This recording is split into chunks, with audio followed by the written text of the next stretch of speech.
Order. Question to Secretary of State for Business Trade, Laura Kirchner. Thank you, Mr. Speaker. Question 1, please. Minister.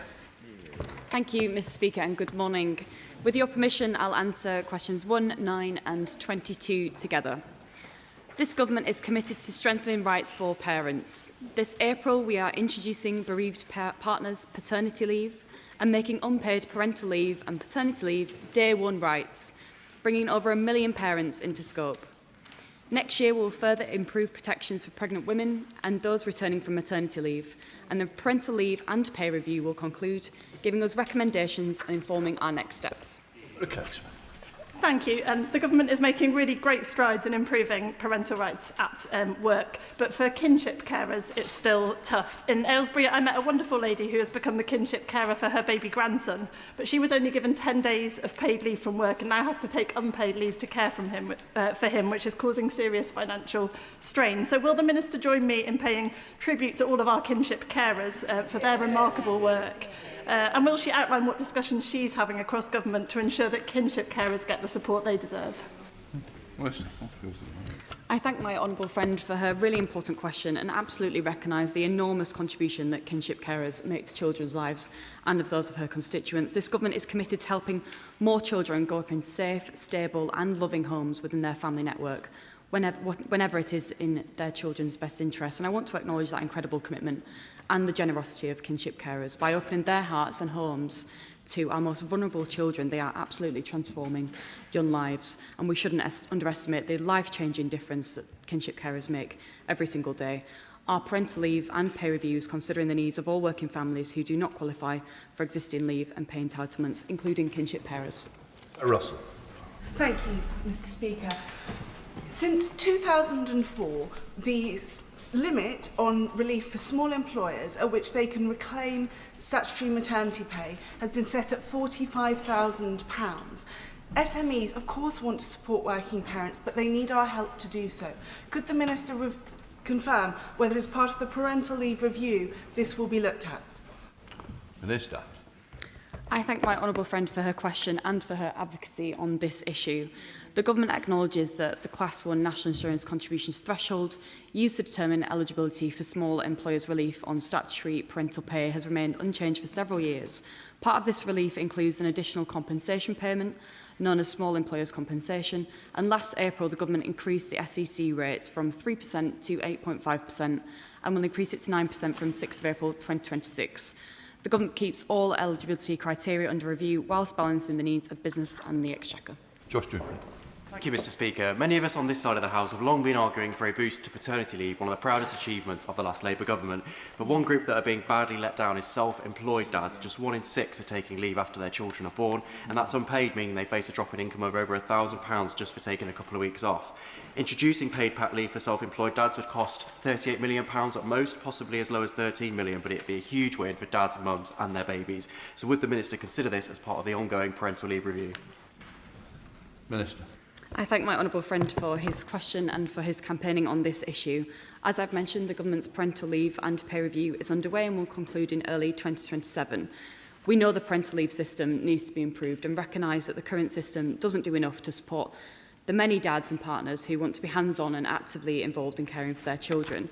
That's why this review is so important and will consider all current and upcoming parental leave and pay entitlements, looking at options to improve the support available to British working families and whether the support available meets the needs of working families who do not qualify for these entitlements that he outlines and raises today in the House, such as self-employed parents. Jess Brown-Fowler. Thank you, Mr. Speaker. I refer members to my register of interests as the chair of the All-Party Parliamentary Group for Infant Feeding. One of the key barriers to women returning to the workplace is if they continue to breastfeed their children. A lot of workplaces are not providing facilities for expressing and then storing that breast milk. Can the Minister update the House on what the department is doing to support women back into the workplace when they are still breastfeeding their children? Minister. I thank the honourable member for her really important question and for raising this at the House today. We're absolutely committed to ensuring that every parent feels secure at work, particularly mums when they are breastfeeding and returning to the workplace. With the Employment Rights Act, she will know the different bits of legislation we are introducing to help women back into work, whether it's making it more unlawful to dismiss pregnant women, mothers on maternity leave, making it easier for people to take flexible working as well, and providing those provisions in the workplace. And I'd be really keen to hear more about the work that she's doing in the APG and members across this House. Thank you. Jim Shannon. Mr Speaker, can I thank the Minister very much for that very positive answer. Minister, there's nobody in this House or further afield doesn't welcome the improvement of parental rights at work. I had a chance to speak to the Minister beforehand, so you know where my question is coming from, and that's on behalf of the small and medium businesses who may find it difficult to cover those who get the parental leave when it comes off work. Has anything been done to ensure that the businesses, especially the small ones who might find time or find it difficult to find the time to put someone in place to overlook their job when they're off? Thank you so much. Minister. I thank the honourable member for his question and agree family-friendly workplaces strengthen our workforce and our economy, and are absolutely important for reducing the turnover of staff and retaining their high-quality staff as well. And that's why it's really important that we're working with businesses small and large as our wider parental pay and leave review in every area of my work, really conscious to work really closely with our businesses at the different areas, but recognise that, you know, we're in the same place of keeping people into work and especially supporting parents and making sure that workplaces are much more family-friendly. Honourable members. Mr Speaker. Minister. Thank you, Mr Speaker. We're supporting private sector investment in Buckingham and Bletchley by working with partners across the Oxford-Cambridge growth corridor to find new opportunities for business. And I'd like to acknowledge the work of my honourable friend in launching the Bletchley Investment Task Force, which is bringing together private capital and local partners using infrastructure such as East-West Rail to improve connectivity, and working with Oxcam partners so local businesses benefit from innovation skills and inward investment. Colin Anderson. Thank you, Mr Speaker, and I thank the Minister for his response. As he says, I launched the Bletchley Investment Task Force last year to attract the businesses, investments, jobs and apprenticeships that local people need, and we're developing an investment prospectus to deliver that end. So will he meet with me and Task Force members to ensure that government is working in hand with local partners? Minister. Thank you, Mr Speaker. I'd like to congratulate him for his work with the Bletchley Investment Task Force, and I know that businesses in his constituency such as Envisix, Carnock and Pulsar have benefited from the work that he's done, and I'd be very happy to ensure that he gets the meeting with the relevant minister. Frank McNally. Question number 3, sir. Minister. Mr Speaker, promoting Scottish industry overseas is one of our prime objectives, whether it's opening up new markets like India for Scotch whisky, or securing new beef opportunities in the United States of America, securing contracts for Scottish steel in new bridges in Ukraine, or financial services around the world. We are on the case. I've even seen Tunnock's caramels in Lulu in Doha. Thank you very much, Mr Speaker, and I'm grateful to my honourable friend for that answer. With up to £8.2 billion of private investment, the Lanarkshire AI Growth Zone delivered by this Labour government represents one of the largest industrial investments in the history of Scotland. At its heart is a partnership between Lanarkshire's own Data Vita, an American cloud computing company, CoreWeave. Such partnerships are critical to supporting the industries of the future. So what further steps can my right honourable friend take to promote Scottish companies overseas to secure such high quality jobs and deliver even stronger growth? Minister. Well, I pay tribute to my honourable friend on the work that he has done to make sure that the UK government has delivered in his constituency. And I'm glad that he raises the Lanarkshire AI Growth Zone, because it's a really important part of trying to make sure that the industries of the future are absolutely at the heart of the jobs of the future in Scotland. And I look forward to the SNP welcoming this in the next moments. Here's the chance. Chris Law.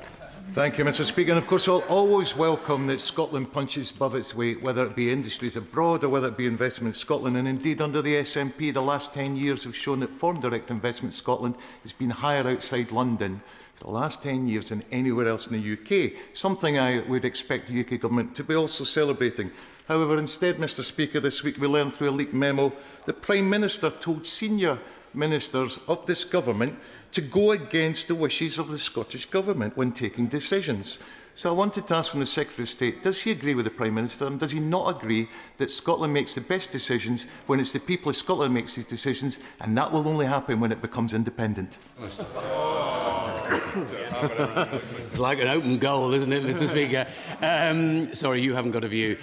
Look, I believe that we achieve far more by our common endeavour than we do by going it alone. And that's why I'm a passionate supporter of the Union. And of course, there are specific things about the Scottish economy that we want to drive forward. For instance, 54% of Scottish exports go into the European Union. If we manage to secure the SPS deal that we're trying to negotiate at the moment with the EU, that will pay enormous dividends to Scotland, which it would never secure if it was entirely on its own. Separatism never works. Dave Robertson. Minister. Thank you, Mr. Speaker, and I thank my honourable friend who's such an advocate champion for businesses in the Lichfield constituency, and as I'm sure he's aware, we're making sure that the UK is the best place in the world to invest by backing priority sectors through our industrial strategy. The Advanced Manufacturing Sector Plan will strengthen our UK supply chains in sectors such as automotive, aerospace and clean energy industries, ensuring that businesses in Lichfield, such as manufacturing and logistics, get the skills, technology and new commercial opportunities that they need. Robertson. Thank you, Mr. Speaker. The quantum technology sector is a hugely important one for the UK. We have world-leading researchers and businesses innovating in healthcare, defence and many more industries. But quantum firms tell me that as they grow, they find it harder and harder and harder to secure the investment that they need to commercialise those exceptional ideas. The risks that we face is that they take their businesses out of the UK in order to seek that investment. That's why I've recently established an all-party parliamentary group for quantum technologies to help members in both houses understand this rapidly evolving sector. What can the government do, though, to ensure that our quantum businesses get the investment they need to grow here in the UK? Minister.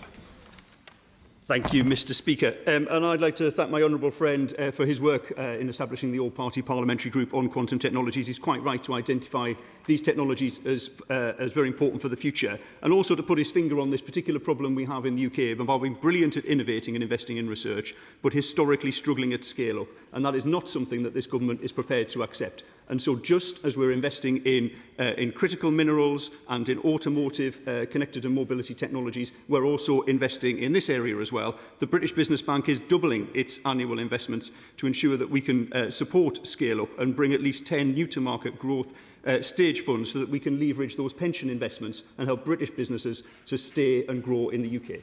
Thank you, Mr. Speaker. Increasing private sector investment is now being seriously held back by the failure of this government to publish its defence industrial plan. Has the Minister any idea when this much-awaited document will hit the streets? Thank you, Mr. Speaker. And of course, the government recognises the importance of the Defence Industrial Plan, and that will be brought to the House as soon as it possibly can be. But on this point of private sector investment, we saw £10 billion of investment come in from the regional summits, £79 billion of investment identified in the last quarterly report from the Industrial Strategy. Investors are voting with their money and they are investing in the UK. Shadow Minister Dame Harriet Mould. Thank you very much, Mr. Speaker. There was a new private sector investor into Royal Mail last year, and as we heard yesterday in the House, the regulator has let the universal service obligation slip. So could the Minister update the House on how his colleagues' meeting with the regulator went yesterday? Minister. Thank you, Mr. Speaker. And the Post Office and Minister for Royal Mail is sat beside me, and of course he spent 90 minutes in the House just yesterday. 90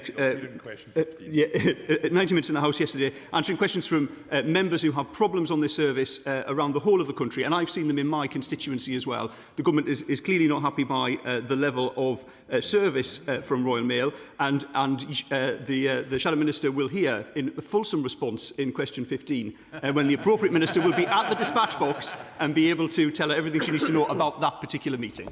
There is an assumption we'll get there. David Pinto-Chatinsky. Thank you very much, Mr. Speaker. Number 5, please. Okay. Joe Stagg. Thank you very much, Mr. Speaker.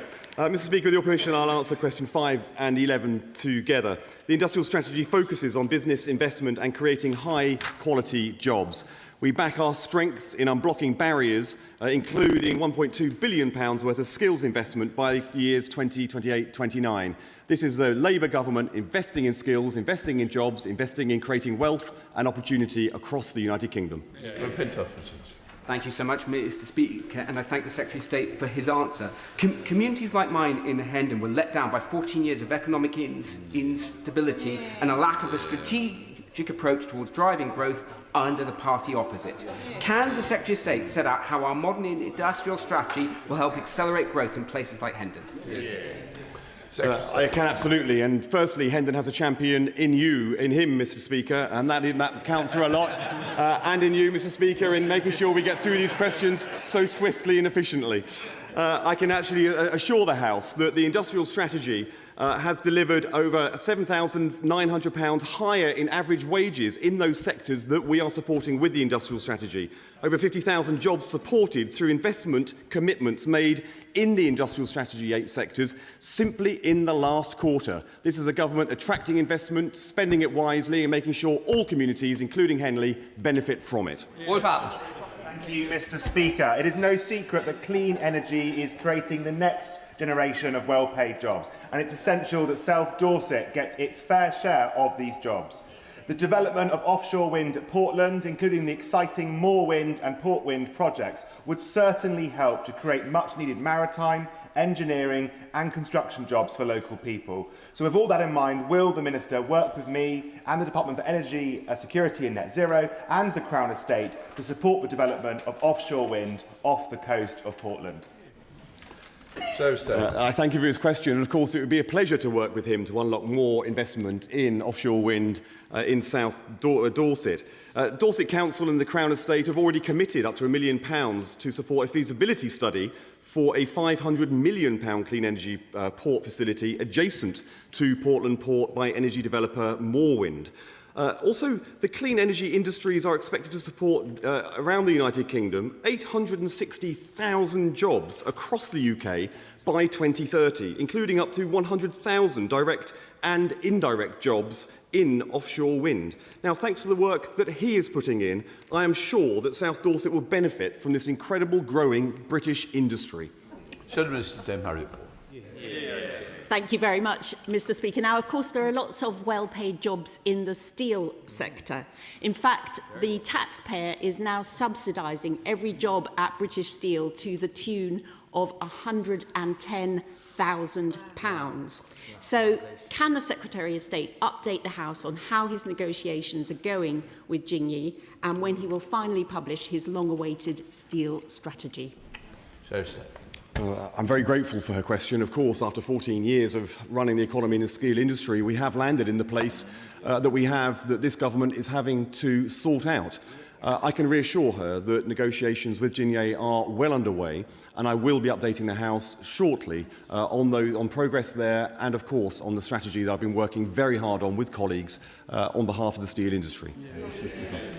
Sarah Olney, the Liberal Democrat spokesperson. Thank you very much, Mr. Speaker. Research from the Entrepreneurs Network shows that 54% of Britain's 100 fastest-growing companies have a foreign-born founder or co-founder.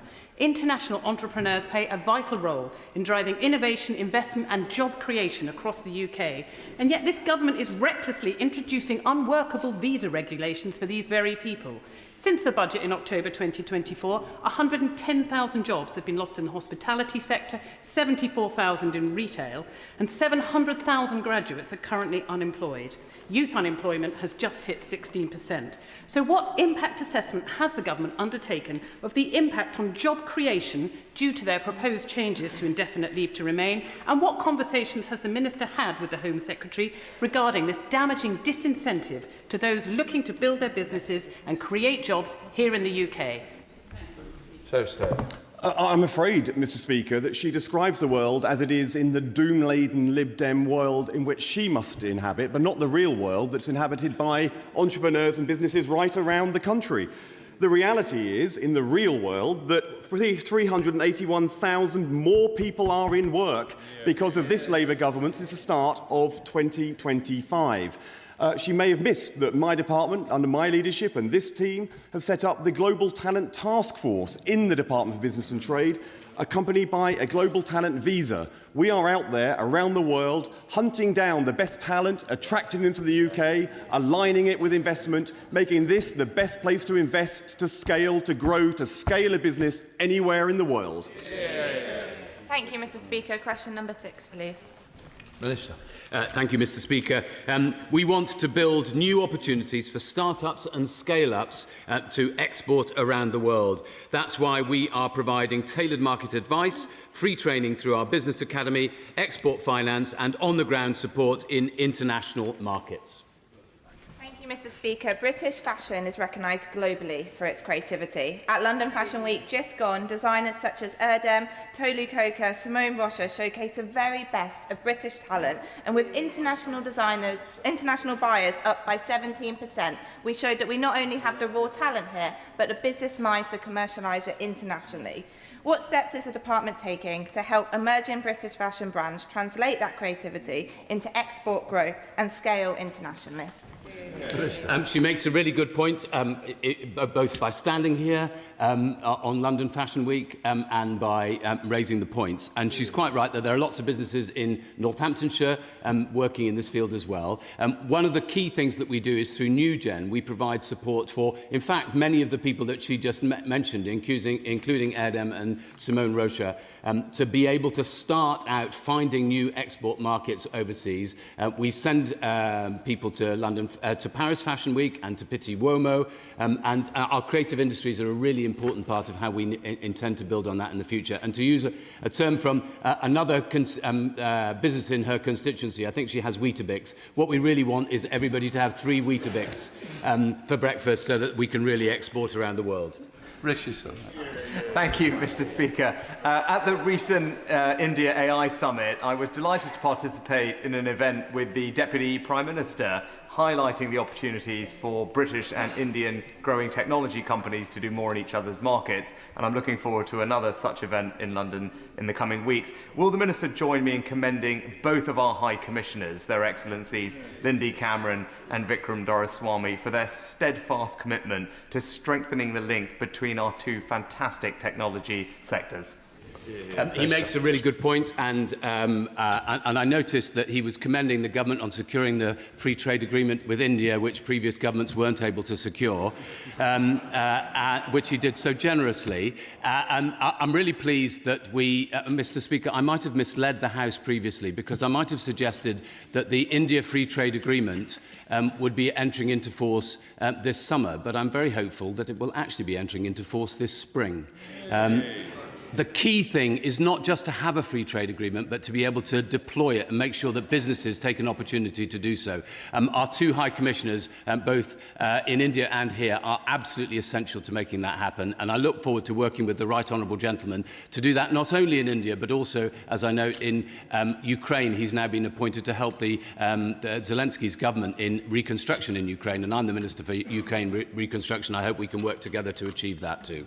Shadow Minister Davis. Thank you, Mr. Speaker. We all want to see innovative British companies not just start up in Britain, but scale up in Britain too. And I welcome the Minister's previous comments and enthusiasm, actually, for our most innovative companies. But he will know that the Chancellor's decision to cut VCT rate relief will be very damaging. How does the Minister explain the disconnect, therefore, between his department's words and what the Chancellor is actually doing? Well, actually, what we're trying to do is we're trying to very much focus on the key sectors where we know we can really deliver. And that's precisely what we're trying to bring together. The trade strategy, the small business strategy and the industrial strategy is designed to do. I was delighted yesterday to be at the Security and Policing trade event down in Farnborough. And it was fascinating seeing small companies. A lot of that sector is SME companies who have really been supported either by very different departments, the Home Office, DBT, Treasury and others as well, to be able to scale up and take their product to market. I was able to persuade, I think, the Malaysian government to secure quite a few contracts with British businesses as well. Well, I'm very grateful to him for that answer. I was asking specifically about VCT rate relief, and the reason I ask is the last time that the rate relief was cut was under the last Labour government, and fundraising was cut by 2/3, and it took a decade for that to recover for the sector. So specifically on VCT rate relief, which has been cut from 30 to 20%, Will he commit to meeting with the VCTA, the industry body, and will he take their concerns to the Chancellor and ask her to reverse course? Minister. Of course, I'm happy to meet with the body, and I'm happy to listen to their concerns, as we do all the time. But I just want to make this point that what we're seeing at the moment is a concentration in DBT on trying to make sure that what we do well in this country, we really have an opportunity to do even better at. And that focus is a key part of what our trade strategy, our small business strategy, and our industrial strategy are all about. Number 7, Mr. Speaker. Minister. Thank you, Mr. Speaker. With your permission, I'll answer questions 7, 13 and 21 together. The Government recognises the central role that the hospitality sector plays in supporting jobs, sustaining high streets and strengthening community life, and that's why we've significantly increased the Hospitality Support Fund, providing £10 million over 3 years to help hospitality businesses become more resilient, allowing them to thrive. And we've permanently reduced business rates for eligible RHL properties, benefiting 750,000 properties. We're also beginning cross-government work on a high streets strategy developed with business and representatives to be published later this year. Edmund. Thank you, Mr. Speaker. Energy costs are obviously a huge issue for hospitality businesses in a large rural constituency like Dumfriesshire, Clydesdale and Tweeddale, but they're also an issue for hospitality business customers because generally people travel to these businesses using their cars. So will the Minister and our colleagues in the department lobby the Prime Minister and the Chancellor to ensure that the proposed rise in fuel duty does not go ahead in September? I thank him for his question and do recognise that energy costs remain one of the biggest pressures facing hospitality businesses. I meet with them regularly just this week and really to ensure that I'm aware of the concerns and their experiences on the grounds. The real risk to businesses is dependence on volatile international gas markets, which we of course seen and have been left as exposed to in terms of our global energy shocks. More of our own power here in Britain is absolutely what this government is prioritising and focus on to tackle the root cause of unstable energy markets, and we're working really closely with businesses and across the sector to understand the pressures, and we'll continue to do so in a responsible way. Sir Gavin Williamson. Thank you, Mr. Speaker. I myself, and I'm sure the Minister, is deeply concerned about the rising rate of youth unemployment, which is currently standing at 15%. And one of the key employers of young people is the hospitality sector as well as the retail sector. But when I speak to businesses in my constituency of Stonebreak, Worley and Penkridge, so many of them reference the fact that they've been hit by business rates, of the impact of national insurance. This is discouraging investment and reducing job opportunities for young people. What action is the Minister taking to reverse this trend? Minister. I thank him for his question and agree that hospitality does provide those first jobs and career pathways for young people and is really, really important as an opportunity. As I've said many times in the House, it was my experience into employment and I'm sure for many other colleagues. And young people absolutely deserve that opportunity, which is why our focus is on skills, on training and getting young people into work, and we'll continue to back employers who take on apprentices and provide those opportunities, whether it is providing those full training costs for young apprentices aged 16 to 21 to employers not required to pay national insurance contributions for all apprentices under the age of 25. I would say that under their watch, under the previous government, the number of youth apprenticeships cut by 40%, and the previous government presided over a massive increase in young people, not in education, employment and training. So whilst I recognise what we are working with, we do want to provide those opportunities for young people. We will not leave an entire generation of young people behind. And that's looking at £120 million youth guarantee and so much more to provide that employment support and give them a guaranteed job and recognise this sector as vital. Mr. Speaker, 6 hospitality venues are closing every single day under this government. And if the government actually asks the sector why that is, they'll tell you.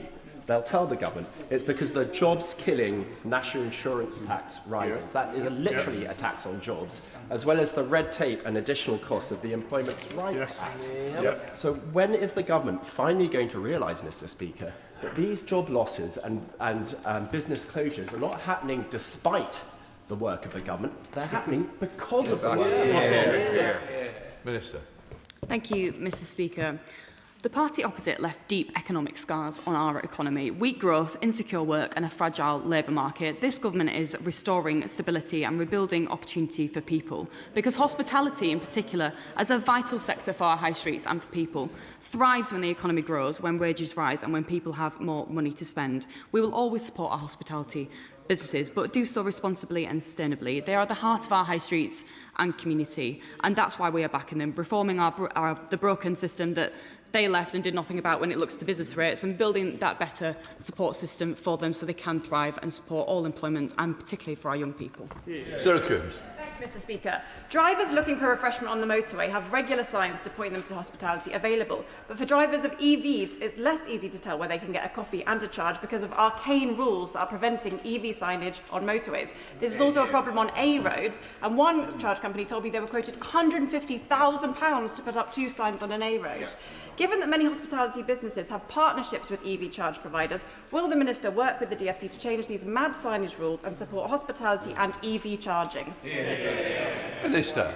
I thank my honourable friend for her question and for raising this issue and bringing it to the House today. We are working closely with industry to promote consumer confidence in electric vehicles and their charging infrastructure. At the end of February 2026, the government and industry have supported the installation of over 118,000 public chargers. And in a move to help EV drivers plug into the rapidly expanding charging network, government is modernising EV charging signage on major A roads. Changes will allow larger EV charging hubs to be signposted from major A roads too, and we're working with local authorities to make it easier to provide that signage to charging facilities on local roads. Mr. Speaker, for almost a year, the constituents of my right honourable friend and neighbour, the member for Dumfriesshire, Clydesdale and Tweeddale, have enjoyed the benefits of the guest beer agreement. Given the Society of Independent Brewers believe that the right to buy a guest beer drives customers into pubs, can the Minister please update the House on when she expects to announce the results of the beer market review and the merits of introducing a guest beer agreement in England? Minister.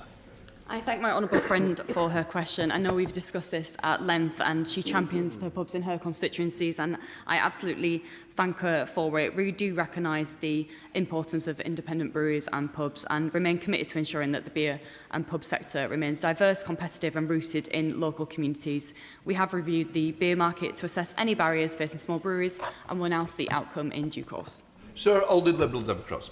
Thank you, Mr. Speaker. In the Q4 Quarterly Economic Survey of 2025, 52% of businesses reported utility costs as a pressure that's driving them to raise prices, with a particular impact in the hospitality sector. And recent research by the British Chamber of Commerce shows that over a quarter of businesses will struggle to pay their energy bills over the next 12 months. And this survey was conducted before the recent escalation in the Middle East. Last week's OBR forecast did not take into account any potential impact from the jump in oil prices triggered by the strikes on Iran. The fuel duty hike in September is already expected to hit families and small businesses hard. So will the Secretary of State speak to the Chancellor now about scrapping this damaging policy? Minister.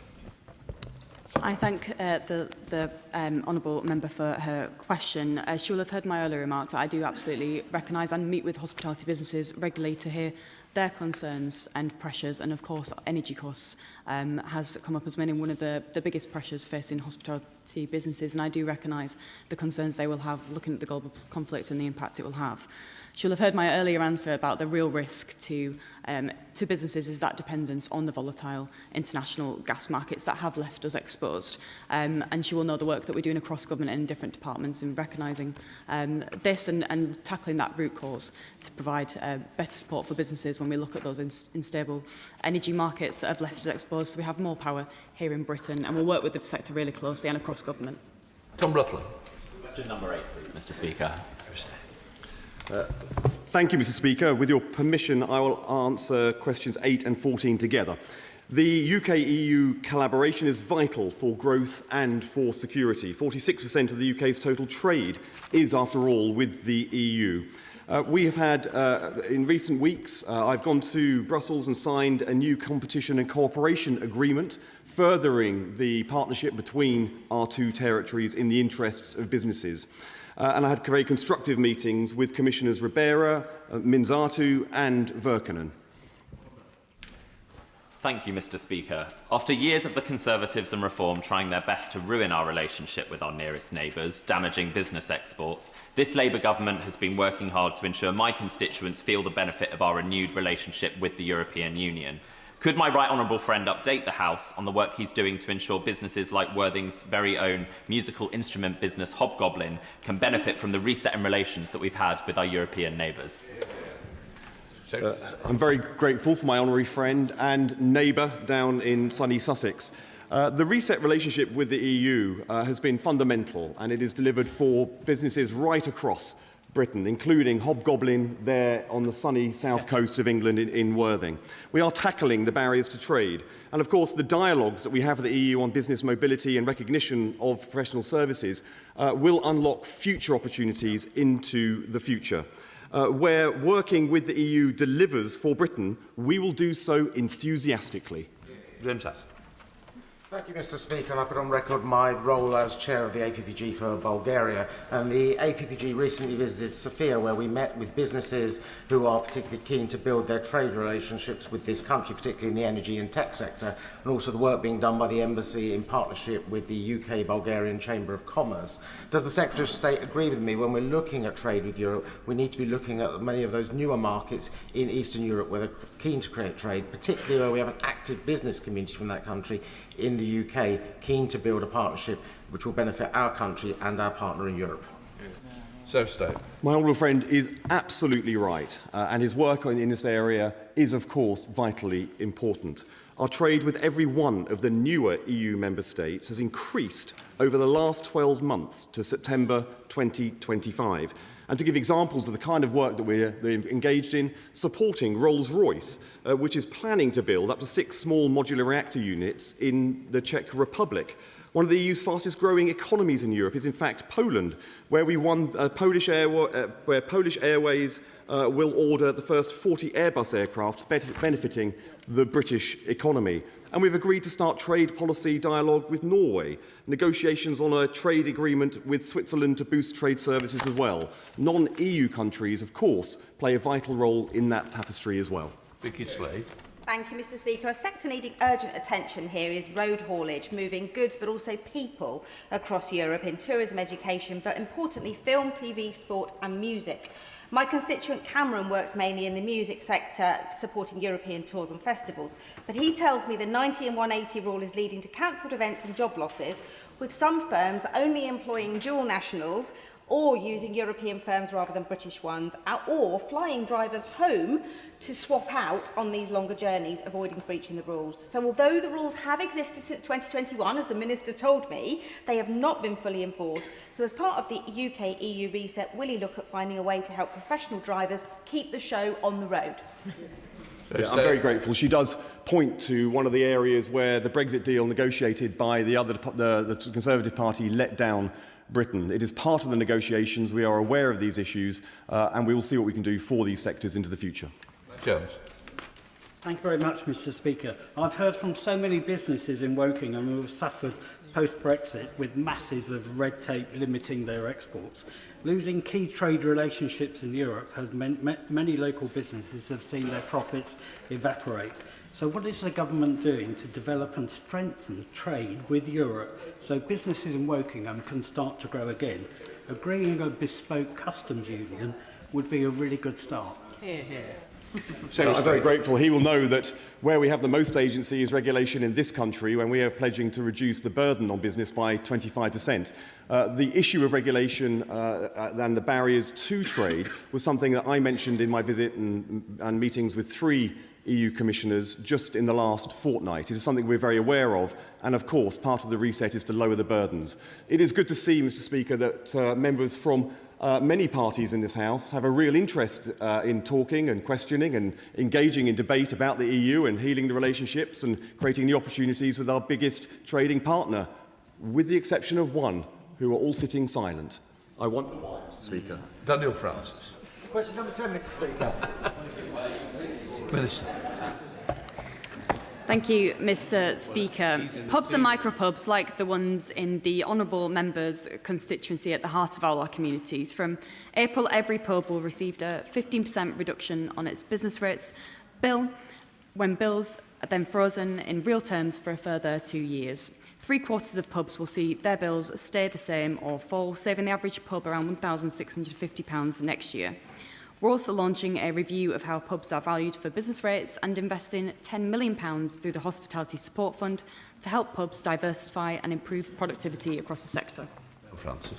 I thank the Minister for her comments. I recently visited the Bird and the Barrel micropub in Barnhurst. They also operate and the Bexley Brewery in Slade Green in my constituency. They informed me that due to the number of Thai tenants in the constituency, they have access to less than 8% of the market in local pubs across Bexley and Crayford. And like my honourable friend from Carlisle, they are pressing me, and I'll be pressing, to see that update to the pubs code to support micropubs and breweries. So can my honourable friend give some more detail on when we may see some progress on that matter?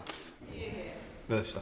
I thank my honourable friend for his question and what a champion he is for micropubs in his constituency. From Anchor Bay to Bakewell Tart Stout, Bexley Brewery showcases an excellent range of beers, and small brewers and micropubs such as the Bird and Barrel play a vital role in supporting local communities and economies.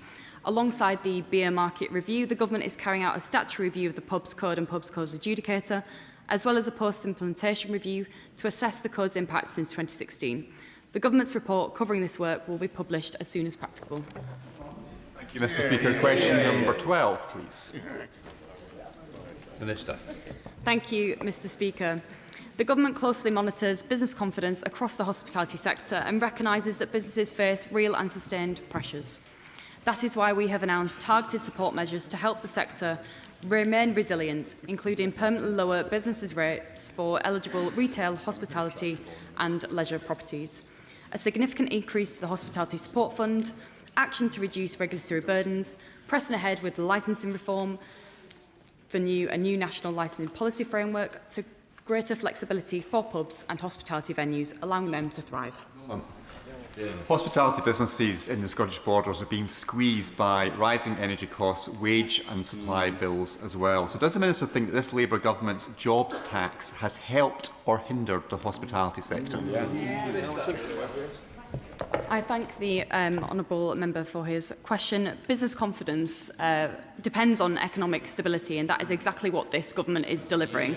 A stable government where businesses can invest in growth, and he will have heard my commitment to the hospitality sector, my personal investment in it, but my absolute determination to work closely with them so we can build those stronger local economies that mean stronger rights and thriving, stronger high streets and thriving businesses.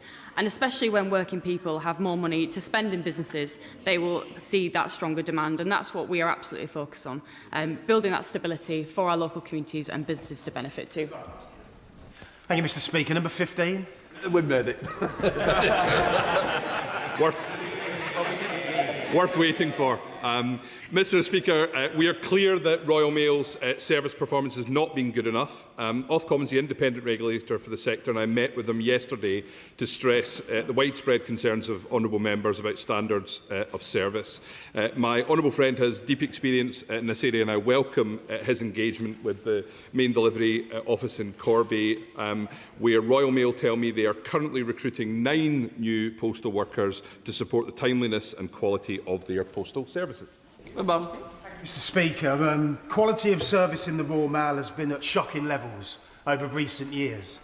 Considering that Royal Mail is legally obliged to deliver a universal service obligation and to keep our communities connected, would the Minister join me in calling on the owners of Royal Mail to honour their agreement, to end the 2-tier workforce, to bring new entrants' terms and conditions up to the same standard as those of substantive Royal Mail employees, which is leading to 50% of new entrants leaving the service within 1 year, which is leading to a decimation in the quality of service? Minister. Well, he's absolutely correct to highlight that the quality of service issues are linked directly with issues around the terms and conditions of the workers.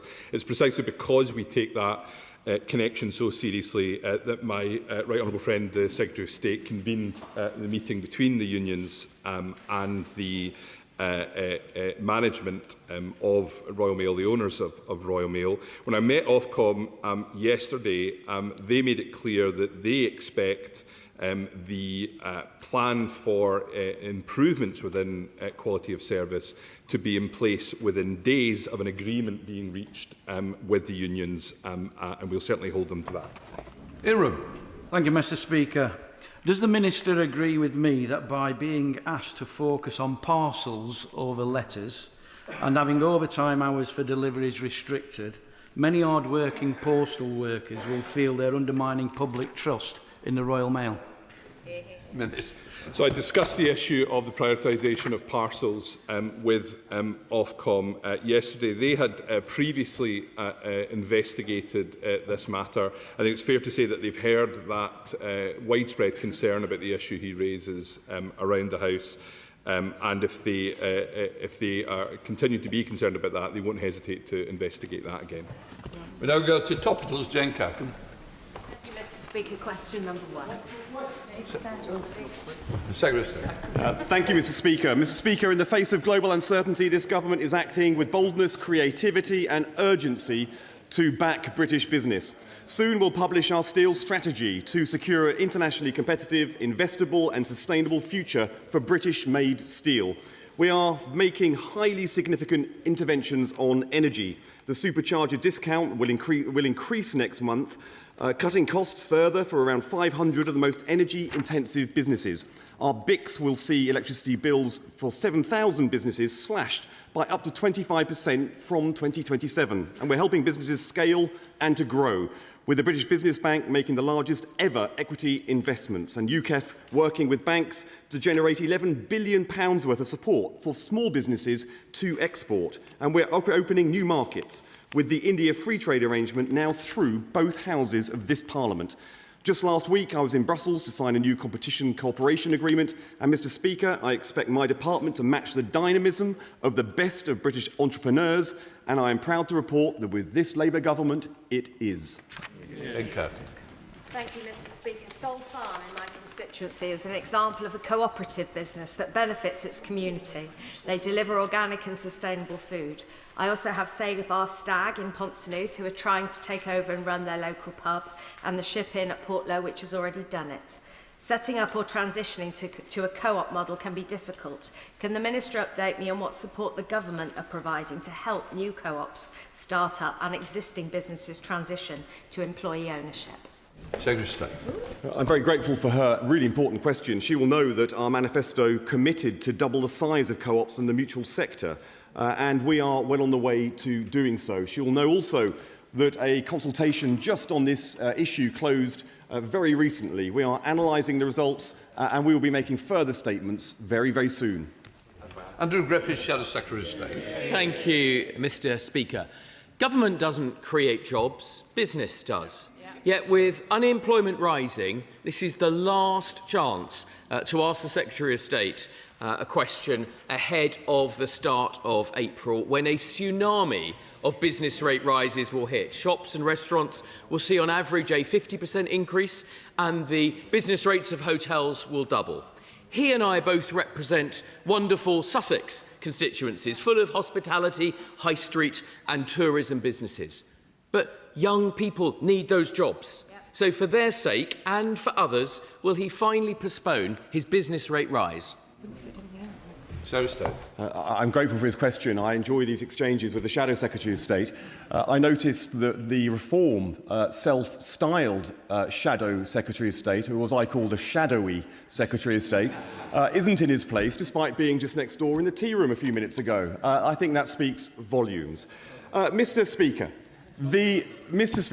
the Honourable Gentleman knows that this government, under this government and with this government, the economy, the private sector has created 380,000 jobs. We will continue to grow the economy and grow people in work and make sure that people are benefiting from all of the rights that we're delivering them, which are pro-business, are pro-worker. He spent 14 years letting down Britain. Now he's spent 18 months talking it down. Well, Mr. Speaker, the honourable gentleman forgets I've not even been here for 14 years. Some days it feels like that, but I can assure him that is not the case. No answer to that question. Let me try another, Mr. Speaker. Does the Secretary of State agree there's something pretty badly wrong with employment law in this country when Peter Mandelson, the friend of a convicted paedophile and leaker of classified government documents, walks away with a £75,000 payoff? The Permanent Secretary thinks that's good value for money. Will he now review Labour's policy of uncapping employment tribunal payouts for the highest earners? As is so often the case when we have these exchanges, he spends a lot of his time slagging off his own record in office. They had 14 years to reform tribunal rights. They didn't even touch it. They had 14 years to update the workers' rights and employment status in this country. They didn't do it. The economy moved forward. They failed to move forward. Now, I will now turn to the issue of Peter Mandelson, and I will do so by starting by recognising that at the heart of this debate, at the heart of the issues surrounding this situation, there are victims. Those victims are in my mind today, and they have been all the way through, and they are in my mind as I answer this question. We will make sure that those victims get the justice that they deserve, and when it comes to the issues surrounding Peter Mandelson, there are multiple inquiries underway. Thames Valley Police is leading on a criminal inquiry, and I will leave it at that. Tracy Gilbert. I refer my members to declarations of interest as a former employee of Usdaw.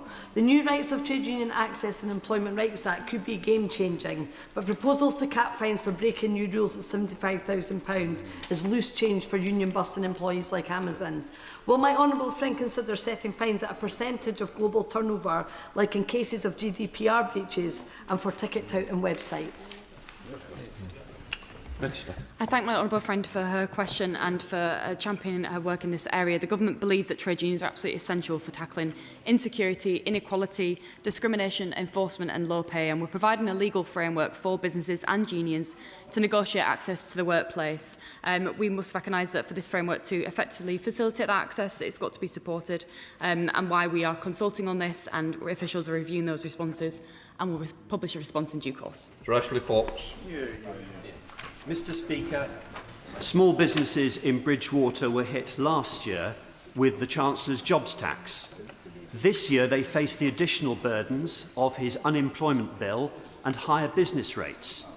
So the last thing they want, with petrol and diesel prices rising, is a fuel duty increase. Will he speak to the Chancellor and ask her to cancel her fuel duty rise in September? Minister. Well, as you know, fuel duty is currently frozen at the moment.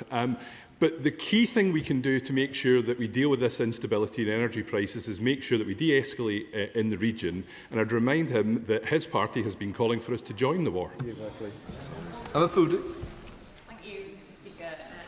I'm a proud Labour and Cooperative MP, and cooperatives, of course, play a really important role in our economy, building a fairer and more resilient economy that gives workers and communities a stake in the businesses they rely on. Now, this Labour government has a world-leading commitment to double the size of the cooperative sector, but can the Minister update me on the progress towards achieving that ambition and what further measures are being brought forward to help cooperatives grow?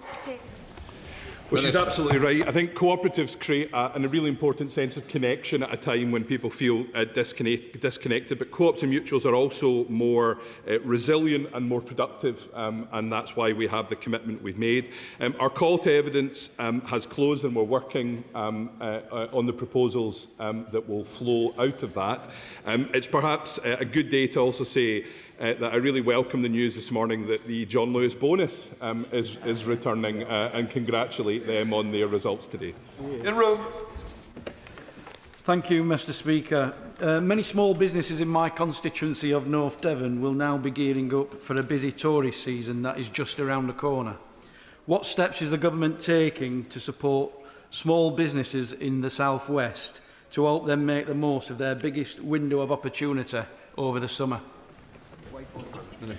Our small business strategy sets out the range of support we're taking to support small businesses. That includes an increase of £4 billion backing the finance that's available to businesses so that they can invest to take advantage of those opportunities. And we'll also be bringing forward the strongest proposals on late payments to improve cash flow to small businesses, as well as cutting red tape so that they can take advantage of the opportunities he describes. Mr. Speaker, can I first wish my constituents a happy Great Grimsby Day to commemorate the signing of our Charter in 1201. UK titanium dioxide production, like that at Tronox, is under threat from aggressive Chinese practices, funneling cheap product through companies that they buy, run down and hollow out, circumventing protective levies. Can the Minister tell me what he's doing to ensure a level playing field so we don't see industry, skills and jobs draining out of the UK? I thank my honourable member for standing up for the business in her own constituency. She's absolutely right. The Trade Remedies Authority is investigating. As she knows, I would urge industry to participate in that, though I can't comment on the precise details of that investigation because it might eventually come onto my table. But the important thing is that we need to make sure that dumping is not acceptable for British businesses because it makes it impossible for us to prosper. We will do everything in our power to make sure that we use the remedies that we have available to us to protect British businesses. Tom Toole. Thank you, Mr. Speaker. May I ask the Secretary of State if he'd care to join me for a pint of Larkins in Kent, where we can discuss the effect of his business rate relief on small businesses, because the high streets in Tunbridge, Edenbridge and Borough Green are doing as well as they possibly can, but they are struggling. And one of the reasons they're struggling is because of the hit on hospitality industries. It's already cost the man of Kent in East Peckham, but perhaps we can meet at another pub and he can hear from the publican themselves as to what the impact is. I'm always grateful for invitations to drinks with the right honourable gentleman. I might well ask him to come to Hove, though. I've been to his constituency a number of times over the years. It's about time he visited mine. And in that time when he's there, he will see a thriving hospitality sector, but a hospitality sector that, yes, it does need support in order to meet its full potential. We accept that, which is why we've introduced so many support packages that we have since coming into office. But what the hospitality sector needs is what every other sector in the economy needs, a stable industrial strategy. Secretary of State, you've got a lot of backbenchers who are desperate to get in and they want to hear from you. Douglas McAllister. Thank you, Mr. Speaker. Scotch whisky has faced sky-high import tariffs with India for years, as high as 150%. The Scotch Whisky Association has described the tariff cuts as transformational, and the Scotch whisky industry supports thousands of jobs in my West Bartonshire constituency. Does the Minister agree that the increased bilateral trade with India is set to grow the Scottish economy by £190 million a year, and is a massive win for the whisky industry, West Bartonshire and Scotland? He's absolutely right, and I commend him for supporting his constituents. But equally importantly, there are many Scottish products that we need to make sure that British businesses are able to take opportunities, such as the India FTA affords, and build on those so that we can build British businesses that are strong. We've also got, for Scotch whisky, geographical identification in Argentina. We need to build these gains across the world. Liz Jarvis. Thank you, Mr. Speaker.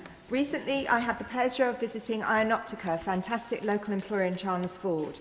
They tell me that UK SMEs are being impacted by export licence turnaround times, which are currently taking up to 6 months for non-controlled goods.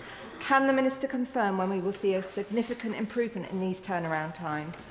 I'm very happy to meet with her if she wants to take me through some of the specific issues in her constituency. I've done that for several honourable members, and we've had a round table last week to try and get these timelines down. Sometimes it's difficult. The median time that we sort these out is in 14 days, but if she's got problems, I'm very happy to tackle them with her. Sally James. From Kingswood Accountants to automated analytics and our young traders market, Doncaster is home to many businesses run by ambitious entrepreneurs. So can the Minister update the House on how government's support, such as the Start-up Loan Scheme and the Growth Guarantee Scheme, are helping young entrepreneurs and start-ups, and what more we can do in this area? I'm very grateful for her advocacy on this. Britain is the start-up capital of Europe. we are doubling down to make sure that once they start it up, that they can scale up, stay here and build their innovation here, which is why we're also the unicorn capital of Europe. And we're going to make sure we double down and make sure that all of that innovation, the job creation and the wealth creation remains here, benefiting Britain, including her constituency. Thank you, Mr. Speaker. Anchor Sound and Security, based in Kings Langley, explained to me how they are disincentivised to hire more employees due to rising compliance costs and regulatory uncertainty. What is the Minister doing to stop these regulations stifling small business growth and destroying the strong relationships between employer and employees? I'm grateful for this question. This government has a commitment to reduce the regulatory burden on business by 25%. My department has led by almost £1 billion worth of regulatory reform for company reporting just in the first weeks of taking into this office. The small business plan and strategy will deliver 4 small businesses on top of it. The industrial strategy, of course, getting our economy facing the future and into solid growth from now and into the future as well. Laura Edwards. Mr Speaker, may I add my voice to the call from my honourable friends for the government to publish the market access review into small breweries as soon as possible. I was delighted that Moot Brewery in Horling in my constituency had the opportunity before Christmas to be the guest ale in the Strangers Bar here in the House of Commons. But will the Secretary of State please support a national guest beer agreement policy so that when I visit more of my local pubs I can see fantastic local brewers like Moot represented there too? Minister. I thank my honourable friend for her question. She's a real champion of her local breweries, especially the Moot Brewery in Horling, which I know she visited regularly and produces excellent beer. We do recognise the importance of independent breweries and pubs, and of course are committed to ensuring that the sector remains diverse, competitive and rooted in local communities. We've reviewed the beer market to assess any barriers, and of course I'll keep her updated. Duncan Smith. Mr Speaker, the small volume business manufacturers in the automotive sector are having a terrible time at the moment. They're reliant on exports, and the exports to the US were very critical. Whilst I welcome the agreement that the government struck, still the costs are 4 times what they were before President Trump put his tariffs in, and they're being squeezed by business rates and by national insurance at home. Would he please now represent to the Chancellor, this is a very delicate market. Something has to be done reducing the cost on them, and I would urge the Secretary of State, please make representations now to get the costs down on this sector. State. He raises an issue which is very close to my heart. This government and myself care deeply about the future of the automotive sector. Exports are incredibly important to it, but so are also the security of supply chains. Not only is this raised by me with our US counterparts and our other export markets, but also the EU to protect the supply chains. I can assure you that my colleague, the Minister, chaired the Automotive Sector Council just yesterday, listening, gauging, and we are acting on their behalf. Automotive production fell by 50%, I'm afraid, when they were running the country. We are trying to get it back up to where it deserves to be. Chair of the Select Committee, Liam. Mr Speaker, the Select Committee recently flagged that small business in our country is now facing pandemic-level pressures. But in April, standing charges for energy are set to rise by 60%. There is no price cap protection, and now soaring oil and gas prices threaten to be the final straw for thousands of SMEs. So will the Secretary of State bring forward an urgent assessment of the risk of soaring energy prices, together with a clear account of how we're going to keep in business the SMEs that keep this country running? Minister. Well, he's absolutely right, and we've obviously taken action with the British Industrial Competitiveness Scheme as a sort of down payment on exactly the sort of support that he describes. We're constantly working on ways to cut those costs for small businesses, and I'm sure we'll work with the Select Committee on that. Testimony. Thank you very much, Mr Speaker. Last time we were here for business questions, I asked one about the export of paraquat to other countries, even though it's forbidden for use in this country. I live in hope that I'm going to get an answer to that question, but I might update the ministerial team that actually Syngenta, the company that makes paraquat, put out a press release on the 3rd of March saying it was going to stop doing that during the course of this year. Could I therefore expand my previous question to make sure that the response includes the export of pesticides and other products banned in the UK, but used, we send them to other places in the world? Minister. Yes. Parental. Muraz Hamidandar, Mr Speaker. The UK economy needs more and more critical minerals, and in Cornwall we've got loads of them. private capital has flowed into the Duchy on the back of the Labour government's investments of about £100 million through the National Wealth Fund and the Kernow Industrial Growth Fund. But can the Minister update the House on government plans to unlock more private investment into our critical minerals sector to unleash the Cornish Celtic tiger? Minister. Thank you very much, Mr. Speaker. My honourable friend is right. Cornwall has loads of critical minerals that will be beneficial not only to drive the UK economy, but great businesses and export opportunities as well. As I said before, we want these companies to scale and grow in the UK, to be headquartered and listed in the UK and provide great jobs in the UK. And that's why I'm working with him and his Labour MP colleagues in Cornwall, with the industry and with the capital markets in the UK to try and crowd that capital into Cornish critical minerals. Martin Vickers. Thank you, Mr. Speaker. Since part of Grimsby falls in my constituency, I joined my Member of Parliament in celebrating Great Grimsby Day. I was recently attended a meeting with the member for Scunthorpe with a group of potential investors in the steel industry who I know have made approaches to the Secretary of State. Could he give an assurance that all potential private sector investments in the industry will be given serious consideration? I congratulate him on Scunthorpe Day, and I can give him that assurance. Alison Taylor. Thank you, Mr. Speaker. Can I thank the Minister for previously speaking to me about the poor postal service in Dargavel Village in Bishopton? I know the Minister is working hard to resolve matters and answered questions yesterday and had meetings yesterday. Can I thank him for that? However, this matter, as he will appreciate, is of particular importance in Scotland due to the elections on the 7th of May, and postal votes will be issued soon. In Scotland, we have an NHS with significant waiting lists, and we cannot possibly have people missing medical appointments. So on behalf of residents of Bishopton in particular, can I stress the urgency of this matter? Well, my office manager lives in Dargavel Village, so I have a personal incentive to make sure that the service improves where she represents. As we spoke about yesterday, we have called in Royal Mail, we brought together unions and management, and we had the meeting yesterday with Ofcom to stress that things have to improve. With regards to postal votes in Scotland, there are specific meetings taking place around that, and we have sought assurances that postal votes will be not impacted by the problems with quality of service. Thank you, Mr. Speaker. I met with the British Chambers of Commerce yesterday, who relayed the profound concerns of the UK automotive industry that they may be excluded from the European Union's proposed Industrial Accelerator Act. Nissan and Honda have already broken cover to say that their future may be uncertain unless they are included within the Made in Europe rules. So can I ask the Secretary of State what he's doing with his frontbench team and across government to ensure that the UK automotive sector isn't placed at a competitive disadvantage as a consequence of those measures? I'm very grateful for his question. It's an incredibly important one.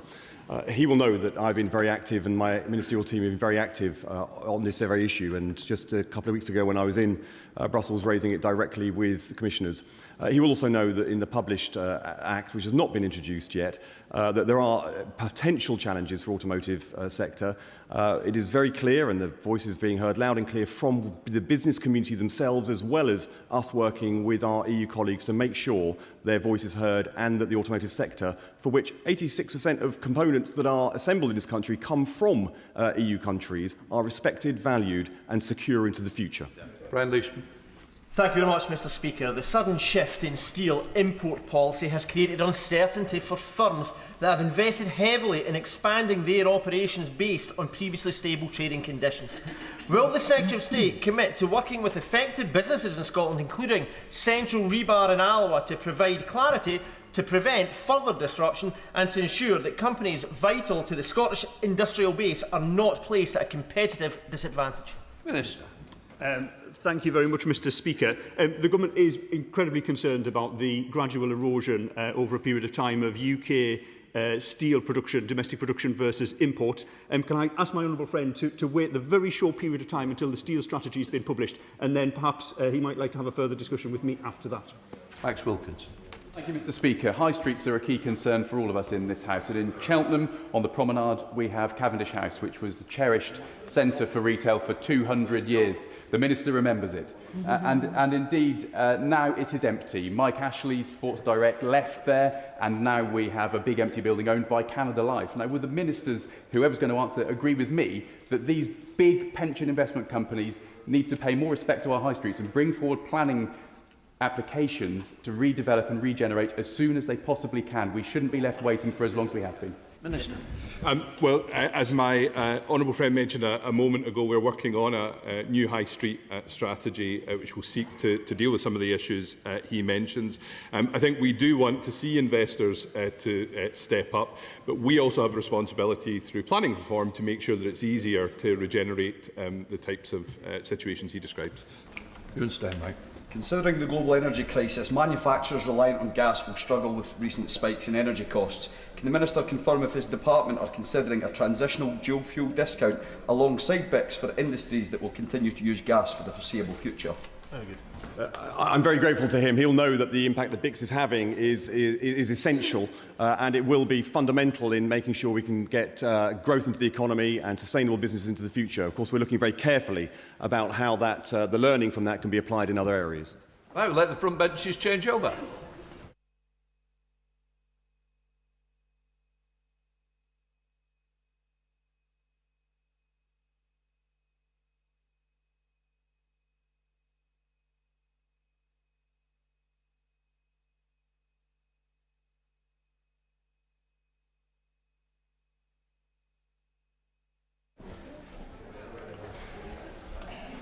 Order.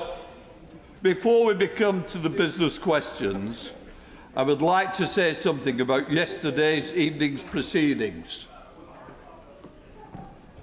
The final division of the day on the third reading of the Finance No. 2 bill was subject to intolerable delays in the voting lobbies.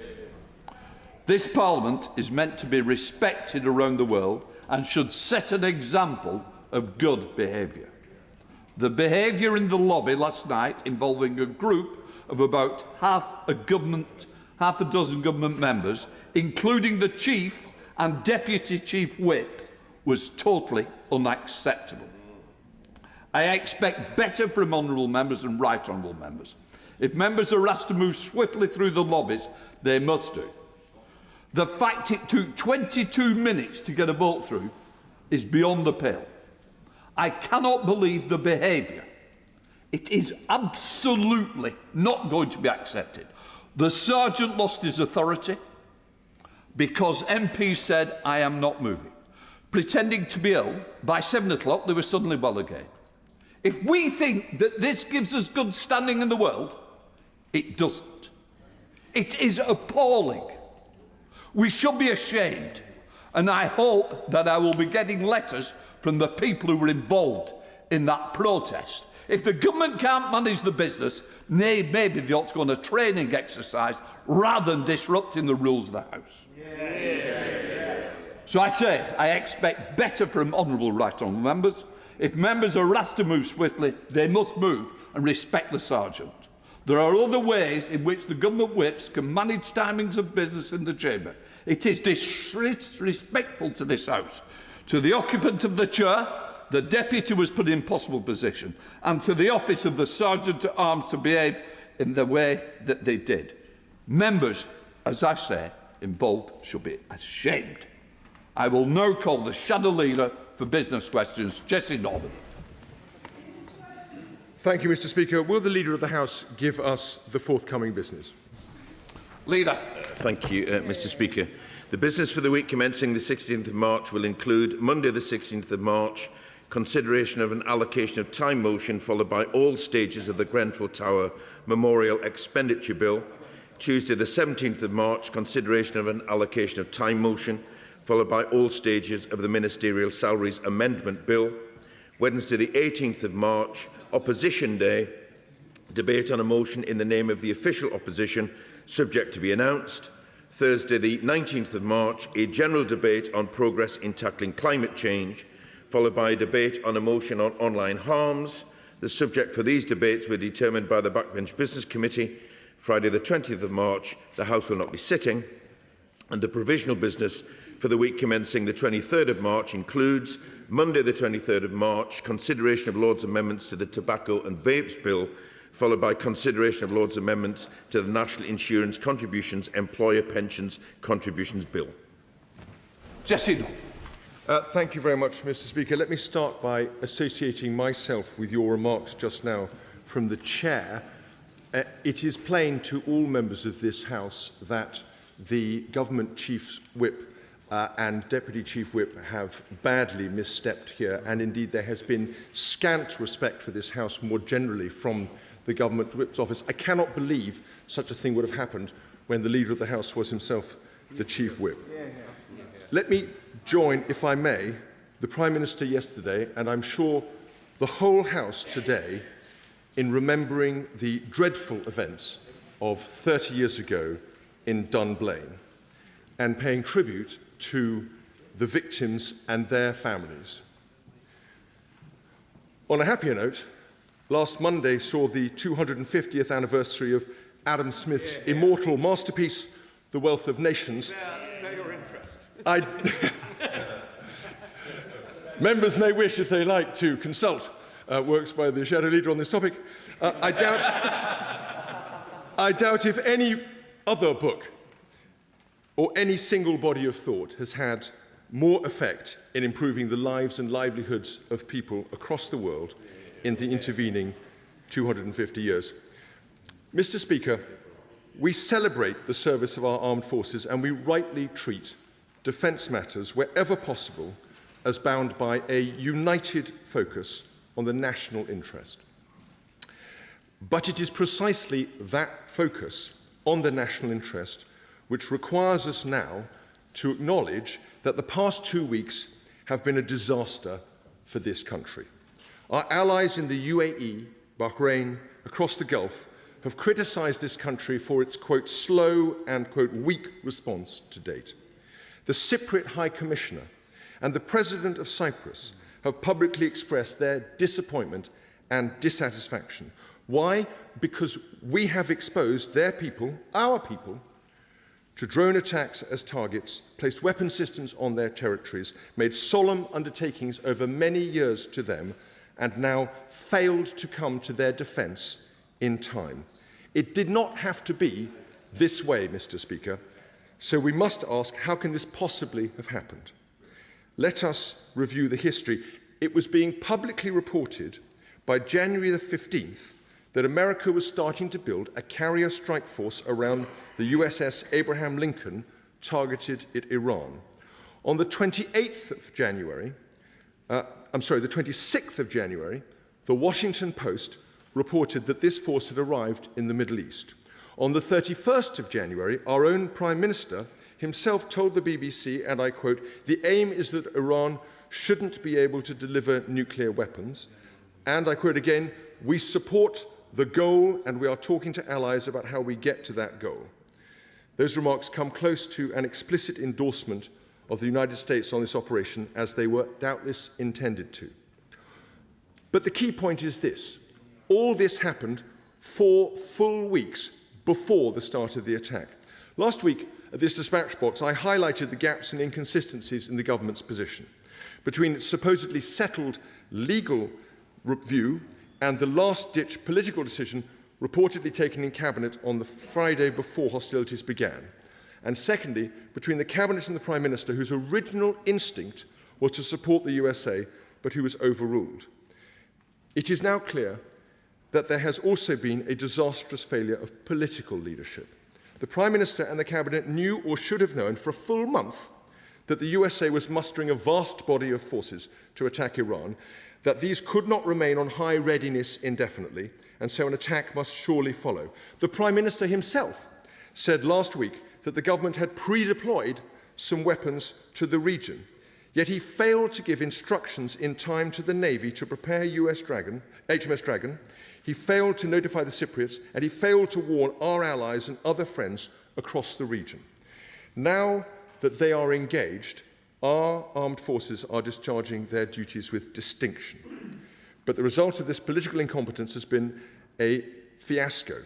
which brought shame and dishonour on this country. We have the disgraceful sight now of the government anonymously trashing the Chief of the Defence Staff in a desperate attempt to deflect responsibility for its own inadequacies, not just via an anonymous leak in The Spectator, repeated in The Telegraph, but by a quoted, but of course unnamed official to the Financial Times. I cannot recall that a political hatchet job of this kind has ever been performed on a commanding officer in the course of a military operation. It is deeply dishonourable and itself a further sign of failure in number 10. So I ask the leader these things, whether he would support an inquiry into these leaks and briefings, and whether he would support an investigation in due course as to how this embarrassing fiasco can have been allowed to happen and what can be done to prevent it from ever happening again. Hear, hear. Leader. Mr. Speaker, and can I first of all respond to your words, Mr. Speaker, previously about the events of last evening and endorse everything that you have said about the need to respect staff. That is absolutely correct that you should say that, and I absolutely endorse your remarks. And can I assure you, Mr. Speaker, and the House, that not only has the government heard your words, but they will be acted upon. May I also associate myself with the remarks that the Honourable Gentleman made about Dunblane. We do remember that tragedy, and I have to say on a personal level, it is one of the proudest moments in my career when I voted for a handgun ban, because that has made a difference to our communities and the safety of our communities.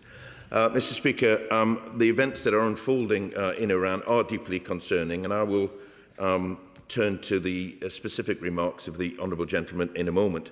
But the events are deeply concerning, and our thoughts are with British citizens and our brave servicemen and women in the region. The security and safety of British citizens across the region is the government's top priority.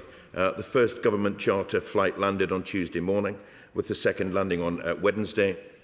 We will continue to explore all options for helping our citizens return home as swiftly and safely as possible. Drop-ins are being held for MPs with concerns, and as I said last week, Mr. Speaker, should members face issues and are not able to get the support that they need for their constituents, I invite them to speak to my office and my officials, and we will help in any way that we can. This week we've launched the Social Cohesion Action Plan, which sets out the steps the government is taking to improve social cohesion and protect what matters.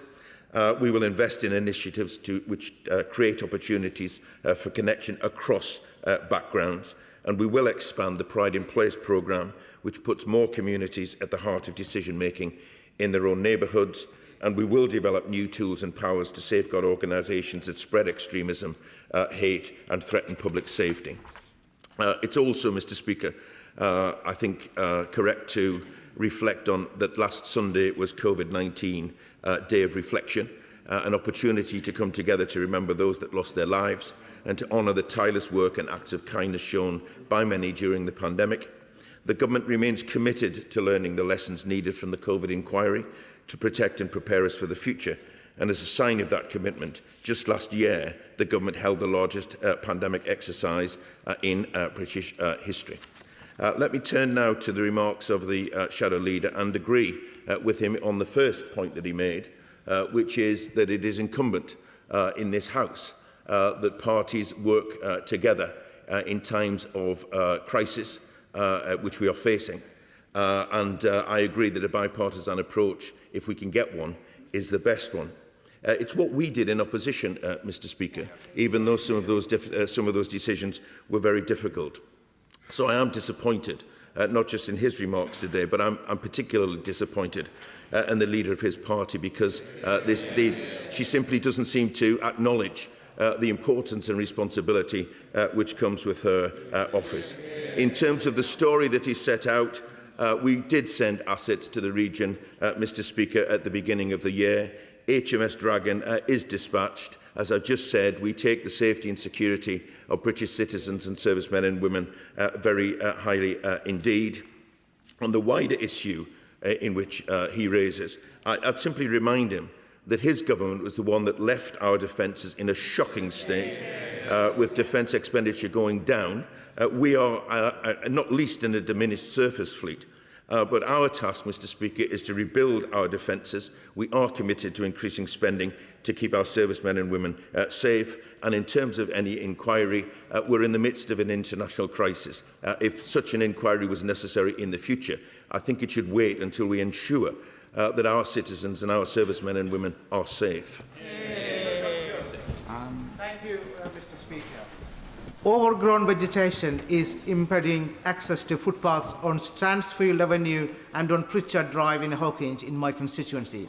When I made representation on behalf of local residents to the local council, I was informed that these footpaths are not registered with the town council, the district council or the county council.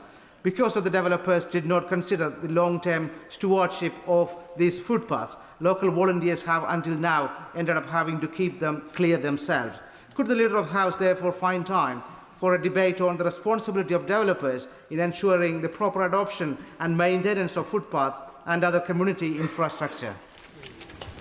Unadopted roads and pavements can cause a range of issues for residents, and this government is currently consulting on the issue of unadopted amenities. And I'm sure members will be updated when the work has been concluded, but I will ensure that my honourable friends' comments are brought to the attention of ministers. Bobby Dean, Liberal Democrat spokesperson. Thank you, Mr. Speaker. I'm bringing to the House this week a matter that I've raised with the Leader of the House before, and that is the matter of fraud. He will know fraud is a devastating crime. It can destroy people's life savings, plunge them into debt, and it's now the most frequently experienced crime in Britain. On Monday, the government did release its fraud strategy, but you'll be forgiven if nobody noticed. No minister came to the dispatcher box about this. There was hardly any media coverage at all. And when you think about how prevalent this crime is, you have to ask yourself, why was there no noise made about this significant strategy? And I think the reason why is that a key pre-election commitment that was made on fraud was quietly dropped. The Prime Minister himself said that big tech companies need to be held financially accountable for their role in fraud. But when the strategy was dropped, instead of enforcing that, we have an industry working group emerging where we're going to talk to the industry and ask them to act more nicely. Now, the banks and the financial regulators are unhappy about this. The banks, of course, are on the hook, paying out compensation to customers when they are victims of fraud.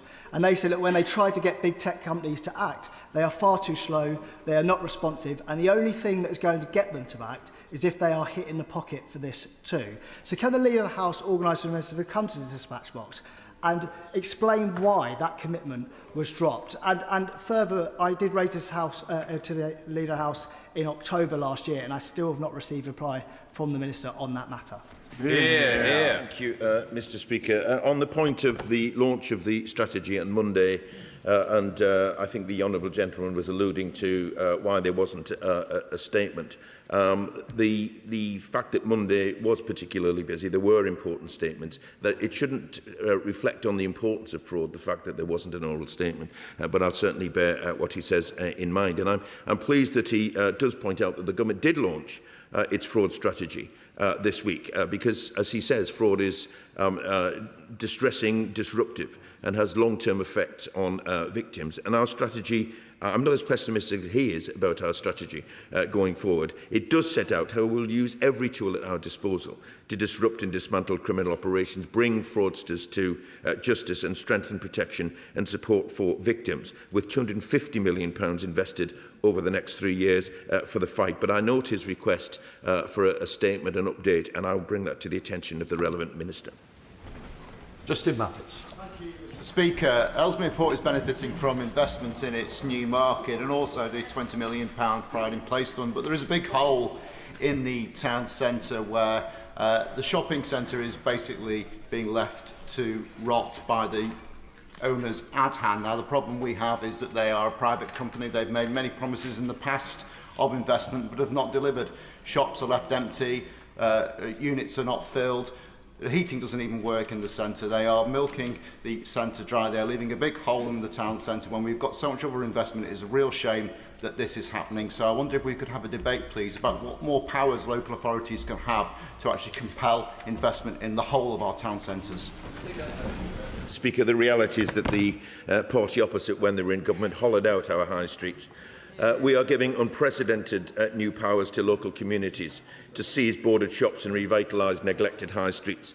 But I share my honourable friend's concerns. I will share my honourable friend's concerns with ministers, and should he seek a meeting, I will facilitate one. Or if he wants to hear directly from ministers via a debate, I would encourage him to apply for one. Acting Chair of the Backbench Committee, Martin Vickers. Thank you, Mr. Speaker. In addition to the business that the leader has announced, I can advise members that on Thursday, the 26th of March, in the Chamber, there will be a debate on transport accessibility for disabled people and support for Gurkha veterans. In Westminster Hall next week, there are a number of debates, including productivity and economic growth in the East Midlands, and one which I'm sure will be particularly popular, the accessibility of banking services. And week commencing the 23rd of March, there will be debates on sudden unexplained death in childhood, outcomes for patients with Ehlers-Danlos syndrome and craniocervical instability. Hope I've got that right. And possibly for the potential merits of mandatory body armour for prison officers, but that one is provisional. We have, as the leader knows, a great deal of outstanding debates, and the weekly plea for more time is coming your way. Turning to my own issue, Mr. Speaker, I have many park home owners in my constituency, and the leader, I'm sure, will be aware that the government published some research only this week about park home owners. The Backbench Committee has a pending debate on this, but perhaps if the leader could be particularly generous with government time, we could bring that forward and satisfy the many park homeowners throughout the country. Mr. Speaker, and I thank the honourable gentleman for his work with the Backbench Business Committee, and indeed thank the whole of the committee. And I note with particular pleasure their debate on accessibility to banking services, which is an issue which has been raised in business questions many times. So I'm pleased that that has been scheduled. In terms of more time, I can't promise him more time at this moment, but I do also recognise that it's important to get confirmation of time as early as possible, and I will endeavour to do that. On the matter that he raises on park homes, we do recognise, Mr. Speaker, the long-standing concerns among park home residents about things like commission fees, and we have launched a call for evidence, and I would encourage his constituents, indeed everyone's constituents, to contribute to this call for evidence. If needed, Mr. Speaker, I should remind the House that park home residents are entitled to free, independent legal advice about their rights through the government-funded Leasehold Advisory Service. Big picture. My honourable friend in Doncaster Central and I have often come here to speak about the appalling service of audiology at Doncaster Royal Infirmary. Now, they have put an action plan in place and first-time appointments are improved, but second and third appointments are just not happening and people are waiting for hearing aid refits and repairs.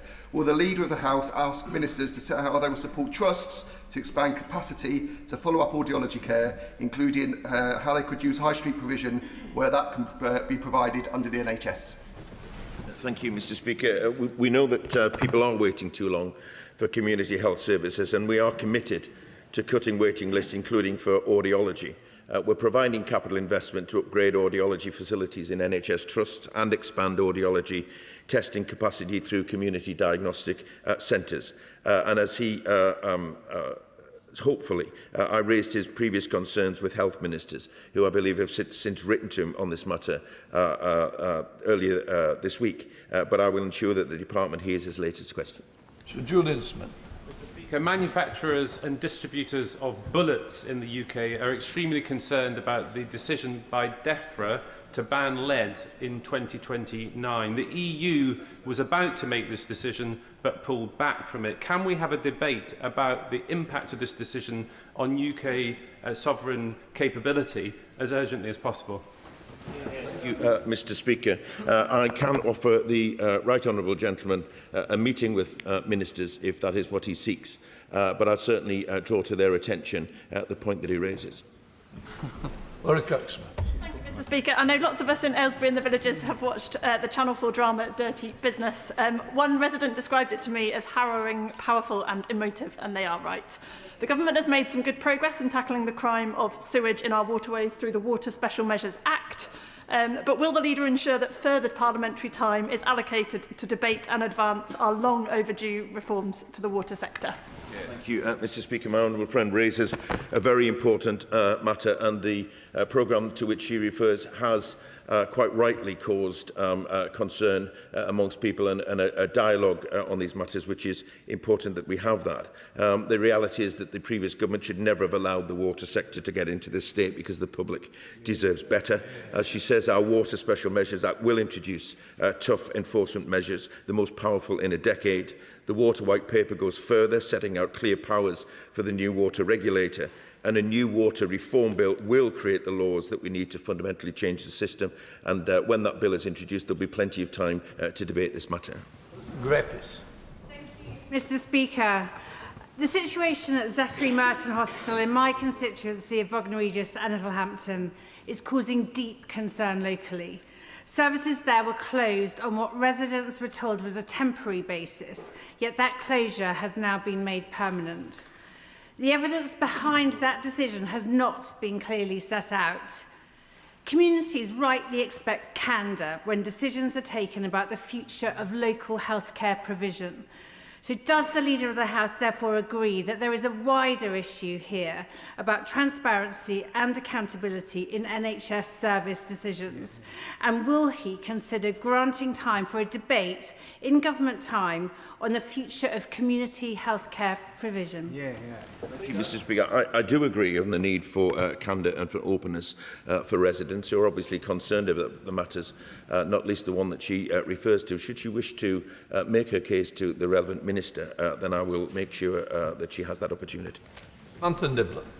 Mr. Speaker, comedy has always been a part of the fabric of British society. So I am delighted to be a patron of the newly launched Craft, set up to work to give the comedy industry the formal recognition it deserves to ensure fair funding and government and industry support. From national treasures and emerging talent to homegrown natural funny people in our own communities, like Steve Cook in my constituency of South Derbyshire, who runs I Love Swad on Facebook with Pete Jacob and Brass. Steve never fails to make me laugh. I'm nearly there, bear with me. He turned a council decision to turn around an interesting feature roundabout and call it Swadhenge. Google it, you'll find it. It's also on TripAdvisor now too. So does the Leader of the House agree with me that comedy is an art form, not just a genre? And will he join me in thanking Lou Jackson, founder of Craft, and Steve Cook, and all those who support comedy in the UK? Thank you, Mr. Speaker. Mr. Speaker, much like myself, comedy brings light and laughter to our lives. And is a talent and an art to which I'm proud to join my honourable friend in recognising. Of course, I want to thank everyone who supports the incredible UK comedy scene, including Lou Jackson from Craft and Steve Cook from her constituency. Wendy Chamberlain. Mr. Speaker, it was good that the government did host a session in relation to heating oil. Rural constituencies like my own of North East 5 have almost 15% who rely on heating oil, so it's really important that the government's debating that. But as my right honourable friend, the chair of the EFRA Select Committee raised, red diesel is also an issue, and rural impacts of the conflict in Iran are greater than heating oil. Fertiliser is another challenge, reports of 40% increases in the costs. When food security is becoming even more vital, can the Leader of the House ensure that we have a statement from the Secretary of State for DEFRA on the rural impacts of the conflict? Thank you, Mr. Speaker. I don't think we've been shy in bringing forward statements on matters that have arisen from the crisis in Iran, and we will continue to do so. The Honourable Lady is absolutely right to raise concerns about heating oil and about other matters too. And as she knows, the Energy Minister has asked the CMA to make sure that consumers are treated fairly with the option of investigation into unfair practices if that becomes necessary. But the government is very cognisant of energy prices in general, but also of heating oil and indeed of fuel. And we'll keep that under close watch and when appropriate, bring forward and update the House on what we intend to do about it. James Asler. Thank you, Mr. Speaker. This weekend marks the 50th anniversary of the West Ham station attack, where an IRA bomb exploded on a tube train, injuring 9 people. Post Office engineer Peter Chalk was shot and seriously injured, and the tube driver Joseph Julius Stephen was shot and killed as they attempted to stop the attacker escaping. Mr. Stephen was posthumously awarded the Queen's Gallantry Medal, and we are marking his sacrifice at the station this week. Would the Leader of the House join with me in marking this anniversary and sending this House's best wishes to his widow Janet? And does he agree we should always mark these significant anniversaries, particularly where it involves public sector workers who have stepped up above and beyond the call of duty and sacrificed or risked their own lives to protect the public? Thank you, Mr. Speaker. I absolutely thank my honourable friend in sending our best wishes to the friends and family of the people who were killed. And I thank him for raising this important anniversary. It is important that we remember events such as these because not least it underlines the importance of community. And I join him in recognising all public servants who have acted in the face of danger to protect us as we go about our daily lives. Robin Moore.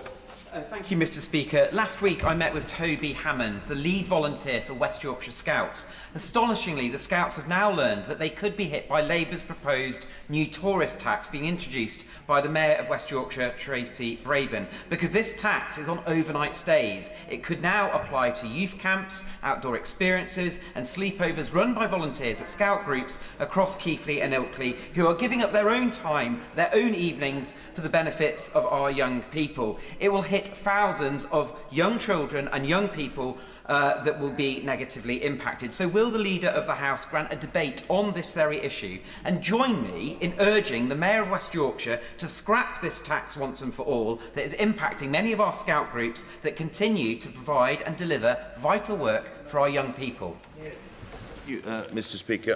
I sincerely hope that the impact isn't as the honourable gentleman has led us to believe. If he wants confirmation from that, then I will arrange for a minister to explain what the situation is. Absolutely right, though, Mr. Speaker, that mayors are given the opportunity, the choice rather, as to whether or not they introduce a tourist tax. It will be controversial in many ways. We understand that, but let's not forget that there are benefits in terms of the income and what can be used with that money. But I join with him in his worry that if that impacts negatively on Scouts, then that's something that should be borne in mind because they do a fantastic job, Mr. Speaker. Mr. Speaker, bank closures have affected many communities. In Blaenau Gwent and Rymney, we'll have banking hubs in Abertillery and shortly in Ebervale, so residents have access to bank services on their high streets. These are very popular. Now, it's great that the government is committed to delivering 350 banking hubs. Maybe have a statement to find out how that's going, to hear about lessons learned and if access to hubs could be widened in the future. Thank you, Mr. Speaker. Banking is changing, with many customers benefiting from the convenience of managing their finances remotely, but the government also understands the importance for many people of face-to-face banking and is committed to supporting sufficient access for customers, which is why the financial services industry, with government support, is committed to rolling out 350 banking hubs. That's 350 now, Mr. Speaker, but that's not an upper limit on how many there will be. This is 350 by the end of Parliament, but there's no reason why the process can't continue. The government is working closely with industry on this commitment, including through regular ministerial engagement. As we assess the rollout of those banking hubs, I'm sure ministers will want to bear in mind the need to update the House when appropriate. Christine Jardine. Thank you very much, Mr. Speaker, and can I associate myself with the remarks of the Leader and the Shadow Leader about the anniversary of Dunblane. Many of us in this place have pensioner constituents abroad, particularly 90% of them in the Commonwealth, who have frozen pensions from the point at which they left.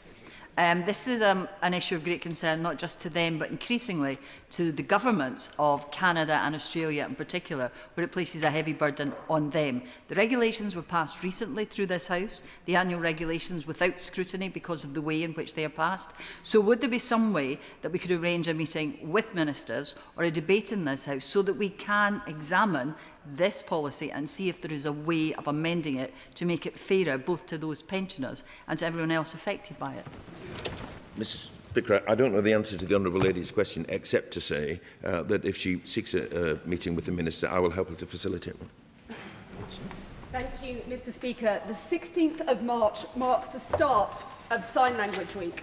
Derby has the largest deaf community of any local authority in the country, thanks in large part to the Royal School for the Deaf founded in 1898 and the strong and supportive community that has arisen ever since. But even in Derby, too many people find public services inaccessible.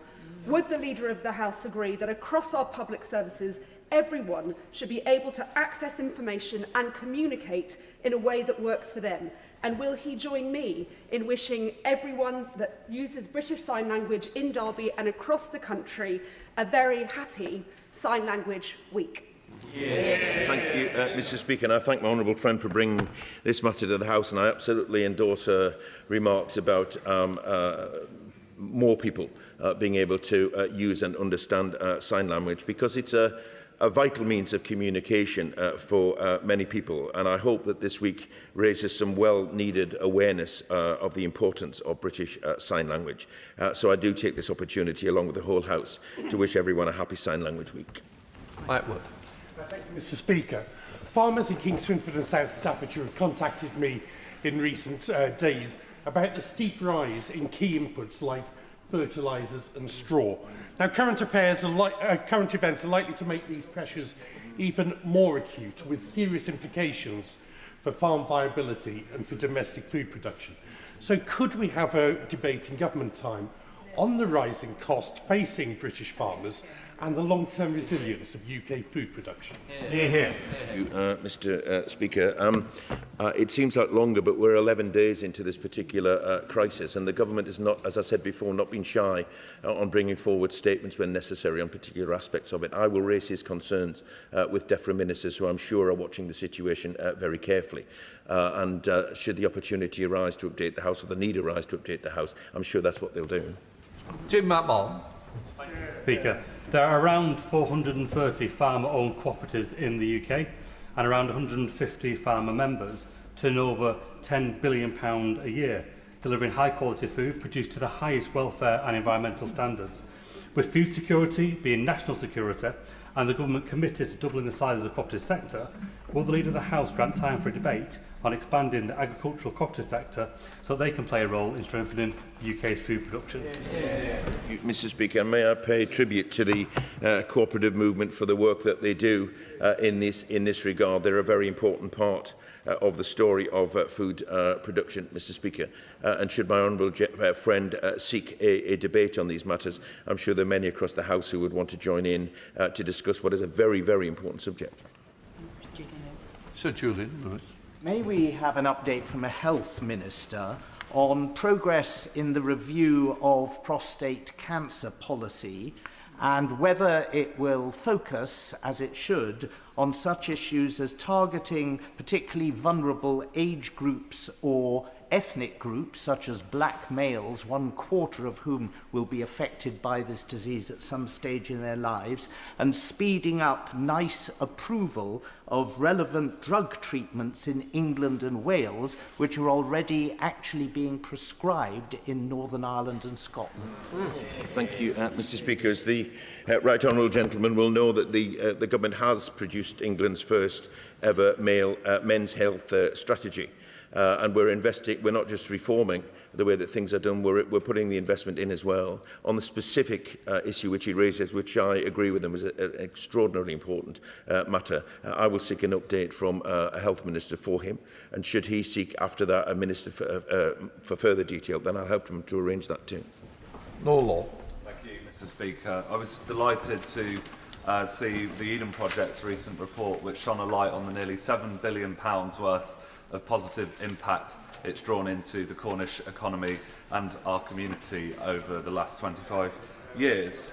So will the Leader of the House work with me and across departments to ensure that our High Street strategy and that our local visitor economy strategy works for Cornish businesses, for local wealth creation, for skills development and for our wider communities, just as the Eden Project has done? Thank you, Mr. Speaker. My honourable friend is a strong advocate, not just for his constituency, but for Cornwall, and I commend him for that. The Eden Project, as he said, has been an amazing initiative and contributed to the local community and economy, attracting visitors, creating jobs, and generating £6.8 billion boost to the area since it opened. My door is always open to the honourable gentleman to discuss what further action can be taken to champion this cause, and if he seeks one, I will also get a meeting with the relevant minister. Alison Bean. Mr Speaker, for decades, local people in Frome have used Packsaddle Fields as a valued space for walking, recreation and nature. Plans to build housing on the site were refused twice last year because of the harm it would cause to the community's use of the land. Despite this and the fact they have no live planning application, Live West is now taking legal action relating to access to the fields and has forced Somerset Council to fence off the area, which simply denies local people the many benefits of being able to enjoy the outdoors. Would the Leader of the House urge the Ministry for Housing, Communities and Local Government to look at whether it's reasonable that land can be fenced off in this way, and help me organise a meeting with the relevant Minister to discuss this? Mr Speaker, I will raise the matter with the relevant Minister and ensure that the Honourable Lady gets an update on the important point that she raises. But I would gently point out, as I do when housing matters are considered, it's much better if these things are decided locally and communities can go along with it, because we do need more houses. We need more houses for people to live in and to make sure that communities are resilient. But I will ensure that she gets a response to the specific point from the relevant minister. Thank you, Mr Speaker. Silicosis is a particularly nasty, debilitating respiratory disease, and it's alarmingly on the increase here in the UK, predominantly for young people between the age of 20 and 30. It's really something we need to be looking at. It's a preventable disease. The reason why it's escalating is because the increase in engineered stone dry cutting. Can we have a debate in government time to see how the government can intervene to prevent this debilitating disease, silicosis, from becoming the next asbestos national tragedy? Thank you, Mr Speaker. My honourable friend, as ever, raises an important issue. The government is committed to increasing the capacity of respiratory services. The NHS has specialist centres for diagnosing and managing lung diseases that cause scarring, such as silicosis. I'll make sure that the relevant minister hears his concerns. If he wants a meeting with that minister, then I will help to facilitate that, because we should use the experience of my people like my honourable friend on these matters, because he does bring a loud and strong voice to them. Glenn. Thank you, Mr Speaker. My constituent, Kate Simankovic's daughter, Ruth, tragically died in a mental health inpatient unit. And she's been told by the government that the law as it stands already provides adequate protections to ensure that family contact and visits can happen. But plainly that didn't happen, with tragic consequences in that case. Please, could the Leader of the House facilitate a debate or a statement or a meeting with the Minister? Because when a tragedy like this happens, it's not enough to say the law is satisfactory as it is, because plainly the tragic death of their daughter is something that they will not rest until is properly met by government action. Mr Speaker, and the Right Honourable Gentleman is absolutely right to raise these matters, and I commend him for the way in which he has raised them here today. It's an awful tragedy when these things happen, and I understand the family's reluctance to accept that the law is strong enough. Should he seek a meeting with the relevant minister, then I'll help him to facilitate. Thank you, Mr. Speaker. March is Prostate Cancer Awareness Month, and as we know, this Labour government has created a men's health strategy for which the Men and Boys Summit will be a central pillar later this year. Today, the Prostate Cancer APPG heard powerful testimonies from Movember, Maggie's, the British Association for Urological Nurses, and Alfonso Archer, a survivor, who spoke powerfully about the inequities in prostate cancer provision and the place for music therapy in the recovery process. Whilst I welcome the very powerful response to the Right Honourable Member for New Forest East, would the Leader of the House ensure that a round table on prostate cancer is among those included in the lead up to this very welcome summit later this year? Indeed, Mr. Speaker, it is, as my honourable friend pointed out, the second time that this has been raised today, and that underlines the importance of these matters. Should he seek a debate, I'm sure that others will join him in raising these important matters. But in terms of the round table before the summit, then I'll certainly look into that. Andrew Rosenthal. Every year for St George's Day, my local Scouts in Romford have a St George's Day parade and a service at a local church. In Hornchurch as well, so 2 parades in Havering. But this year, the police have withdrawn support. They're not prepared to marshal the very short parade on the basis of cost. Now, Mr. Speaker, we pay in huge sums of money for the Metropolitan Police, and when there is any kind of event, I expect the police to be there to look after the safety of those young people that are celebrating the patron saint of Scouting. So, will the Leader of the House allow for a debate about, firstly, the importance of celebrating St George's Day as part of our great English cultural heritage, but also the failure of the Metropolitan Police to ensure that the London Borough of Havering is given the police cover that we deserve and that we pay for? Mr. Speaker, I'm sure this was not an easy decision for the police, but I can understand the distress that it might cause, and I do even now hope that a local solution can be found. But he raises the matter of whether or not there would be a debate to commemorate St George's Day. Let me see what we can do in that regard, and that will give him and others the opportunity perhaps to raise issues like this. Jim Dixon. Thank you, Mr. Speaker. It's been a really big step forward to see the statutory levy on gambling operators up and running since April last year, with money raised ring-fenced for much-needed gambling-related harms research, prevention and treatment. However, I am very concerned that with only 3 weeks until the new financial year, funding allocations haven't yet been announced, leaving vital organisations like GamCare and Gordon Moody and many others uncertain of their future. Would the Leader of the House pass on my concerns to the relevant Health Minister and ask that they update the House as soon as possible? Mr. Speaker, and I thank my honourable friend for his question. We are committed to strengthening protections for those at risk and reducing harmful gambling.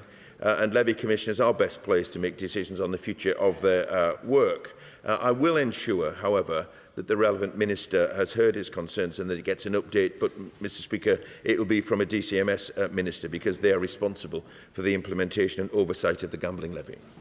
David Mundell. Speaker, and can I associate myself with the remarks earlier about the Dunblane tragedy?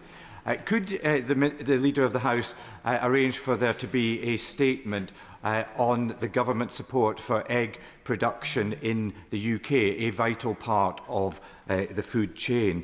I have some of the UK's largest egg producers in my constituency, such as Glenrath Farm, and they are very concerned about a consultation on phasing out of enriched colony cages. They point out that current UK trade policy allows tariff-free imports of eggs and egg products from lower welfare systems, including conventional cages still legal in many non-EU countries. A unilateral UK ban on cage production without equivalent import restrictions would accelerate imports of shell eggs and egg products from systems that would be illegal domestically and would undermine UK producers and processors who have invested heavily in enriched cages. Yeah.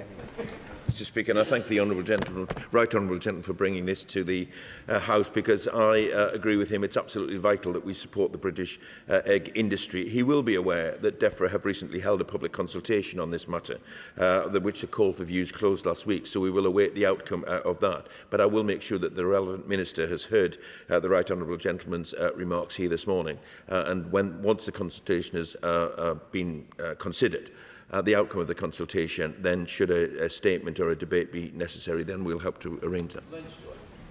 Thank you, Mr. Speaker. For constituents in Ayr, Carrick and Cumnock affected by the loan charge, the McCann Review has had a long-anticipated step towards bringing a year of uncertainty to an end. However, a number of individuals that still feel that cases dating back decades remain unsolved, and the focus of enforcement has not been applied evenly between scheme promoters and those who use the arrangements. Can I ask the Leader of the House what analysis has been carried out and how the recommendations of the McCann Review will affect individuals and businesses currently engaged with HMRC on loan charge matters? Thank you, Mr. Speaker, and I thank my honourable friend for raising this matter. The Government does understand the strength of feeling about this issue, which is why we accepted all but one of the independent review's recommendations, and why, Mr. Speaker, at the budget we made the decision to write off £5,000 from the liabilities of everyone who has been affected by the loan charge. But I will ensure that ministers have heard my honourable friend's concerns today. Franklin. Speaker, in my constituency of Guildford and right across the country, the continued spike in oil prices is having a huge financial impact on families reliant on heating oil. Will the Leader of the House to look at a mechanism for heating oil price cap?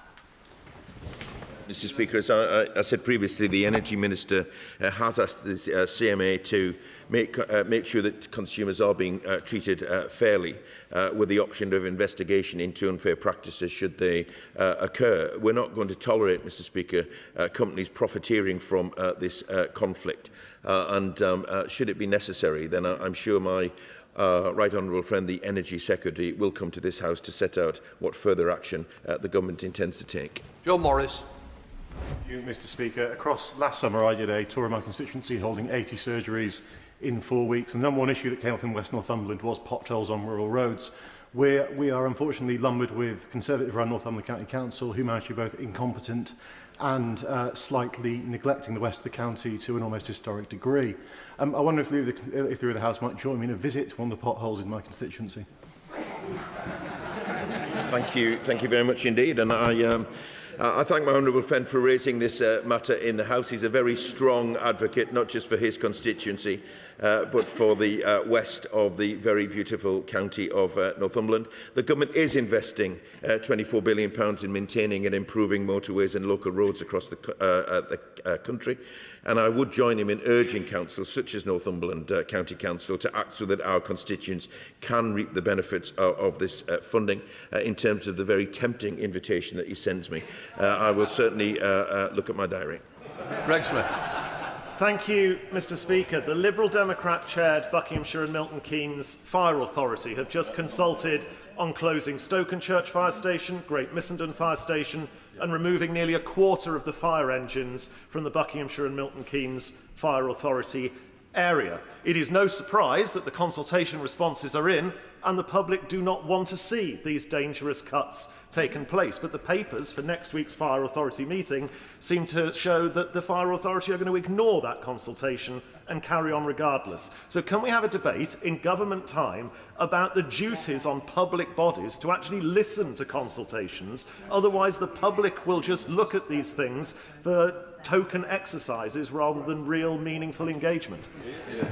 Mr. Speaker, and I do understand public concern when issues such as these arise, and wherever possible, of course, the authorities need to listen to residents. Should the honourable gentleman seek a Westminster Hall debate, I'm sure others will seek to join him in that, because there are common concerns in other areas of the country.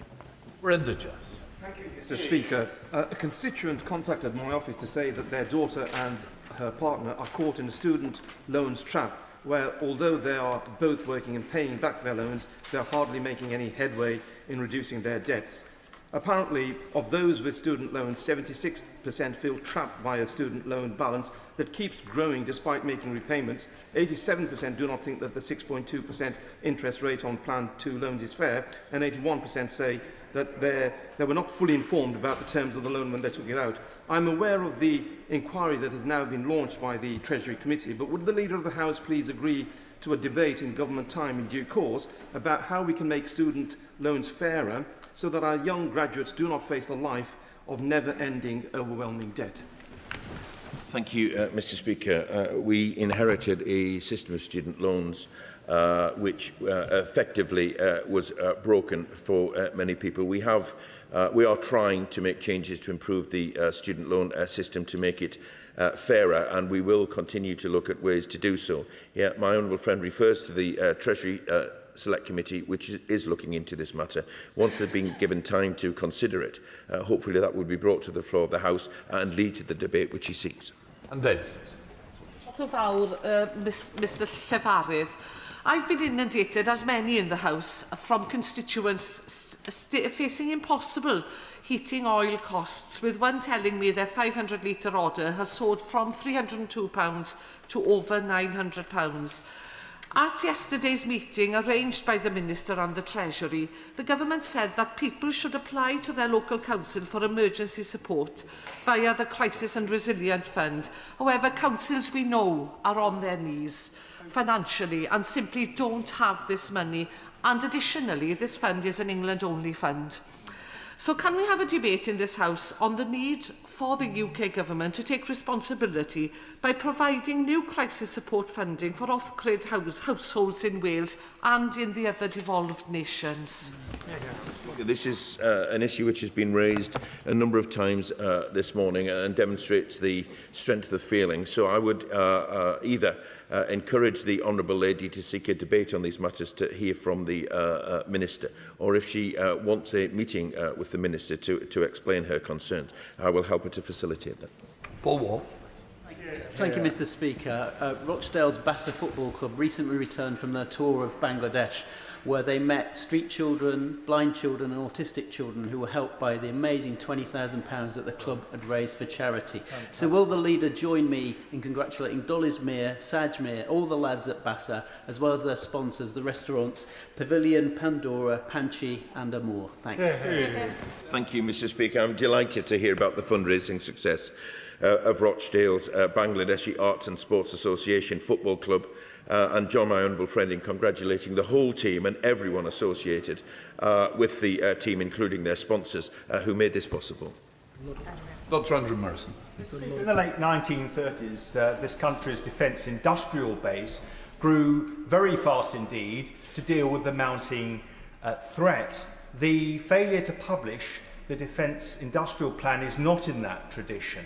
From Spitfire in Trowbridge, Mr. Speaker, to the Royal Ordnance Factory in Chorley, you'll know that very well. Can we have a debate in government time to establish when we are going to see the Defence Industrial Plan, whose delay is holding our defence industrial base back, published?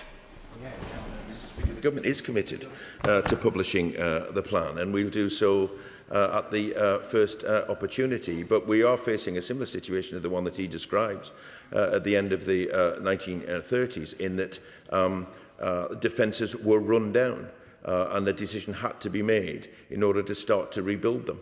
And that's why the work that he talks about at the end of the 1930s had to happen. Of course, we hope that what happened later is not something that happens now. It's clearly evident, but we are trying to rebuild our defences. We are working on the plan, and we will publish it as soon as we can. And we've still got the storage facilities in Chorley as well. Amanda Barty.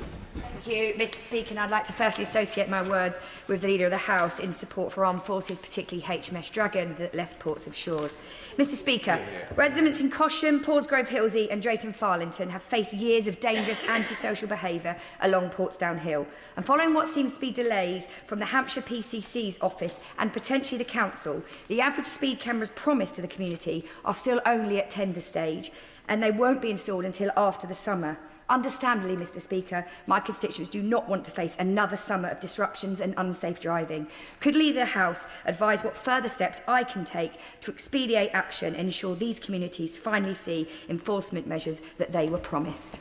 Thank you, Mr Speaker. We published our road safety strategy in January, which marks a turning point in the government's approach to this, and we are taking decisive action to make our roads safer for everyone. But I will ensure that the relevant minister has heard her contribution today. But it's also an opportunity, Mr Speaker, to thank everyone involved in getting HMS Dragon ready so that it can embark. And I want to pay tribute to everyone there. And can I also congratulate the City of Portsmouth, who I understand celebrates its centenary this year.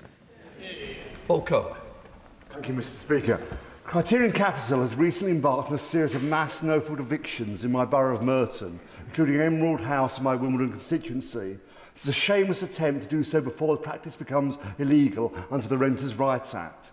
The Section 21 notices have been accompanied by ostensibly fraudulent electrical safety reports issued by a company dissolved at the date of issue after supposed visits that do not appear to have taken place.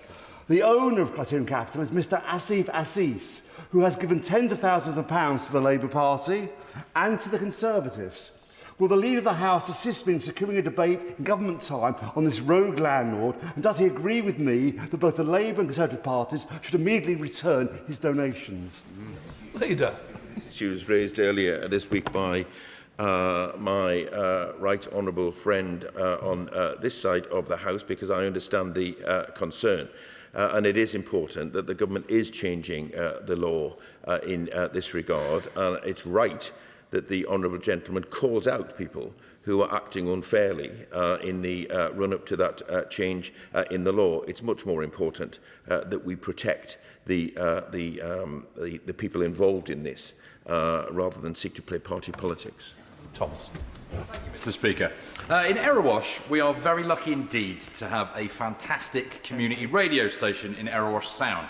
Thanks to the incredible Jeff Martin, Paul Stacey, Emma Duthie and dozens of other volunteers, we have a proper local radio station that focuses on hyper-local matters, promotes our community and has created a media training pipeline through the Erewash Sound Academy that creates real excellence. Will the Leader of the House then make time for debate on community radio so everyone can hear some more about the magic that my community and many other communities around the country enjoys? I want to join my honourable friend in sending my thanks to all those involved in community radio, including Jeff, Paul and Emma at Erewash Sound. I know that my honourable friend was a keen musician in his youth, Mr Speaker, and that community radio stations such as those in his community are vital for local and grassroots music. I also would encourage him to apply for a Westminster Hall debate on this topic, because I'm sure there are others who would wish to join in and celebrate what's happening in their own areas. Lincoln John. Thank you, Mr Speaker. On Monday, my wife asked me what we were doing at work this week, and I said I was trying to support the British pub industry. And she looked at me and said, "Trust me, you're doing your bit already." The reasons why the pub industry are suffering a bit, we probably couldn't agree on, but would the Leader of the House agree with me that we can all show some leadership in our communities if all 650 honourable members committed to going to their local pub and buying a drink this weekend? Thank you, Mr Speaker. I certainly encourage honourable members to visit their local pub because they're an important part of local communities, but to be moderate in their actions, because we might save the pub, but we might not save our marriages. Robinson.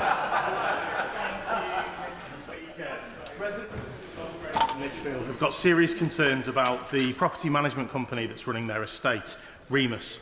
Some residents have submitted formal complaints and had no reply from the company, and a promised residents meeting between the company and those concerned residents has never materialised. I wrote to Remus in October to ask them to meet me, no reply. I wrote again in November, no reply. In February, I escalated to their CEO. He did actually get back to me, and he told me that the regional manager would be in touch. A month later, I've heard nothing. Will the Leader of the House join me in calling on Remus to stop dodging residents' complaints, to meet with me as a matter of urgency? Hear, hear. Because it's important that members of Parliament raise matters such as these on behalf of their constituents, and Remus and other companies should accept that responsibility, and they should respond in an appropriate way. Developers building in my constituency of Chichester in Bosham, Ernley and Bracklesham were given planning conditions where they weren't allowed to move residents onto those new developments until the wastewater treatment work capacity had been completed. Well, surprise, surprise, there is no extra capacity at the wastewater treatment work, and yet those developers are now going back to the council to ask for that commitment to be removed from the planning conditions that got them the planning in the first place. Will the Secretary of State please arrange for me to meet with the Secretary of State for housing, communities and local government so I can talk to them about an infrastructure-first approach to development?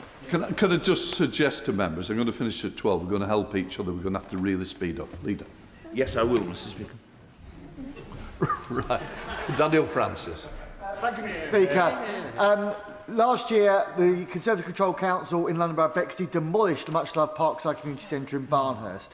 They've now said they will allow it to be rebuilt if a charity funds the rebuilding themselves.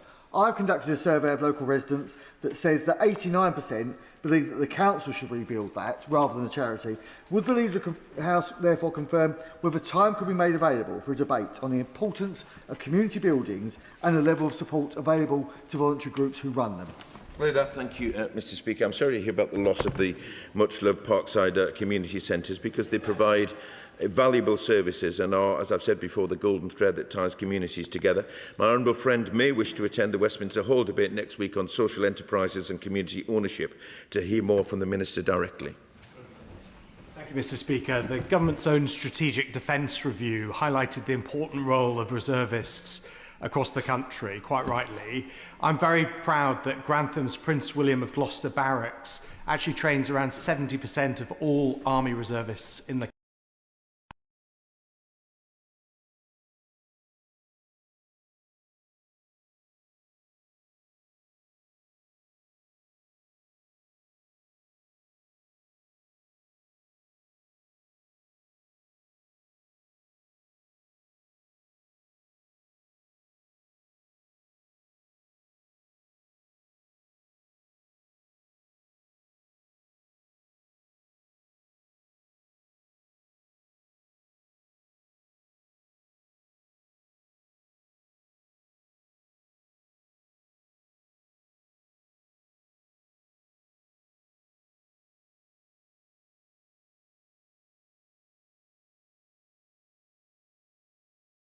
the Employment and Training Act 1973 to address this problem.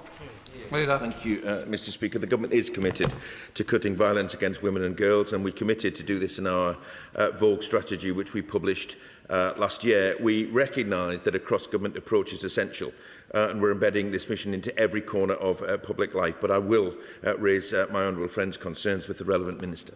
Dr. Alping. Mr. Speaker, Friendly Park Hospital in my constituency is due to be rebuilt as part of the government's new hospital programme, but it's recently transpired that the costs of upgrading vital local transport infrastructure have neither been costed nor budgeted for as part of that scheme.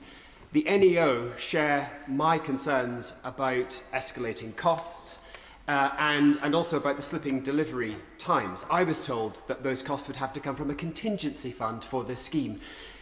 Given that this scheme needs to be credible and command public support, can I ask for an urgent debate on this issue so that those errors are not hard-coded into this process? Thank you, Mr. Speaker. The honourable gentleman raises quite rightly the investment which the Department of Health intends to put into his local community, but he's right to say that it's more than just the Department of Health, because there are issues around transport. So I will arrange for a meeting with him, with the relevant minister, should he seek one, to see if we can resolve this. Lee Barrow. Thank you, Mr. Speaker. Reform-led Northamptonshire Council has just announced that it's increasing school transport from £795 a year to £965 a year.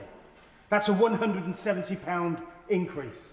That's an increase of over 20%, and that's an unaffordable increase for families. That comes from a council that promised lower costs for families, comes from a council that's failed to have its book signed off, and it's from a council that's received a groundbreaking real terms increase in their settlement from this government. So does the Leader of the House agree with me that Northamptonshire Council should reverse this unacceptable, uninformed and unaffordable decision. Thank you, Mr. Speaker. I do agree with my honourable friend, and I would just contrast the record of reform-led Northamptonshire Council with what the government is doing to support families in a whole range of actions. The actions of reform-led councils are consistently brought to my attention every week, Mr. Speaker, in these sessions, and it's never in a positive light. So I do hope that the council has heard my honourable friend's contribution today. It's further evidence that reform over-offers and under-delivers. John Toonan, that. Thank you, Mr. Speaker. Would the leader have grant some time in government time, please, to debate the state of our telephone networks? It can't be only in Tunbridge that we've noticed that actually the connectivity has gone down. And while we may see that you have full bars on 4G, in fact, you have no ability to get any data. This has been a problem that's been going on for a number of years, and Jess in my office has been absolutely brilliant at trying to get the different organisations together, has sadly torn her own hair out, and probably most of mine, in the frustration at dealing with all of these different people who simply fail to connect Tunbridge to the rest of the world. Thank you, Mr. Speaker. Should the right honourable gentleman seek an update on what the government can do to assist this situation? I do understand his and his residents' concerns.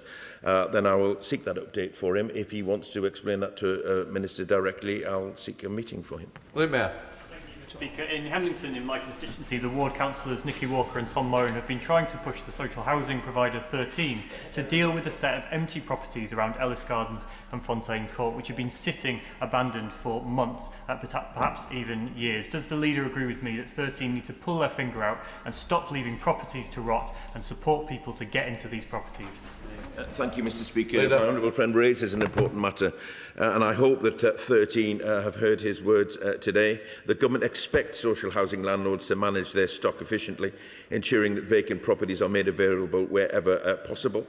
These are obviously concerning matters. I'll make sure that the relevant minister is made aware of them. Vicky Slade. Speaker, despite relying on public money, financial accountability and value for money of a multi-academy trust is seemingly unchallenged, with many leaders earning more than the Prime Minister. Aspirations with the school in Paul spent money on Teslas for their central staff and are now cutting the curriculum to balance the books.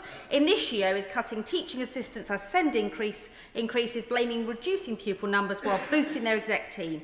With the current consultation on the white paper, now seems a good time for the government to make time in government time for a debate on transparency and accountability of academies so we can drive out access and get back to doing what they were supposed to do. Thank you, Mr. Speaker. When the consultation has ended, I'm sure there will be an ample opportunity to raise the points that the Honourable Lady has raised. Rutland. Thank you, Mr. Speaker. This Labour government has given Conservative-run West Sussex County Council £27 million to get our roads in shape. But across my constituency, there are dangerous potholes they refuse to fill and roads in desperate need of resurfacing, including in Mansfield Road and Thesiger Road in East Worthing that I saw at the weekend. Will the Leader of the House join me in calling on the County Council to properly fix roads across Ada and Worthing and make time for a debate on renewing our road? Thank you, Mr. Speaker. The performance of Conservative-run West Sussex County Council on potholes was raised with me only last week, Mr. Speaker, and I'm sure that today they will have heard my honourable friend's contribution, and I hope that it spurs them into action. Clive Jones. Thank you very much, Mr. Speaker. Duncan Lynch Precision Engineering is a successful specialist manufacturing company established over 60 years ago. They would like to take on a number of new apprenticeships. Good, well-paid jobs for local young people. The company are struggling to find apprentices and appropriate courses, a clear concern for the business and for young people seeking a good career. Can we have a debate in government time to discuss how to boost the uptake of apprenticeships and improving the courses available to manufacturing and engineering business? Thank you, Mr. Speaker. The tragic record of the last government was that apprenticeships went down. This government is committed to reversing that, which is why we have a £725 million growth and skills levy, and our reforms will help to deliver 50,000 new apprenticeships. And in our first year, we've helped over 350,000 people into apprenticeships. So should the honourable gentleman seek a meeting with the minister to explore what further can be done, then I will arrange that. Sorry, Coombs. This week there was a mass release of balloons in Birmingham in memory of my friend, Councillor Wasim Zafar, who passed away suddenly and tragically at the age of 44. There was no prouder Brummie than Waseem. He loved the city, he loved the villa, and he loved representing the people of Lascelles. As Cabinet Member for Transport, he was the driving force behind the city's clean air zone, and he fought every day against the health inequalities that mean so many Brummies die too young. I will miss Waseem more than I can say. He leaves a hole in the city that will be very difficult to fill. Will the leader join me in sending his deepest condolences to Waseem's wife Aisha, his 4 sons, his wider family, and can we have a debate on the health inequalities that Waseem cared so passionately about? Mr. Speaker, I absolutely join my honourable friend in paying tribute to Waseem's and his work as a local councillor, particularly on the clean air zone in Birmingham. I know that he will be greatly missed, and I extend my heartfelt condolences to his loved ones at this time. Should my honourable friend seek a Westminster Hall debate, then she will not only be able to pay further tribute, but to explore what further action needs to be taken on these very important environmental matters. Thank you, Mr. Speaker. I'm seriously concerned about the lack of progress for the Public Office Accountability Bill. I sat on the committee in November and it was urgent then. Can the Leader of the House write to me to explain why the Government's not adopted the common sense and victim-centred Amendment 23? And it's ironic, really, that bearing this in mind this is about openness and transparency, ministers seem to be completely unable to explain their objections to it. And can he investigate what is blocking progress, please? Mr. Speaker, ministers are working very hard, Mr. Speaker, on what is a sensitive bill, actually, in many ways, and we are working hard, and we will bring forward the bill in due course. But if she seeks an update from the relevant minister, then I will get her one. Mr. Speaker, may I ask the Leader of the House for a debate on recent Valuation Office agency changes to business rate classifications for flexible and co-working spaces? The agencies say they're just following case law, but the change could have significant implications for these businesses, some of whom will face big backdated bills. Flexible working spaces are an important factor in regenerating a lot of our town centres, like Chatham in my constituency, because they drive footfall into our town centres and people spend money in local shops. We desperately need a political solution to this problem.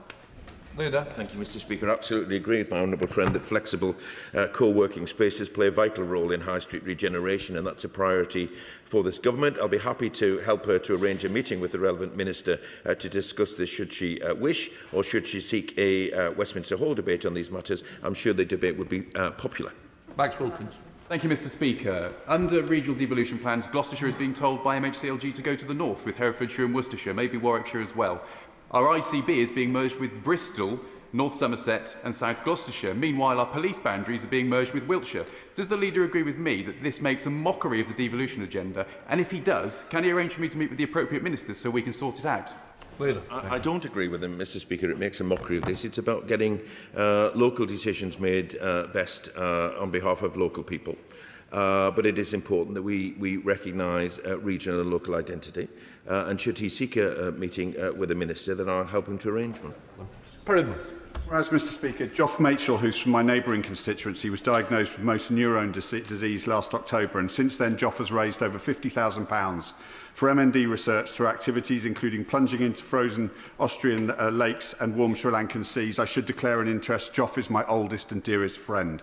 Given the importance of both sustaining research funding into MND and addressing significant patient delays or experience in accessing genetic testing, could the Leader assist me in getting a meeting with relevant ministers? Thank you, Mr. Speaker, and I send my best wishes to John and congratulate him on the money that he's raised so far. We are investing in MND research across all areas, including causes, prevention, diagnosis, treatment and care, Mr. Speaker, but I will assist my honourable friend in getting the meeting that he seeks with the Minister. That brings me to Jim Shaw.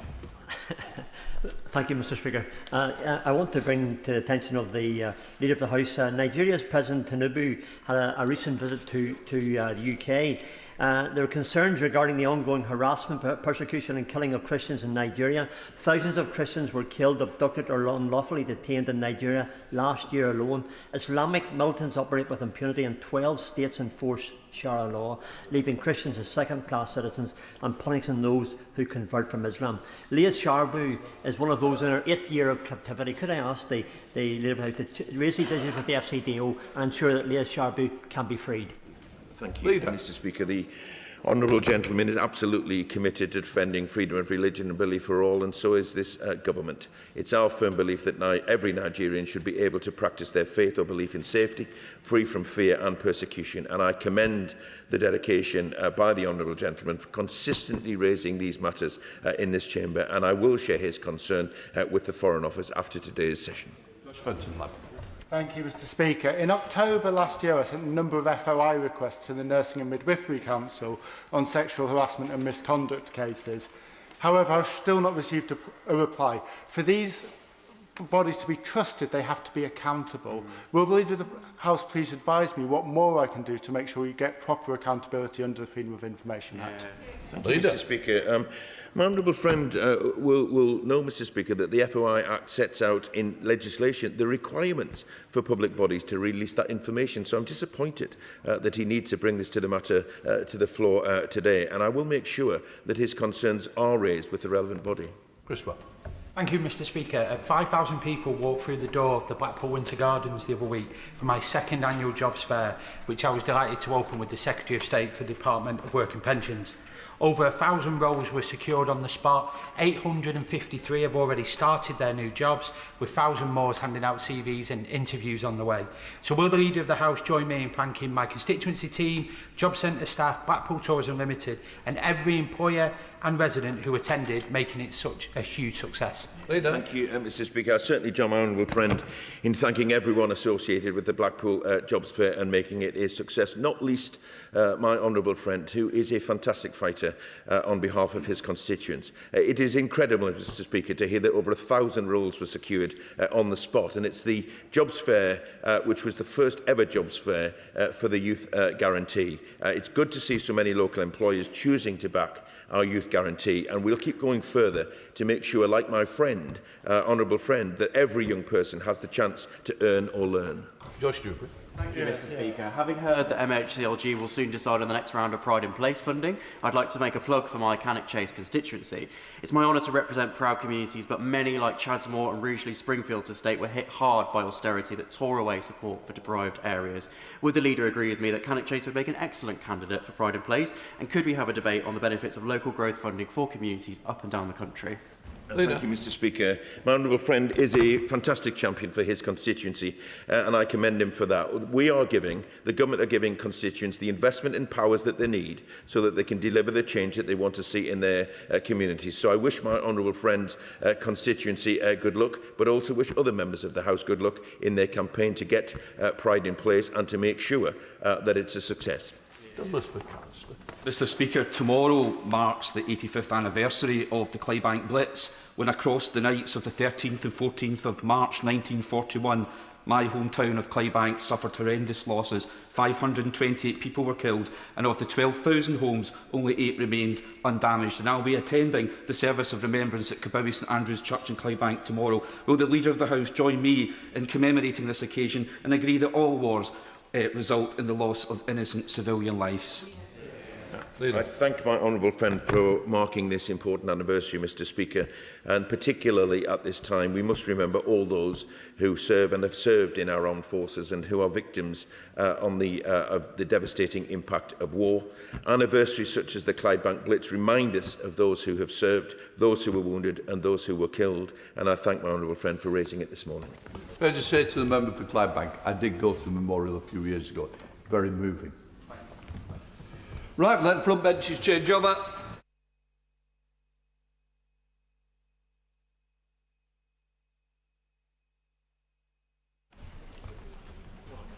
Before we come to the statement on Defending Democracy Task Force, I would like to make a related statement. Members will recall that in October 2024, I established a Speakers' Conference to examine the security of members, candidates and elections. That cross-party group published 2 reports, the first in June and the second in October 2025. Together, those reports set out more than 60 recommendations to tackle the serious and the wholly unacceptable levels of abuse and intimidation that was faced by politicians. The scale of the challenge is clear, and no single body can address it alone. The conference, therefore, called for action across government, law enforcement, political parties, traditional and social media, and several other relevant stakeholders. It also recognised members' collective responsibility to lead by example in the way that we treat each other. Responses on both reports have now been published, and I am notified that all members and members' staff of the earlier in the week, and so therefore they should have seen it. I am encouraged by the clear sense of shared purpose and determination to tackle the issues shown by all partners, and I'd like to thank them for their constructive engagement and positive response to the conference's work. Although the conference has concluded its formal work, I remained committed to monitoring progress closely and will continue to press for delivery of its recommendations where necessary. With that, I am pleased to be calling the Security Minister today, who will update the House on the work of Defending Democracy Task Force, which includes action the Government is taking in support of the Speaker's Conference recommendations. Minister Dan Jarvis. Well, thank you, Mr. Speaker, for your statement. And with permission, I will make a statement on the work the Government is leading to defend our democracy and those who serve within it, particularly as we approach the local and devolved elections taking place in May. Now, Mr. Speaker, twice in the last decade, devoted and beloved members of this House have been lost to abhorrent acts of violence. Each time I enter this chamber, my eyes are drawn to the shields dedicated to Joe Cox and to Sir David Amess. They are not simply memorials. They are a daily reminder of the duty we owe to one another and to our democracy to ensure that no one is deterred from public service by fear, intimidation or violence. It is in that spirit that I come to the House today to set out the challenges we face, what this government is doing, and to make clear what we will not tolerate. Now, Mr. Speaker, the work of elected representatives at every level matters. It shapes millions of lives and our country's future. That is why those entrusted to serve must be able to do so without fear or favour. Free debate and honest disagreement are the lifeblood of democracy. But let me be clear, harassment, intimidation, abuse and violence are not political expression. And today, the volume, breadth and tempo of threats against elected representatives is unprecedented. Across this House, colleagues will recognise the grim reality: assaults, vandalism, stalking, blockading, a blizzard of online abuse. This is not theoretical. It affects honourable members, councillors and candidates. It affects our families and our staff. Women and ethnic minority representatives report the highest volumes of abuse, including overtly sexualised and racially charged threats, which has a chilling effect on who feels able to stand for public office. When fear warps debate, when candidates step back, and when fewer people from diverse backgrounds feel able to stand, the damage is deep and lasting. That is why this government treats harassment and intimidation not as an inevitable occupational hazard, but as a serious threat to our democracy itself. Now, I know that you share that stance, Mr. Speaker, and I pay tribute to your leadership, especially through the work of the Speakers' Conference.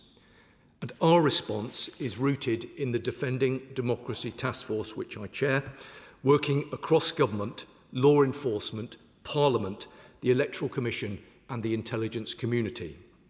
The mandate of the task force, renewed by this Prime Minister, is clear: to tackle the full spectrum of threats to our democracy. That means preventing and deterring harassment, ensuring real consequences when it does occur, and providing proportionate, effective security for everyone who participates in our democratic process. This is a year-round task, but the upcoming local elections demand that we intensify our focus and, where necessary, go further. Now, yesterday, I chaired a meeting of the Defending Democracy Task Force with ministers from the devolved nations. It was a constructive discussion on strengthening our collective security posture ahead of May. We reaffirmed our readiness to support colleagues in Scotland, Wales and Northern Ireland. The police are at the forefront of defending democracy efforts, and I thank officers and staff across the country for their dedication and diligence. Ahead of the May elections, we are working with the College of Policing, the National Police Chiefs Council, to strengthen guidance for frontline officers responding to incidents involving elected representatives. It is essential that the consistency of police response is improved across all force areas, and I welcome the police's decision to act on the recommendations of your conference, Mr. Speaker. Now, I'm pleased to be able to inform the House today that the Deputy Chief Constable Chris Barmer from Cambridgeshire Police has been appointed to the role as the National Police Chiefs Council lead for defending democracy. And I've written to the Chair of the National Police Chiefs Council and to DCC Barmer to stress the importance of their work to democracy itself. I emphasise the importance of keeping pace with the evolving threat abuse poses to democracy, and I will be meeting with them both shortly. Every police force now has a dedicated superintendent coordinator for Operation Bridger, which handles the protection of members beyond the parliamentary estate. Through Operation Ford, elected official advisors at working level exist to support both members of Parliament and locally elected representatives. I have extended the Operation Ford offer to cover all elected representatives across England, Scotland and Wales, supported by a full-time network of 66 Home Office-funded force elected official advisors. I'm also pleased to announce the creation of a new Threat Assessment Centre. This will support Operation Ford by centralising and coordinating intelligence nationally for incidents which target locally elected representatives. This function will be live ahead of the local elections. Now, Mr. Speaker, where the law fails to provide adequate protection, we will strengthen it. We've seen protests deliberately targeted at private homes, timed to intimidate families and children, and designed to exert pressure through fear. That is why the Crime and Policing Bill introduces a new offence to restrict protests outside the homes of public office holders. Peaceful protest is a cherished right, but the doorstep of a private home is not an appropriate setting for it. In addition, the Representation of the People Bill will introduce a new aggravating factor empowering courts to hand down longer sentences to reflect the seriousness of crimes committed against those who serve our democracy, whether elected representatives, candidates, their staff, campaigners and electoral officials. Now, Mr. Speaker, many members across this House and beyond have faced sustained online abuse and intimidation. Some have questioned whether to stand again. This is simply unacceptable. Through the Online Safety Act, the UK has established one of the strongest online safety frameworks in the world. Services now have clear legal duties to identify, remove and prevent illegal content, including threats, incitement and non-consensual intimate images such as explicit deepfakes. And as we approach the May elections, government will be engaging directly with major social media platforms to support and inform their election preparedness. Now, Mr. Speaker, countering threats to our democracy is a priority for this government, but I have always believed that this should be a shared endeavour. Therefore, today, I am directly appealing to every member of this House and to colleagues across local government and the devolved governments to play their part. Where we see harassment or intimidation, we must act. Where we experience it, we must report it. I know it can be time-consuming, but reporting really does matter. The Parliamentary Security Department works closely with the Home Office and the police to assess threats and put protections in place, but they can only do so with accurate information. Every report, even if the incident is judged to be below the criminal threshold, helps the authorities to build a clearer picture of the threat. So I urge honourable members, if there is an immediate danger, of course, call 999, reference Operation Bridger and use your SOS fob.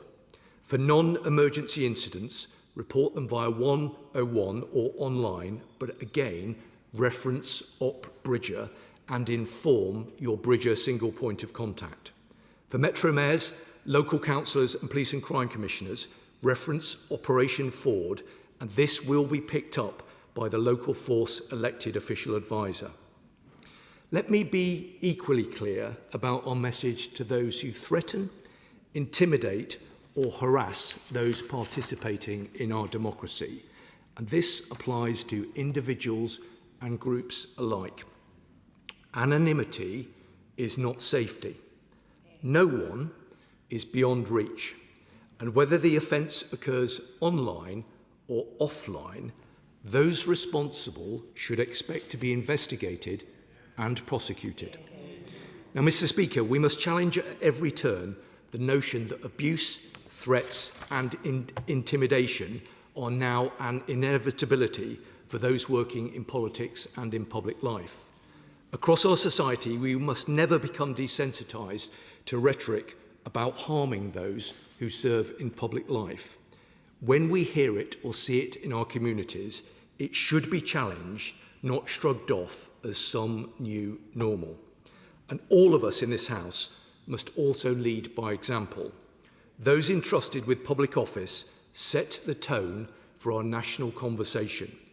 If we allow abuse to creep into our exchanges, whether here or on the campaign trail, we risk normalising behaviour that undermines democratic debate. By leading with civility, even in moments of sharp disagreement, we demonstrate to the country that principled argument can coexist with mutual respect. Mr. Speaker, I can inform the House that an extensive programme of work is well underway to ensure the security of the local and the devolved nation elections taking place in May. This includes support for returning officers to keep polling stations and count centres secure, alongside expert guidance on personal and cyber security for candidates. Mr. Speaker, history shows us that our democracy is precious. So today, together, we should draw a line, declaring with one voice that we will not be deterred from serving the public.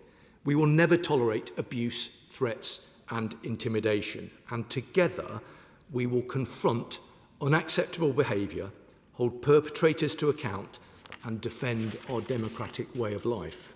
And in doing so, we honour the words of Joe Cox, who taught us that we have far more in common than that which divides us. I commend the statement to the House. Can I thank the Minister for the statement and thank him for taking on the recommendations of the conference as well. And I'd like to put on record my thanks for those who served on the conference and for all the effort that was put in. I think this is when the House is at its best. Katie Lamb, Shadow Minister. Thank you, Mr. Speaker. There is much to welcome in the Security Minister's statement today. I thank him for advance sight of it and more broadly for his update on the work of the Defending Democracy Task Force. And I join him in remembering our colleagues who lost their lives in service of the public. As he rightly notes, all of us in this place have a sacred duty to protect and uphold the democracy which has made this country so great for so long. I know few understand this as well as those in the Speaker's office, Mr. Speaker, and all of our Madam Deputy Speakers. So let me take this opportunity to thank you on behalf of all members here for everything you do in public and in private to keep us all safe. Targeted and serious intimidation of democratically elected politicians, particularly where that intimidation escalates into credible physical threats, is a serious impediment to the functioning of our democracy. It is, of course, right that criminal behaviour is prosecuted and punished. At the same time, we have a duty to ensure that policing of genuinely criminal behaviour does not stray into policing of free speech or free expression. In individual cases, this can be a challenging balance to strike. I trust the Minister will approach these cases with the appropriate caution and sensitivity. While many aspects of the Minister's statement are encouraging, I am concerned that other members of this government have failed to approach this issue with the necessary caution or the necessary candour. We must be honest about the fact that, while violence against elected politicians can come from a wide variety of groups, the single biggest extremist threat to our country remains the threat of extremist Islamist violence. That threat is intimately tied up with a growing tendency towards sectarian politics in some parts of our country. As my right honourable friend, the Leader of the Opposition, said recently, separatism is on the rise in our country because, for too long, Britain has been complacent about our culture and too tolerant of those weaponising identity politics for their own gain. Yet, in its cohesion strategy published earlier this week, this government seemed unwilling to deal with this threat head-on.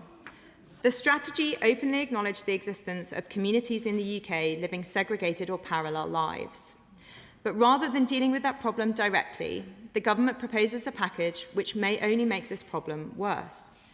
More DEI in the public sector, an attempt to smuggle in so-called social engineering under the guise of social cohesion,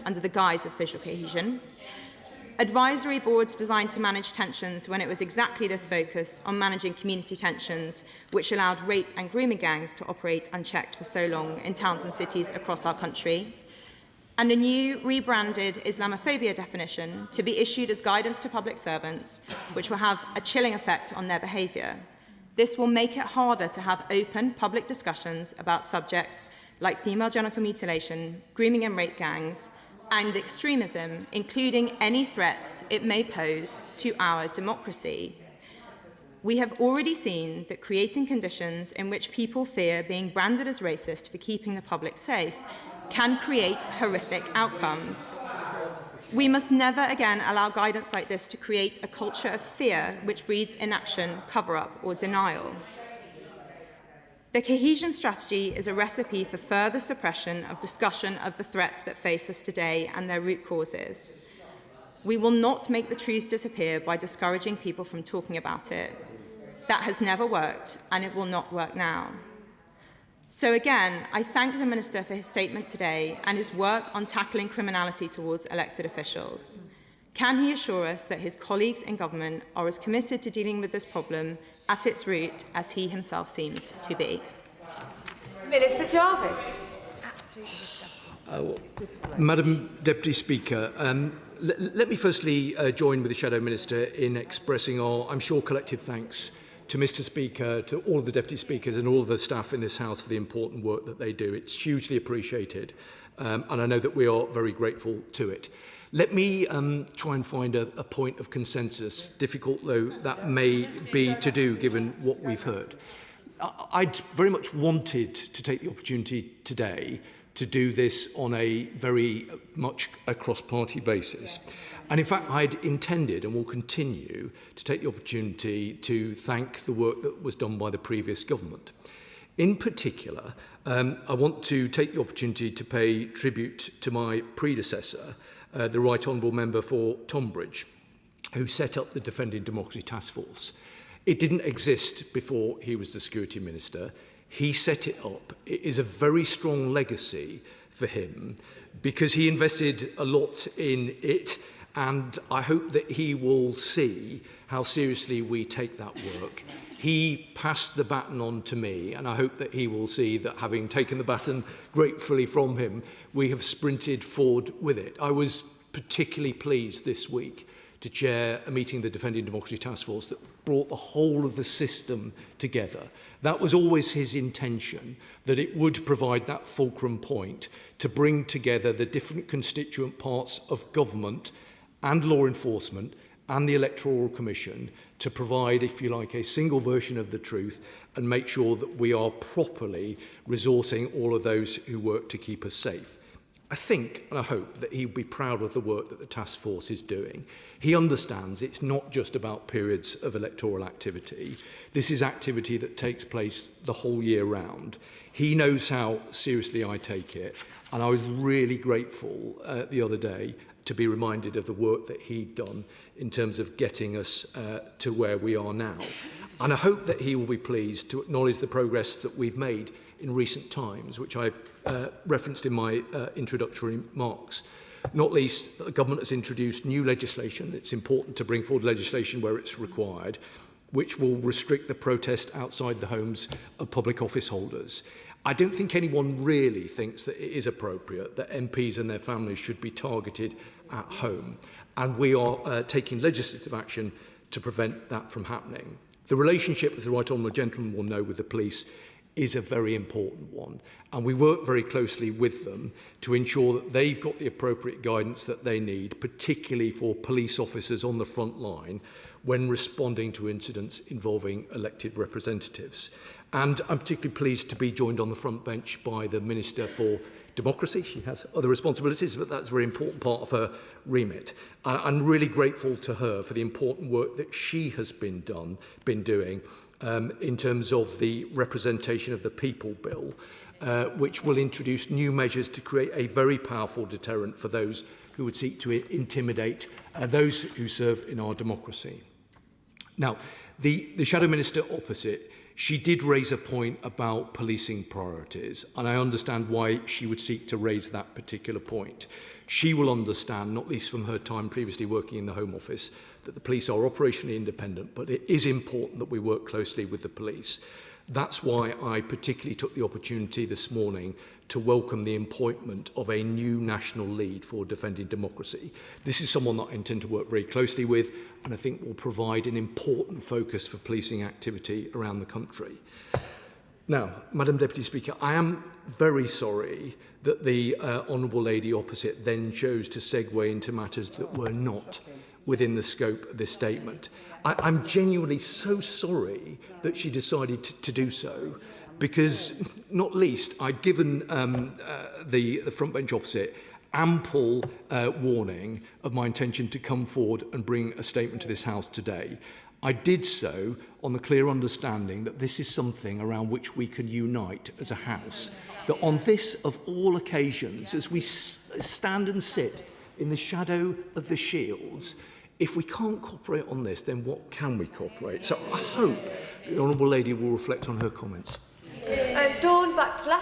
Thank you, Madam Deputy Speaker. Madam Deputy Speaker, I hope the Shadow Minister will get to her feet and correct the record, because there's a far greater threat from the far right than there is from Islam. And, you know, in this holy month of Ramadan, I'm sure Muslims all over the country will be praying for her soul, whether she deserves it or not.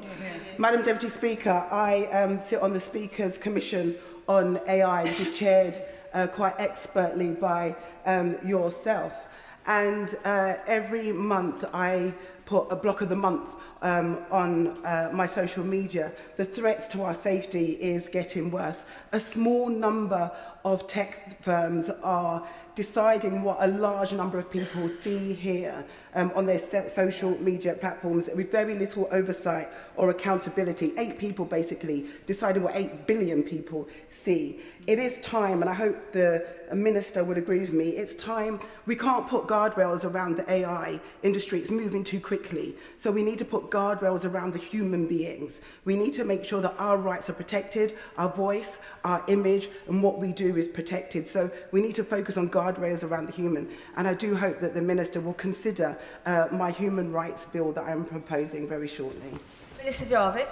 Madam Deputy Speaker, I'm very grateful to my honourable friend, not least for the work that she does on the Speaker's Commission. And she's right to raise the concerns in the way that she has. I know that she will understand that there's a very important role for DCIT in terms of these matters. These are things that we discuss in the forum of the Defending Democracy Task Force on a very regular basis. But she's right to raise her concerns, and I know that they will be widely shared around this House. But perhaps I might just say one other thing to my honourable friend, because I am in awe of the courage that she and other honourable members brings to their public service in the face of extremely unpleasant abuse that she and other honourable members have to tolerate on a very regular basis, that she continues to step forward to represent her constituents and her country in the way that she does is greatly to her credit. Liberal Democrat spokesperson Max Wilkinson. Thank you, Madam Deputy Speaker, and thank you to the Speaker's office for all that the Speaker and the Madam Deputy Speakers are doing on this issue. I must say I was somewhat taken aback by the Shadow Minister's approach to this, and I'll try to be constructive, but where I do veer away, I hope the Minister will take the points. The Minister is right to highlight the importance of protecting politicians at every level of our democracy. We must ensure that the horror of what happened to Joe Cox and Sir David Amess never happens again, and that representatives at every level feel secure when they're discharging their democratic duties. Many members have received death threats and harassment and feared for their families, particularly women and those from minority backgrounds. Having experienced threats myself, not from radical Islamists but from right-wing extremists, I know how important these protections are. I also remember, as the Cheltenham MP, the bravery of Andrew Pennington, who died defending my late friend Nigel Jones in an attack on the Cheltenham Liberal Democrat office. I welcome the steps that the Minister is taking to ensure that the elections in May are free and fair. Our democracy is precious, and it must be carefully protected by those in power. To that end, we welcome the existence of the task force and the work that it is doing. We do worry, however, that the task force is perhaps not working fast enough to address the threat of foreign interference in our democracy. Hostile states are increasingly using social and traditional media to spread disinformation, to undermine democracy and our elections. So what steps are ministers taking to tackle that threat? As the Member of Parliament for Cheltenham, home to GCHQ, I know the vital work our intelligence agencies do to counter those threats, but that must be matched by political leadership from this House as well. We will all remember, Madam Deputy Speaker, with disgust, the case of Nathan Gill, the Reform politician convicted of working for the Russian government, which received remarkably little attention. Yet it shows the very real threat to our democracy from within. We are all scarred also by the revelations that there were agents of the Chinese Communist Party working in this House for honourable members, and we were outraged, rightly, that Peter Mandelson shared market-sensitive information with Epstein, among many elements of disgraceful conduct that poses a threat to our democracy. So is it not now time for a dedicated crime and corruption unit in Whitehall? And would the Minister agree with me that it is time for legislation to ensure all electoral candidates declare any donations or gifts from Russia? Does he also agree with me that it's time that rules are introduced around donations made to political parties via cryptocurrencies? This method obscures the source of donations, and this loophole must be closed before it is exploited more widely to the detriment of our democracy. We will all have noted the recent endorsement of crypto by the leader of the Reform Party, the member for Clacton, who does so, Madam Deputy Speaker, while maintaining, and I quote, that he does not do computers. There is much work to be done to protect our democracy, and the Minister and the Government has our support to speed that up, because there is nothing more important than we can do in this House than protect those values. Minister Jarvis. Well, Madam Deputy Speaker, I'm very grateful to him for the constructive nature of his tone this morning. I'm also very concerned to hear about the threats that he has faced, and he knows that I'd be very keen to work closely with him if there's any further support that he thinks that is required. And I also join with him in remembering his lost colleague. He's right to raise the important work that his constituents do in his constituency of Cheltenham, and he knows that I'm a huge supporter and a fairly regular visitor to meet with them, and he's right to raise concerns about foreign interference. He will know, and I'm pretty certain that his party have provided a submission to the Rycroft review, that the government commissioned Philip Rycroft to do an independent piece of work to look at the nature of interference in our democracy. I know that Mr Rycroft is finishing his work and will report to ministers in the near future, and will do so in a way that will allow MHCLG to incorporate any of the recommendations that they think is appropriate into forthcoming legislation. He cited a number of particularly egregious examples of interference in our democracy, and he made a number of what I think are entirely reasonable and helpful suggestions. I hope he knows that my door, and I'm sure the door of my fellow minister, is always open to him should he wish to discuss these matters further. Rachel Hopkins. Thank you, Madam Speaker. And I should mention that I'm a member of the Speaker's Committee on the Electoral Commission, where we work very collegiately, cross-party, in support of that important work. I thank the Minister for his statement today, and like the women who encouraged me, I aim to support any young women, particularly those from Black and Asian minority backgrounds in my constituency, to put themselves forward to represent their communities in local government. But unfortunately, the increased harassment, abuse and intimidation of councillors and candidates we've seen, particularly in recent years, has been a huge deterrent. So does the Minister agree with me that it's vital we increase the support and protection to all those putting themselves forward, but particularly women, to encourage women from all backgrounds to step forward and represent their communities? Well, I'm very grateful, Madam Deputy Speaker, to my honourable friend for the important work that she does on the Electoral Commission panel and for the points that she has raised. She's absolutely right about the threat that women elected representatives and candidates face around the country. I hope that she sees the determination of the government to work with her and colleagues across this House to make sure that we're putting the protections and the support in place that are required. That was specifically why I referenced the creation of the new threat assessment, which will provide a greater granularity around operational intelligence that we think will deliver real benefits at a local level.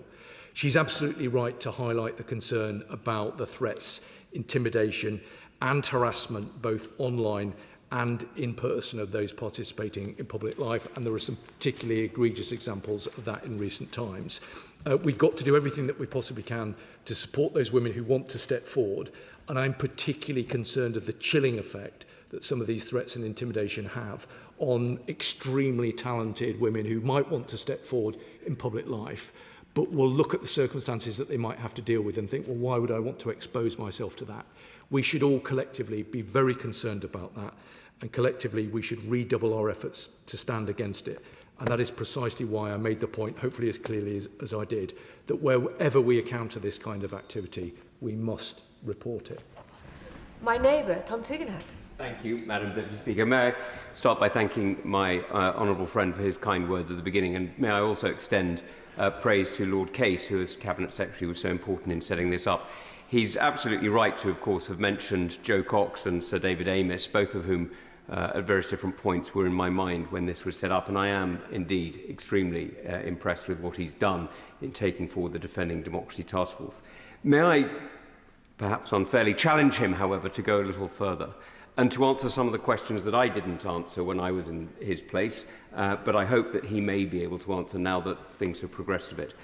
And that's really to do with foreign influence. When we're looking today at what China has done in our democracy, and I don't just mean in this House, but I mean online, when we're seeing the threats that organisations like TikTok bring in terms of disinformation and the way in which they actively promote or demote stories that promote division, we can see that the nature of the threat has changed. And this is really a question about influence. Now, yesterday I had the good fortune of meeting the Director General of Taiwan's Ministry of Justice Intelligence Bureau, who is he knows I was the first Cabinet Minister to meet a Cabinet Minister from Taiwan in a non-trade capacity. They have a lot to teach us about the way in which China plays in our democracy and tries to influence it. Has he looked or has he considered any of that yet? And the second area I would be interested in his thoughts.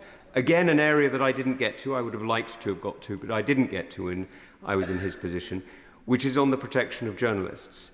Because while it is of course important to protect the freedom of elected members at whatever organisation, whether council or national, in which they speak, it is also important to protect journalists in their freedom to speak. Now, I was made aware only recently of a very unpleasant threat against Konstantin Kisin, relating the attack on Charlie Kirk, who was murdered only a few months ago. Now, this happened to come from a left-wing extremist, but as we know, there are extremists of various different colour and creed in our community, various different political opinion. So has he looked at how protecting journalists may be able to be brought into the Defending Democracy Task Force? Mr Jarvis. Well, Madam Deputy Speaker, let me extend my thanks to him again for the work that he did, and he's right to raise the important contribution that was made by the then Cabinet Secretary, now Lord Case, in terms of setting the Defending Democracy Task Force up in the first place. I genuinely welcome the points that he has made. He's been very good about providing helpful bits of information and intelligence over the past 18 months or so, and I always really appreciate that because it's well meant and well received. I understand why he raises the particular concerns about China, which have been very well debated across this House. I believe that he does understand how seriously I take those threats. There is a huge amount of activity taking place across government. For reasons that he will know very well, we don't often get into the detail of all of that. But I hope that he will understand that that activity is underway. And a crucial part of that is, as he described, working with our allies. And we do that on a very, very regular basis. He's right to raise the important role that journalists play. He will remember from his time in the Home Office and working with colleagues across government that a lot of resource and a lot of time is invested in our protective security regime. We don't tend to say much about it, but I give him an assurance of the seriousness with which we take these issues. And I agree with him about the importance of free speech and the role that journalists have to play. It's completely unacceptable that anyone in this country should be intimidated by any foreign power. And this government will always stand against that activity. Lorna McAvoy. Thank you, Madam Deputy Speaker, and I'd like to put on record my personal thanks to the Minister for the support that he's given many members of this House, including myself, as newly elected members, and welcome a newly elected female member to the House today. Would the Minister elaborate a little bit on the Defending Democracy Task Force and any focus or any time that was spent looking into the algorithms that reward rage baiting and extremist opinions? Because I feel that it is degrading our public debate outside this place and inside it. Minister. Well, I'm very grateful to her. She's a great constituency MP, and it's profoundly concerning to me, and I'm sure to other members who've been in this place for a number of years now, to hear about some of the threats, the harassment, the intimidation that newer members have had to face in recent time. It's completely unacceptable, and I pay tribute to their resilience in terms of standing against it, but we want to work very closely with them to make sure that they feel properly supported in that. She's right to raise concerns about algorithms. I can give her an assurance that that is a subject that has been discussed on a number of occasions within the Defending Democracy Task Force. I know that she will understand that DCIT are the lead department for that activity. But I heard someone make the comparison the other day that in days gone by, people would go into a library and they would choose the book that they want to read. Now online, often people's content is being directed by forces way beyond their control. I think we should all be very concerned about that. Certainly I am, and it's a matter that I work very closely with colleagues in DCIT on. Greg Smith. Thank you, Madam Deputy Speaker. I welcome the Minister's statement this afternoon and entirely concur with the domestic elements of protecting our democracy he announced. But if I can return to the issue of foreign influence, of course, those countries that seek our democracy harm do not recognise the value of democracy themselves. My right honourable friend has mentioned China. We have debated at length in this House Russia, and the Minister was in his place yesterday when I questioned the Home Secretary on the influence of Iran in this country, with a lot of fears and reporting of shell companies being used, proxies being used to operate within our own shores, including the IRGC themselves. Given the heightened tensions in the Middle East at the moment focused around that Iranian regime, can I ask the Minister to ensure that all loopholes are being closed down to stop the influence of that Iranian regime, where no matter what different views are on the war, I think the whole House can condemn the Iranian regime itself to ensure they are not able to influence our democracy. Ms Jarvis. Madam Deputy Speaker, I think the honourable member makes some really good and important points. And it also provides me with an opportunity to pay tribute to the extraordinary work conducted by our intelligence services and by counter-terrorism police. By very nature of the work that they do, it's almost always in the shadows, and often they don't get the praise that I think that they deserve. There are some extraordinary people, quite literally working around the clock to keep our country safe, and we owe them a debt of gratitude. He's right to raise concerns about the current situation in the Middle East, and he's right to ask questions about what the government's response is to it. I know that there is often a temptation to reach for the prescription tool, and sometimes that is the right response. We talk a lot in government about toolkits. There is quite a lot in our toolkit, and I give him and the House an assurance that I will use everything that is in the toolkit to stand against the threats that we face. Luke Meyer. Madam Deputy Speaker. We've heard today from members across the House about two twin evils that are driving online abuse. One being the algorithms of social media giants which are promoting content which makes people feel angry and makes people feel afraid, and the other is the influence of hostile states who deliberately sow disinformation designed to undermine our democracies. I've heard the Minister say that this is DSIT's role primarily to deal with, but please will he ensure that ministers keep all of us updated on the work that is going on to address this, because unless we all work together across parties and across departments, then this issue will continue to proliferate and there will not be a democracy for us to defend. Mr Jarvis. Well, Madam Deputy Speaker, my honourable friend is absolutely right to raise the point in the way that he does. And whilst, of course, there is an important role for DSIT, I can give him an assurance that lots of other government departments are actively involved in that work as well, including the Foreign Office, the Home Office, the Cabinet Office and other government departments. He's right to raise concerns, but I give him an assurance that we're doing everything that we possibly can to stand against those particular threats. Ben Maguire. Can I just thank the Minister for his statement, and it stood in very stark contrast to the statement from the opposition, which was chilling. I thank the Minister for that statement. Many members have already referenced the horrific online abuse which we see on a daily basis, and that online abuse often originates, as has been said already, from foreign states. What steps is the Minister and the task force taking to protect our democracy from foreign interference, which is often subversive, especially following the recent arrests on allegations of spying for China? Mr Jarvis. Well, I'm grateful to him for the approach that he's taken. I can give him an assurance that through the Defending Democracy Task Force and working with the intelligence services and with counter-terrorism police and law enforcement more generally, we're doing everything that we possibly can to stand against the nature of the threats that he described. The world is a dangerous, challenging place at the moment, and there are a range of different state actors who will take every opportunity to sow mis- and disinformation and undermine the basis of our democracy.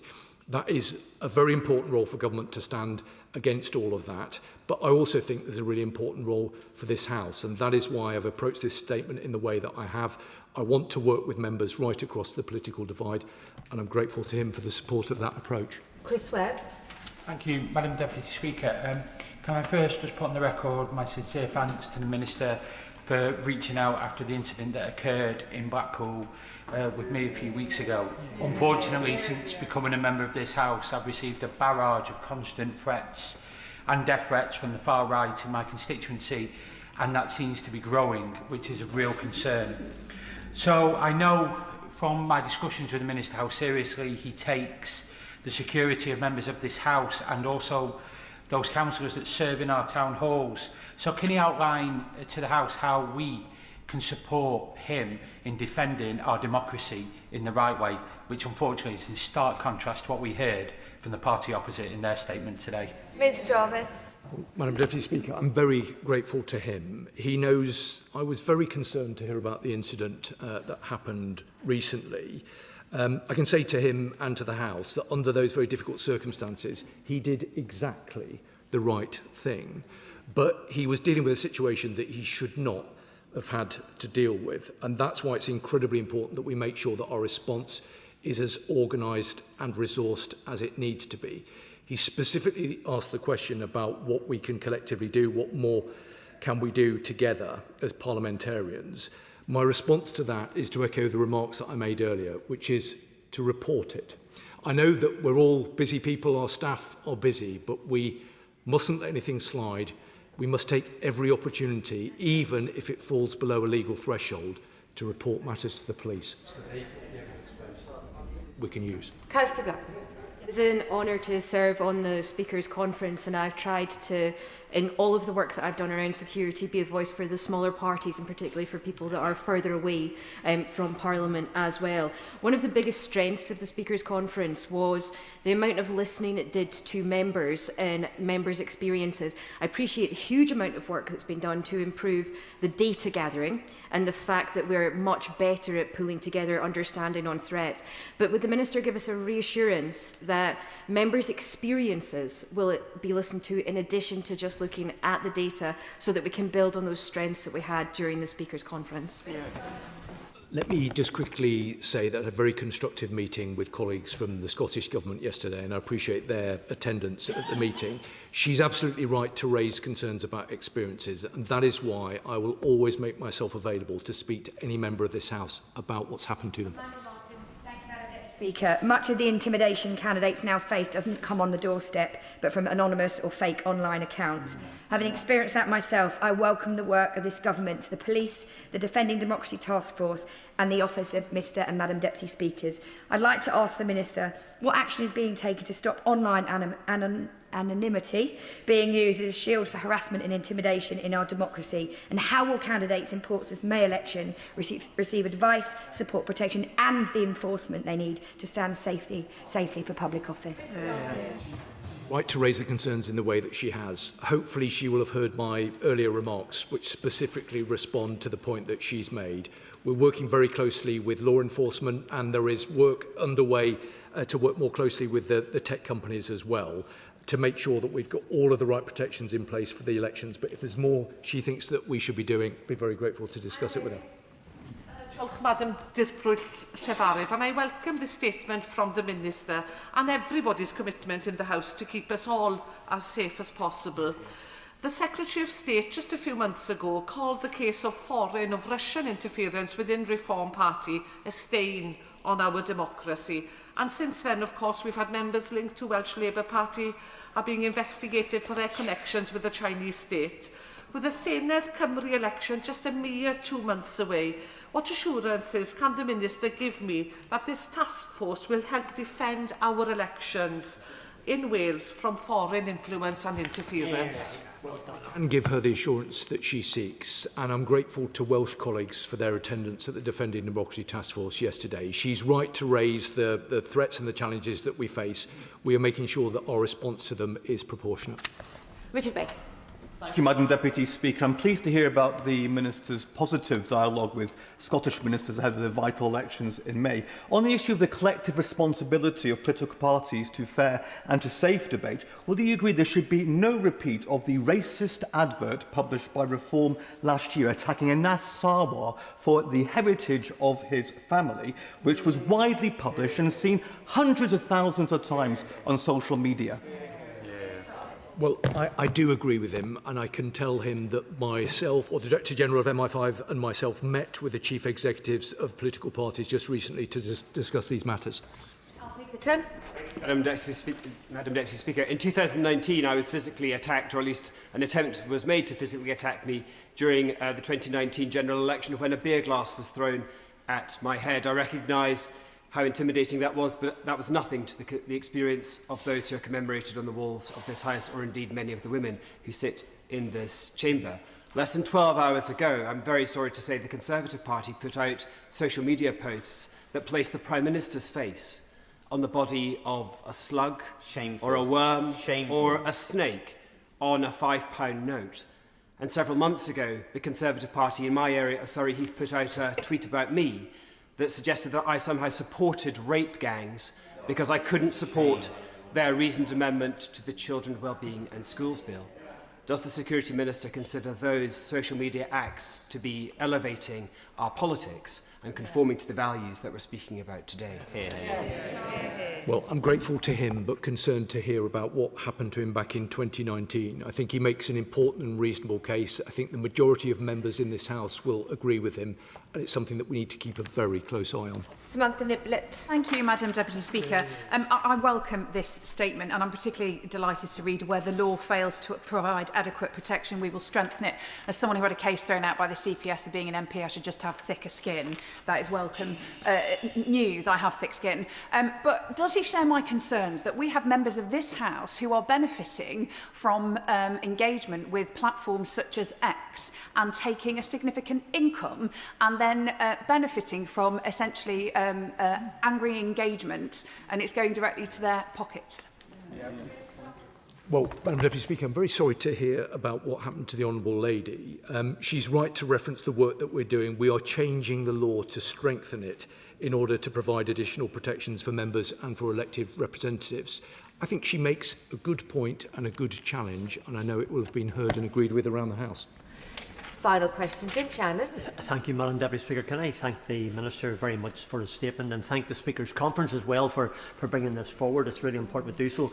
Minister, the Operation Forward that you referred to on page 2 says that it will cover England, Scotland, Wales. Can I just ask clarification why Northern Ireland? Or maybe there's something else in place, but just to check. Can I also make a comment? Often members and indeed their staff and teams are required during election campaigns to undertake extensive public-facing activities, including constituency events, door-to-door canvassing and campaigning, which can expose them to additional harassment or intimidation. What assessment has been made on the adequacy of security arrangements and guidance to members and their staff during election periods, and what role the task force is playing in coordinating measures to mitigate these risks? Thanks so much.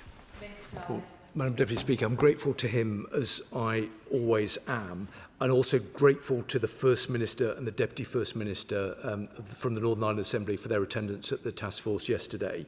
The devolved arrangements are slightly different in Northern Ireland with regard to Operation Forward, but I gave an assurance to the meeting yesterday that where there are areas where we can provide additional support to Northern Ireland, then of course we'd be happy to do so.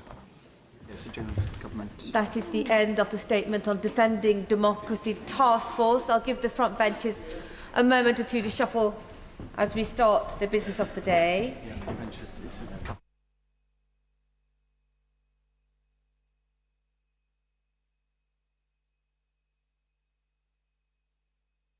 Are ready.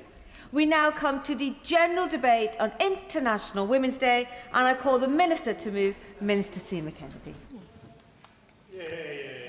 Madam Deputy Speaker, I beg to move that this House has considered the matter of International Women's Day 2026. It is an honour to open this International Women's Day debate, held for the first time since 2020 in government time. International Women's Day was forged in the labour strikes of the early 20th century as women came together to call for better pay, shorter working hours and voting rights. It has become an important milestone which celebrates the achievement of women, promotes gender equality and acts as a call to action. In this debate, I've no doubt we will hear about pioneering pathfinders, including women who smashed the glass ceiling in Parliament too and paved the way for us today. Constance Markovich, the first woman elected. Nancy Astor, the first to take her seat. Margaret Bonfield, the first woman cabinet minister, and I recommend the new biography by Nan Sloan, a driving force also behind the Labour Women's Network. Honourable members will mention, I'm sure, the first woman Prime Minister in 1979. Labour has seen the first female Chief Whip, the first female Chancellor, the first black woman MP, the inspirational Right Honourable Member for Hackney North and Stoke Newington. We've also seen Barbara Castle, Ellen Wilkinson, Jenny Lee and of course Baroness Harman in the other place. And not to forget yourself, Madam Deputy Speaker, the first non-white Deputy Speaker and the first female Muslim Minister. I also have many greats and firsts sitting behind me and probably in front of me, Madam Deputy Speaker, including the Honourable Member for Brent East, the first female black minister and the first black woman to speak from this dispatch box. And I'm also proud that many are also Fabian women, and proud that this year we mark 21 years of the Fabian Women's Network. I will give way. Talking of strong women, Madam Deputy Speaker, my mum, my wife, my 3 daughters-in-law and my 3 grandchildren, 3 wee girls at a very young age, but I'll tell you what, they have the potential to be leaders as well. And they're fierce women, they're strong, and I'm very, very pleased to see that. But does the Minister please, ever mindful on the day we're celebrating Women's Day across Northern Ireland, and the Minister will know this, another lady was killed last week. And that shows the highest number of women have been murdered in Northern Ireland, the whole of the United Kingdom. Does she share my concern? Where we celebrate women, we also have to protect women, and our society must do that. Thank you so much. I thank the honourable gentleman for his comments, and indeed I wish all the women in his family a very happy International Women's Day, and every girl is a leader. Let that message ring out from this House. And he is absolutely right that we also must look at where women come under threats through whether that's online or through violence, and we must make sure we do everything to protect women and girls across the UK and across the world. Madam Deputy Speaker, we speak today about the agenda of women's progress. But we must remind ourselves that whilst we have made progress, men and women are still not equal. Not equal at home and not equal abroad. And indeed, that we face a new challenge, a misogynistic insurgency that is determined to roll back women's rights.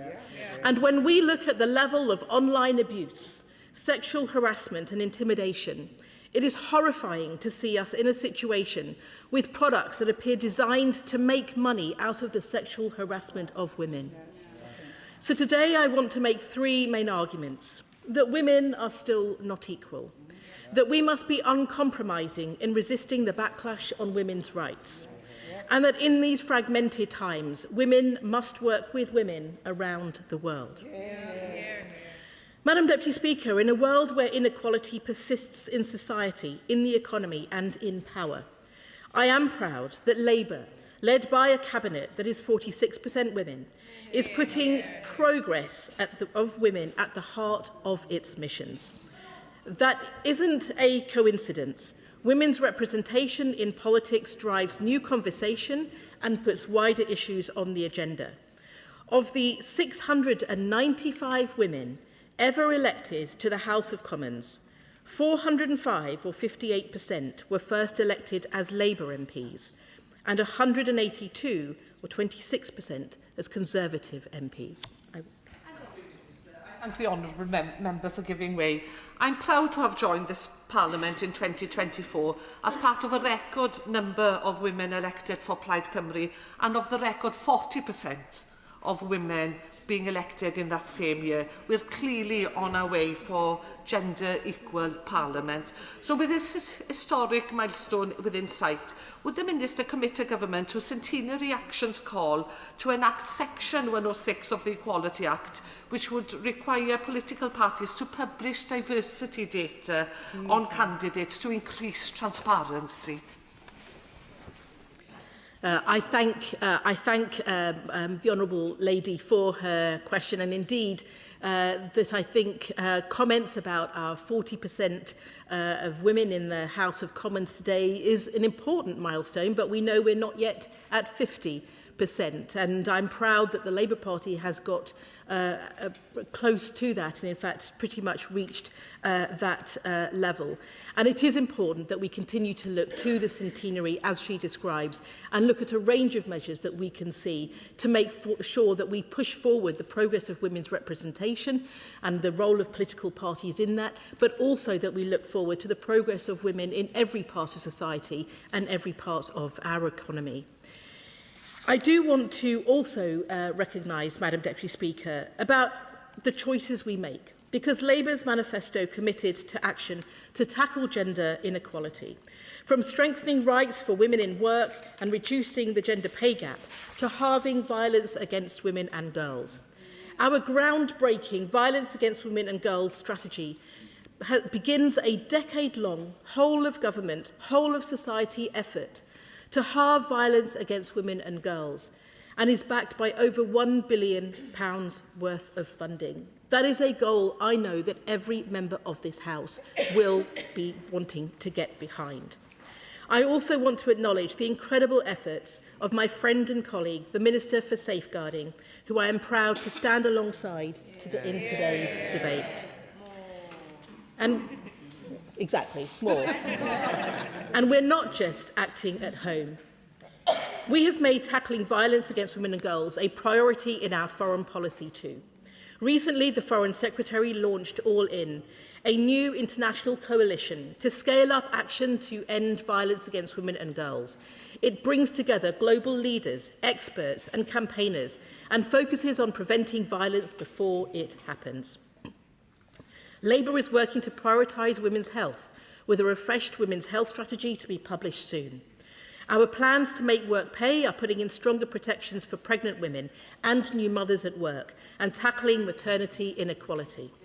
We're reviewing parental leave and making flexible working more easily available. And with 2 consecutive years of minimum wage rises, putting more money in the pockets of working women.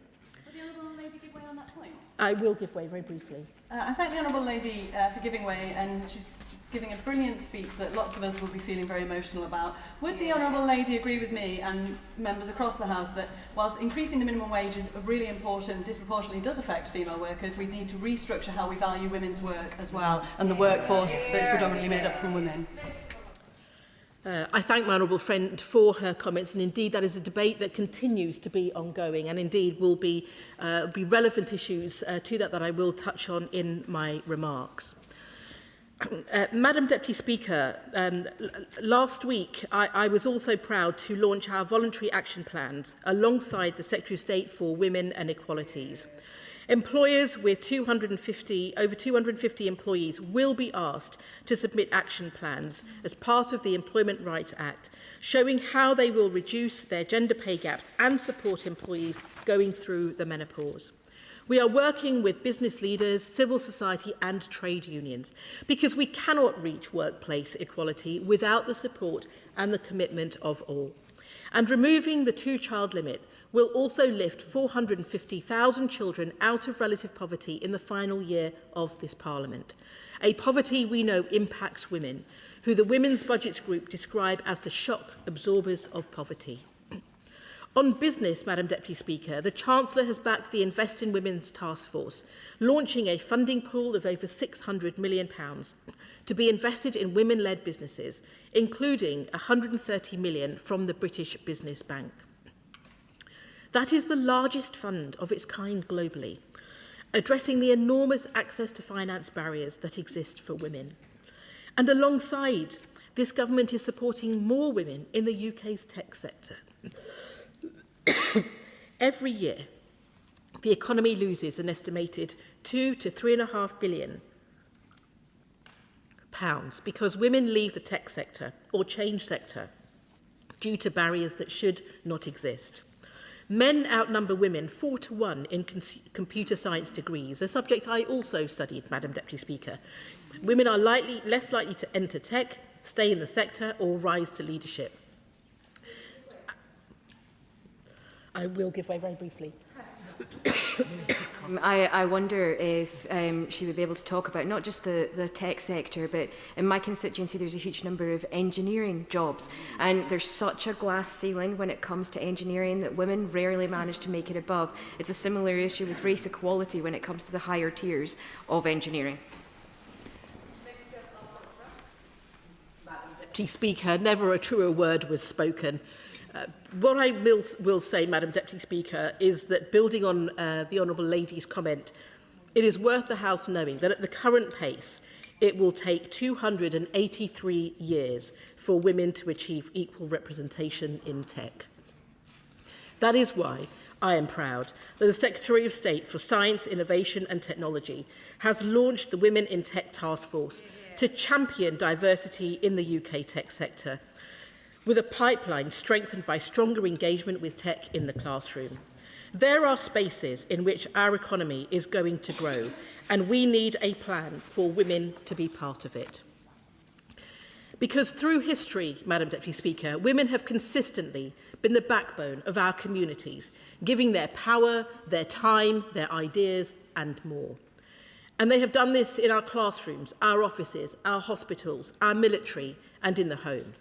History has taught us that despite giving so much, women don't always gain equally to men. Every day, women and girls across the UK challenge the stereotypes so often thrown upon them. But they are our scientists, our teachers, our business leaders, our astronauts, our athletes, and so much more. There is nowhere that women and girls should not be able to reach. But while this government has women's equality firmly on the agenda, the battle is not yet won. Increasingly loud voices attempt to dismiss the necessary protections for an inclusive culture at work. Some argue that our existing equality framework has gone too far, that it hinders progress. Let us be clear, Madam Deputy Speaker, these protections embody British values.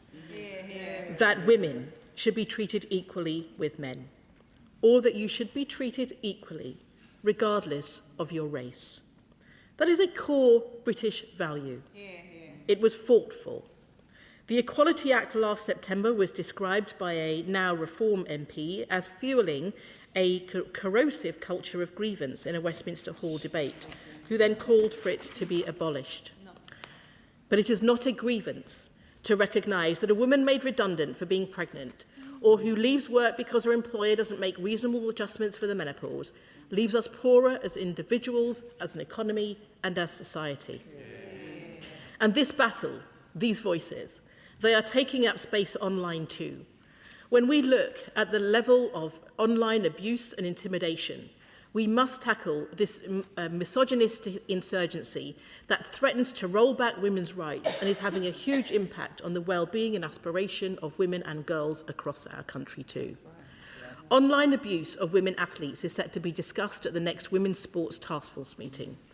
And I'm proud that the offence of creating intimate images without consent was signed into force last month, and that our female Secretary of State announced it will be made a priority offence under the Online Safety Act, delivering the strongest protections for users from such content. But this only happens against a backdrop of changing. Changing social attitudes, which we are only just beginning to address. New research from Ipsos Murray and the Global Institute for Women's Leadership at King's Business School shows that 31% of Gen Z men born between 1997 and 2012 agree that a wife should always obey her husband, and 1/3, 33%, say that a husband should have the final word on important decisions, according to a new global study of 23,000 people in 29 countries. We are in a renewed battle of ideas and new conversations about progress and rights, with pressures and influence we also see through online social influences. It demands that we engage, and it is through conversation, legislation, education and campaigning that this government is determined to keep us moving forward. But with the challenge to women's equality now being international, so must our response be.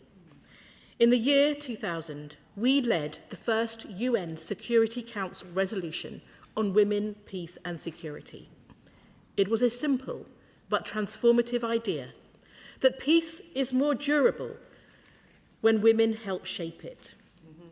UN women statistics show that when women meaningfully participate in peace processes, the resulting agreement is 64% less likely to fail and 35% more likely to last at least 15 years. Women and girls are disproportionately affected by conflict and are more likely to see their rights curtailed.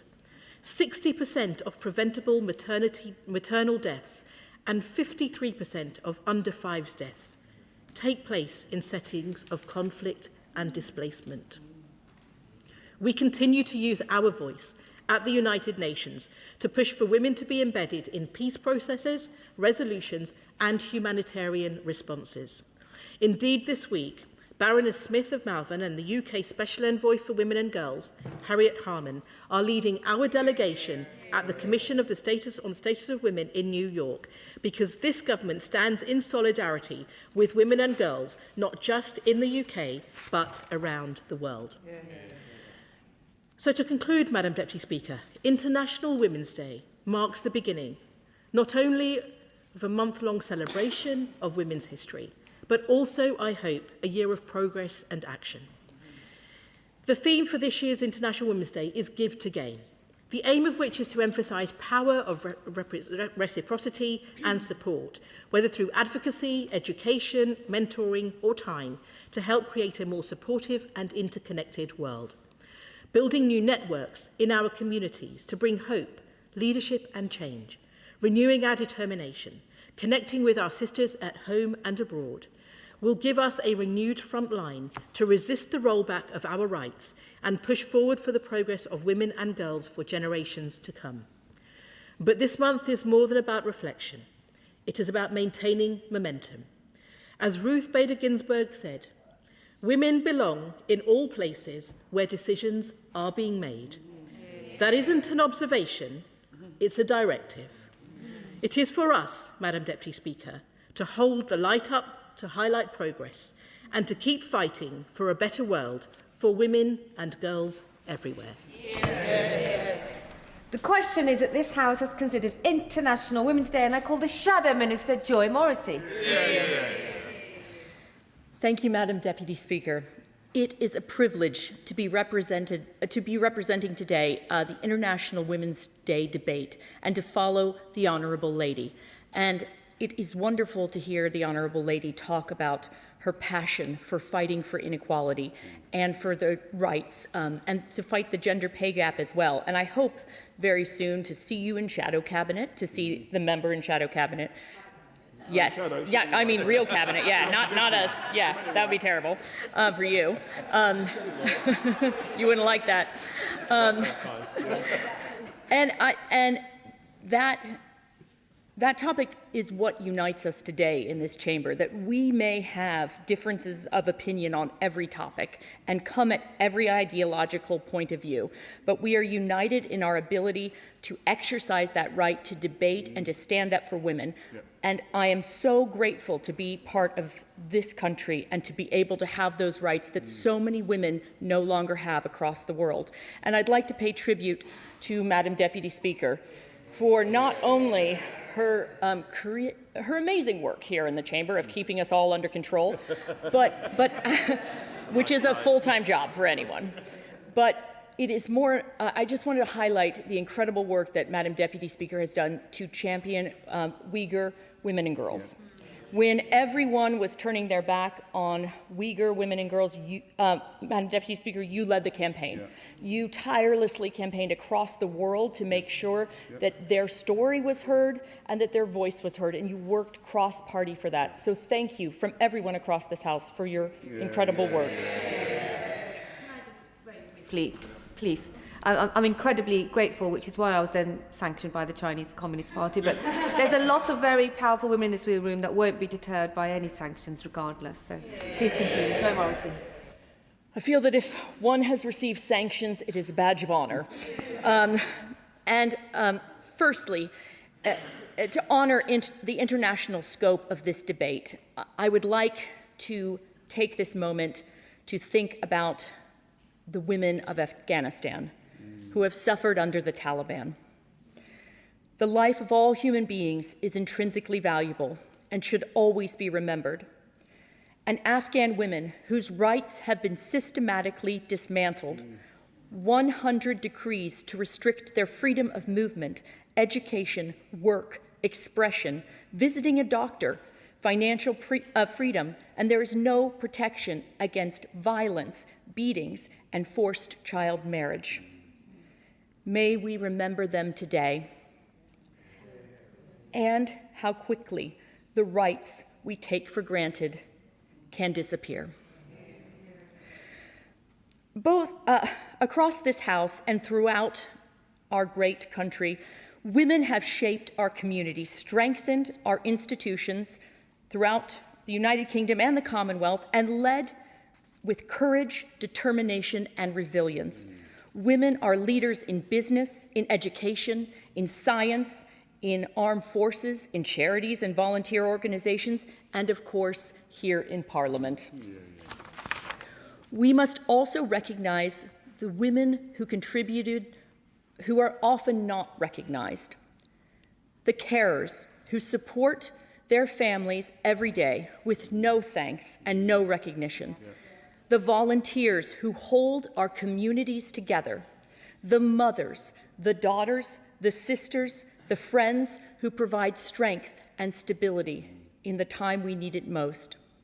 I have often spoken in this House about the importance of service to our communities and service to our country. That spirit of sacrifice and service is embodied by countless women across the United Kingdom who quietly make an extraordinary difference in the lives of others. May we recognize their contributions today. Would my honourable friend give way? I will. I thank my honourable friend for giving way, and I just wondered if she would join me in thanking and celebrating the women, the fantastic women in Bognor Regis and Littlehampton who do exactly what she has just described in businesses, in our local democracy, in our third sector, and in shaping the futures of our girls in community groups and schools. Thank you. And I wholeheartedly agree with the comments to praise the unpraised volunteers, the community organizers, those that make our towns and villages what they are today. And it is so important that we highlight their contributions today. And in my constituency of Beaconsfield, Marlow, and the South Bucks villages, I see inspiring and dedicated women every single day. Carers fighting for their disabled children, like Hazel, fighting for the Burnham Day Centre to remain open, healthcare professionals at Wexham Park Hospital, entrepreneurs like Ali and Lizzie McIntosh, who are now global presenters for F1 and leading the way in lifestyle influencing. And I wish I had their social media talents. And volunteers dedicating their time to strengthening our communities. Their contribution should remind us that leadership is not confined to these corridors of power, but exists in every town, village, and neighborhood across the nation. And may I pay tribute to the Taplow Burnham Hitcham Women's Institute for their tireless service to our community and their wonderful 100-year celebration to their branch and the opening of their building 100 years ago by Lady Asta. We owe a great debt to the woman who went before us, and none more so than Nancy Asta. Nancy Asta was a pioneer for women in Parliament, and with her early pioneering, it brought early exposure to the American accent in this place, and it has taken this place 100 years to recover from that. And, Madam Deputy Speaker, it will probably take another 100 years to recover from this. Yes, yes. But we live in hope. And she was a pioneer in other ways, Madam Deputy Speaker, fighting for children and, more importantly, the vulnerable. She supported initiatives to protect children, including raising the age of consent, fought to tackle children living in appalling conditions, helping countless women and girls. What we saw in Nancy Asta was a female leader prepared to confront the uncomfortable and endure the hostility. Many opposed her campaigns, but she carried on, even Churchill, but she carried on. She carried on, and it is wonderful to follow in her footsteps today. That leadership and determination to fight for the voiceless lives on in many outstanding women today. I will give way. On the point of raising Nancy Asta, there is a statue of Nancy Asta in Plymouth. And in my constituency of Chichester, we have 11 statues that are available for people to view, and none of them are of women. And does she think that it's so important that when we think about how we represent women through history, they need to be represented not physically, but also in statue form? And would she join my campaign to get a statue of an amazing suffragist erected in Chichester, outside Chichester Cathedral, Margaret Ethel Turner, affectionately known as Madge Turner, who was our own suffragette in Chichester? And this campaign has been launched by the Chichester Women's History Group. Does she agree with me that it's a campaign we should all get behind? Absolutely do agree, and I support the member in pursuing this wonderful statue for Madge, and I lend you my full support in that campaign. And it is fitting that on International Women's Day, the UN's theme is rights, justice, and action for all women and girls. 3 important words that matter to women and girls: rights, justice, action. It is fitting because there are many areas where those rights and that justice and the call to action have been pursued by inspirational women in the face of hostility, not dissimilar to what Nancy Asta faced in her time. And many members across this House have faced similar challenges. And no matter what party we are from, I must respect, Madam Deputy Speaker, the courage that many who have gone before me have blazed the trail for coming to this chamber, fighting for our rights, fighting for the right to be heard, and on their contributions and sacrifice, we are allowed to debate today. And I'd like to start by mentioning a member in this House that has battled for safe spaces for women and sex-based rights. And that is the foundation for which true protection for women and girls needs to start. And none have fought that battle with more energy, resilience, and determination than the Honourable Member for Canterbury. Fighting tirelessly to protect children and women and girls. She deserves our thanks and our respect for all she has done. In the other place, my noble friend Baroness Jenkin of Kennington and Baroness Davis of Devonport led the way in protecting women and girls, again facing much hostility, but never once deterred from doing what they believed to be right. A champion of women-only spaces and defense of biological sex is, and of course outside of this House, is J.K. Rowling, a woman who has been nothing short of inspirational, facing down personal threats to her safety, determined to ensure the rights of women are heard. And the leader of the opposition, who firmly took a stance to protect women and girls for years when very few joined her to stand up for those safe spaces. It is for that reason that we must also be clear that we as a society have failed many young girls for far too long. I will. Thank the Honourable Lady for giving way, but I'd also like to make the point that there are many people with different views across this House, and many of which I agree with, and she makes a very good point in naming some of the individuals, but there are many, many other women that stand up for sex-based rights, and I'd like to say that on the floor of the House, and I thank her for her words.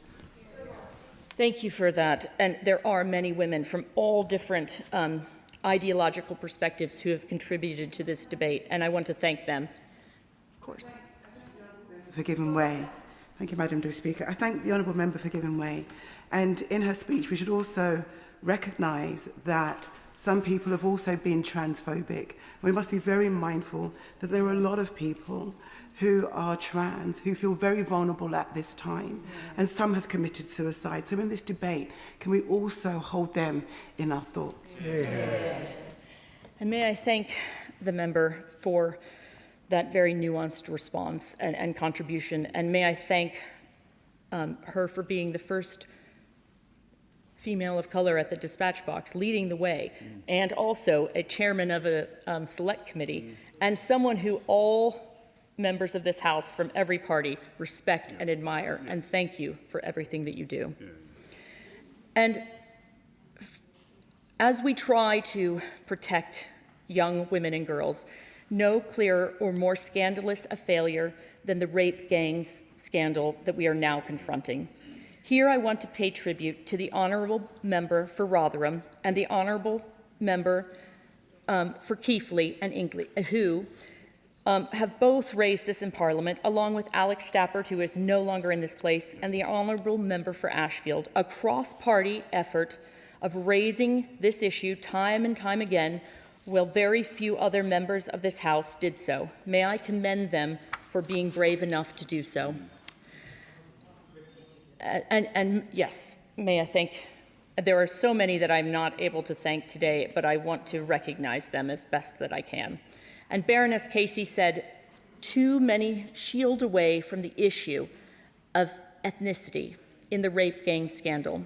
These honourable members did not.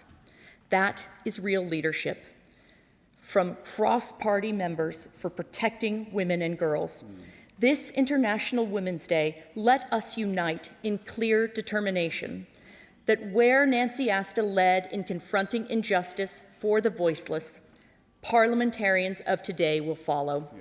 speaking up for the rights of women to women-only spaces, making sure that no matter the community or ethnicity or religion, we will never again let a scandal like the rape gangs go unchallenged. And Madam Deputy Speaker, as someone who has fought for women and girls and abuse, sexual abuse, and child sexual exploitation, I think that this is something that we can, every member of this House can support and look at how we can protect women and girls, no matter who they are, no matter where they are from, moving forward. And I believe that that is something we can all agree on. And for International Women's Day to matter, it must be more than symbolic. It must combine celebration with action. It must be a further catalyst for rights, justice, and action for women and girls. It must harden our resolve to ensure safety for all women and girls. It must set in clear focus our collective determination that this will be a country where women and girls from every race, religion, and creed are able to contribute their talents to our country with the certainty that we will keep them safe for rights, justice, and action. Our women and girls deserve nothing less. Thank you. Tulip Sadiq. Thank you, Speaker, and thank you to all the inspirational speeches we've heard so much. This year, International Women's Day feels particularly poignant to me for two reasons. The first is watching the women in Iran. And the reason why this has particularly affected me is because many of you, including you, Madam Deputy Speaker, will remember the fight for 6 years to bring back my constituent, Nazneen Zaghari-Ratcliffe. And during that time, I encountered the brutality of the Iranian regime whenever we tried to negotiate her return to our country, and the way that they treated her like she was nothing, in all honesty, and the worthlessness that was attached to her identity. And now watching women who are fighting just for education, just for the right to dress the way that they want, just for the right to live, bombing primary schools full of little girls is something that's really hard to fathom. And every morning, no matter what happens, we wake up feeling very lucky because we know we can walk to work, get on the tube, and we will be safe. And our thoughts today are with the people who are in Iran, especially the women, who are fighting for justice. The second reason that International Women's Day this year particularly feels poignant to me is because of the case that I'm dealing with in Bright Horizons Nursery in my constituency, which some people in the chamber would have heard me speak about. And Vincent Chand operated for 7 years undetected, preying on little girls and babies and toddlers, inflicting pain on them and conducting sexual abuse, something that he had already done in his previous workplace, was undetected, given a job in the place where parents entrusted people to look after their children when they went to work, and came back and found out. And they only found out because he had been reported by a brave whistleblower for acts of cruelty towards children, for bullying, not for sexual abuse. And it's only when police decided to seize his devices, including nursery iPads, so he had filmed himself acting sexual acts of violence against little girls in the nursery itself, used it to airdrop the images to his own devices, and that's how he was found out. It makes you think about how much work we have to do to combat violence against girls and women, and that the fight is not over. And I'm pleased to be here today, surrounded by women who have been fighting that. And I hope people like Vincent Chand do get the absolute justice that they should get, and do end up behind closed doors and behind bars as well. And I just want to pay tribute to all the mothers of the children who are affected in the nursery, who have made sure that this never happens again. They are the ones at the moment who are fighting for mandatory CCTV. They are the ones who are fighting to make sure that there's a 2-person rule per child in every room in nurseries. They're the ones who are now fighting for a flare system so that whistleblowing can be done properly and without fear, and that it's not nurseries marking their own homework.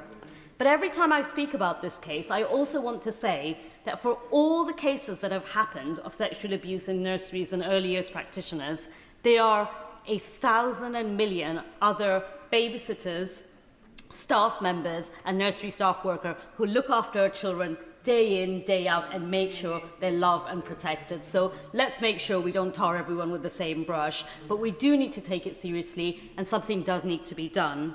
But today I want to talk about my brave constituents, Shunju Paul, who is in the gallery today. The focus of the UN this International Women's Day, as the opposition spokesperson said, is rights, justice and action. And because across the world, women and girls just have 64% of the rights of men. And that's why I want to concentrate on Shunju's case today. Some of you in the chamber would have heard me mention her before, because after 6 years of fighting a legal battle against her former employer, a management consultancy firm, she won a landmark case against unfair dismissal at the Employment Appeal Tribunal in London. Her case sets legal precedent for endometriosis to be considered a disability under the Equality Act 2010. Madam Deputy Speaker, I hope you'll indulge me a bit while I talk about Shunju Paul's case, because I feel like everyone in the chamber, including everyone in the world, should be listening to what she had to go through. In 2018, Shunju was diagnosed with severe endometriosis, where she had large fluid-filled cysts on both of her ovaries. This required an immediate operation. She returned to work a month later in severe pain, she told me. She was bleeding. She could hardly walk because she had been pushing herself too much for promotion to senior manager. She told HR, she told them in explicit detail how much pain that she was in. After 3 months after her phased return to work ended, without any warning, Shunju was sacked. She was told to leave the building immediately. Do not contact all the colleagues that you had been working for 10 years now. Just get out of the building, be quiet, and leave. She had worked there for 10 years, and she told me categorically that life, her entire life, was based around her work and making sure that she looked after people that she was serving at Accenture. She was sacked for not being ready for promotion within a required time frame. This is known as the up or out policy used by many corporates, where employees can be dismissed if their manager believes they cannot be promoted. The termination letter, which, by the way, she received minutes after the meeting that she had, did not state any actual reason for her dismissal. It also didn't inform her about the right to appeal or refer to the policy that was being followed. Now, if you'll excuse me for saying, as a Camden girl through and through, who went to Camden School for Girls, she decided not to take this lying down. She took it to Internal Tribunal, where the High Court later found out that the panel had completely disregarded what she had written in her impact statement. When she took it to Tribunal, it ruled that Shunju had not proved that her illness had an ongoing substantial effect on her daily life, and stated that many women with endometriosis had mild or no symptoms at all. The tribunal rejected her claim for disability discrimination and lacked any understanding of the physical impact of her health condition on her own body. She appealed this decision, and High Court eventually ruled that she was unfairly dismissed from her job without her employer following a fair capability procedure or providing any reasonable adjustments after she was disabled because of her health condition. I am so proud of Shunju for her tireless campaigning since her unfair dismissal in 2019. And employers now must follow this judgment on considering endometriosis as a disability and providing reasonable adjustments. More needs to be done to ensure that this does not happen to other women who are physically left disabled by this condition and other gynecological conditions. And I know my friend, the MP for Erith and Thamesmead, has done some brilliant work in this area for years now, but we need a collective voice. We need everyone in the chamber to stand up and speak about this, because it has been taboo for too long now. And it is shocking, if the Minister is listening, that not a single gynecological condition is introduced in the Disability Guidance of the Equality Act. This basic change could have saved Shunju her job.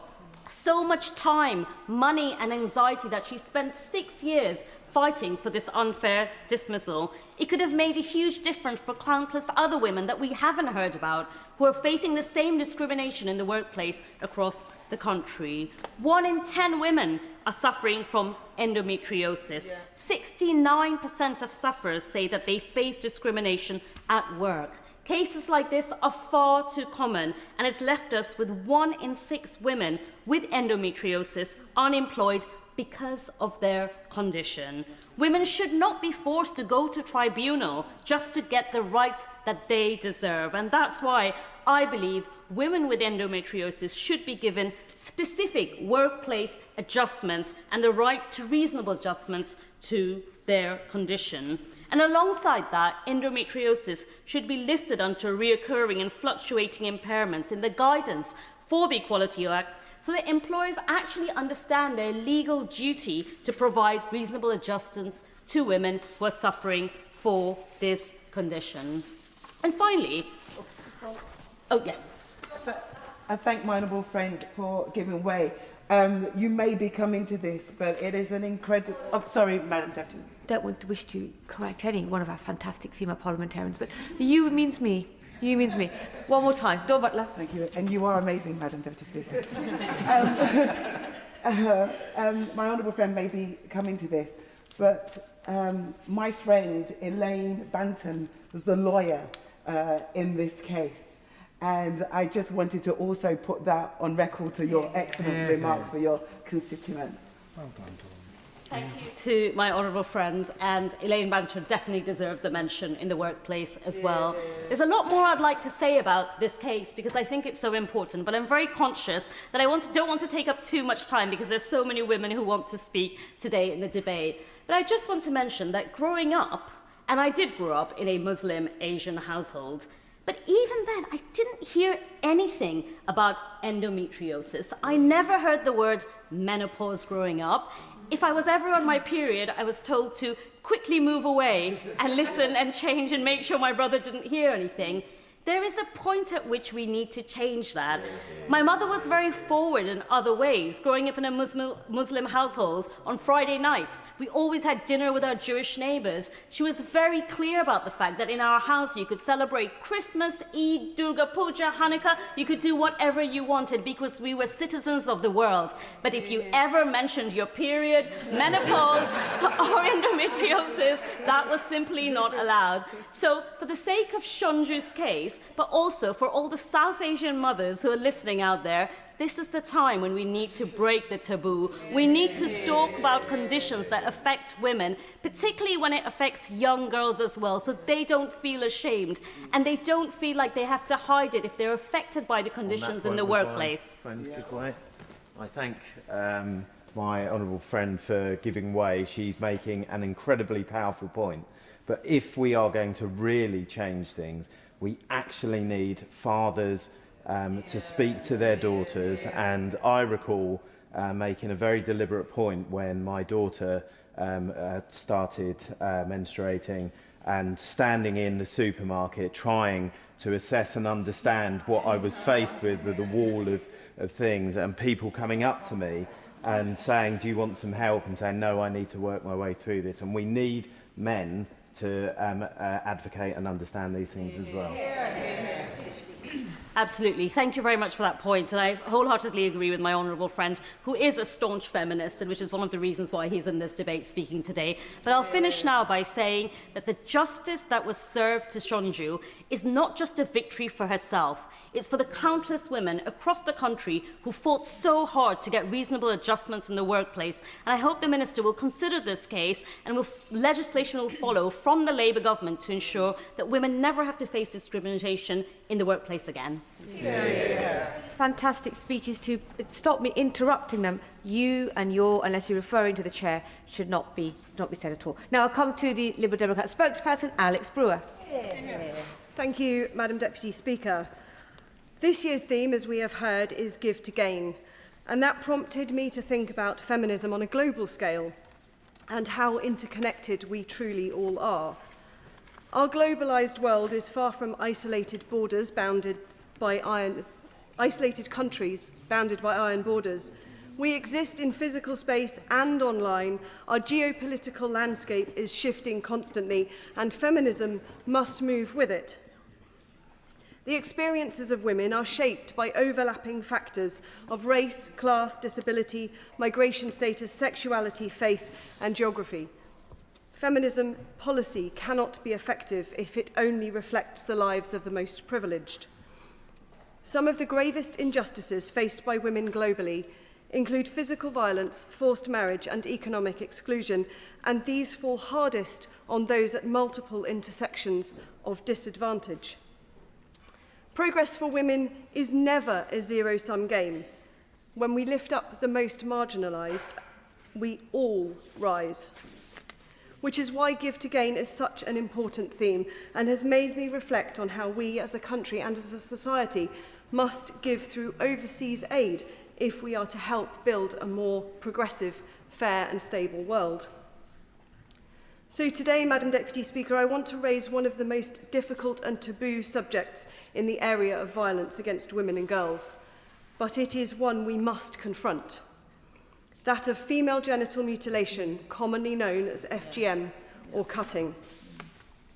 This is a sensitive and distressing topic, but to break taboos, we must start to articulate the problem. Female genital mutilation comprises all procedures that involve partial or total removal of the external female genitalia or injury to the female genital organs for any non-medical reasons. It is steeped in misguided ideas of a woman's virtue, ideas which are pervasive and which manifest in all cultures in different ways, of which FGM is, I believe, one of the most insidious and violent. In January, I travelled to the Gambia as part of a delegation with the Parliamentary Commonwealth Association. FGM was made illegal in the Gambia in 2015, yet the practice continues.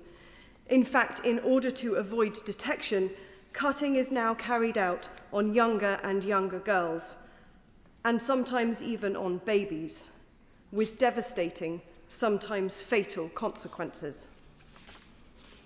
The practice has no health benefits and causes lifelong problems, including severe bleeding, incontinence, infections, long-term pain, menstrual problems, complications in childbirth, and an increased risk of newborn deaths. Beyond this clear physical trauma, many women live with depression, flashbacks, and lifelong psychological scars. It is a form of torture.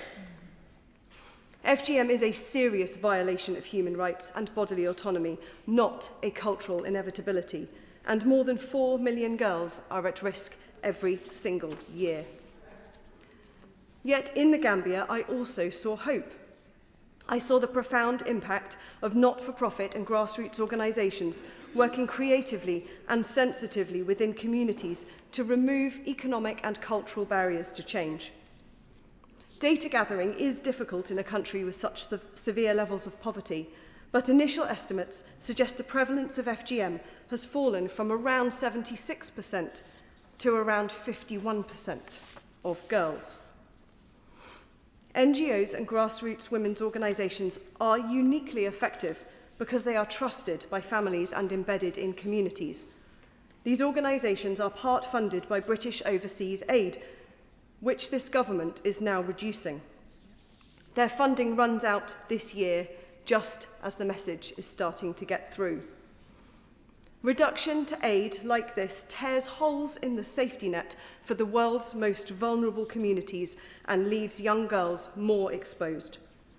The government's decision to reduce the United Kingdom's official development assistance from 0.5% to 0.3% of gross national income will have real-world consequences. It represents the lowest United Kingdom aid contribution as a share of gross national income since 1999 and diminishes our long-standing reputation as a global leader in humanitarian assistance. On the Women and Equalities Committee, in our report on FGM, we were clear. The government must protect funding for programmes that prevent FGM and set out its plans for future investment in this vital work. Instead, in its response, the government confirmed that its flagship programme to end FGM will finish in October 2026 and that there are no plans at all for what comes next.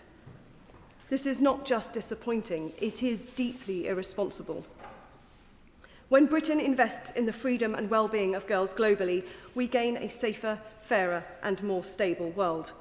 Which is why, when the Liberal Democrats were in government, we secured a commitment of 0.7% of gross national income for overseas aid. FGM is, of course, illegal here too, but in today's global society, British girls are being taken abroad to undergo cutting in areas with fewer protections. In the last decade, more than 41,000 women and girls had FGM identified at an NHS appointment in this country. And yet, in the 5-year period between 2019 and 2024, there was just one conviction under the Female Genital Mutilation Act. Protection must not stop at the border. Intervention must happen before a child boards a plane and after she lands.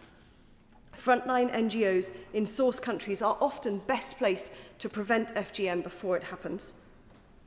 The practice of FGM is rooted in gender inequality, control of girls' bodies and forced silence.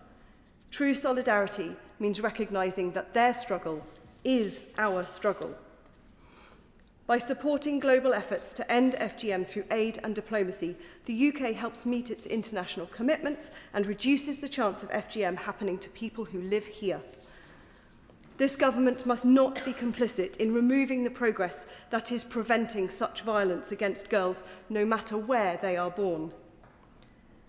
Madam Deputy Speaker, understanding intersectionality is vital to feminism today, and I am calling on the government to recognise that in our interconnected world, solving violent crime against women and girls everywhere is everyone's responsibility. Abhinav Apongasara. Thank you, Madam Deputy Speaker. It's a privilege to speak in International Women's Debate. We reflect the women who have created International Women's Day and the women who have marked every day since. Women across the world of politics, trade unionism, business, science and arts, making strides forward in the face of ignorance and misogyny. Women taking a sledgehammer to the glass ceiling, smashing through the barriers and making space for those who have followed. I reflect on the women who have lit the pathway to my own place in Parliament. The Right Honourable Member for Hackney North and Stoke Newham, the Mother of the House, is an inspiration to so many of us. I'm also thinking of Baroness Harman and Baroness Amos in the other place. And of course, you, Madam Deputy Speaker. And of course, on the front bench, my honourable friends, the Equalities Minister and the Minister for Safeguarding and Violence Against Women and Girls. You have such a long title.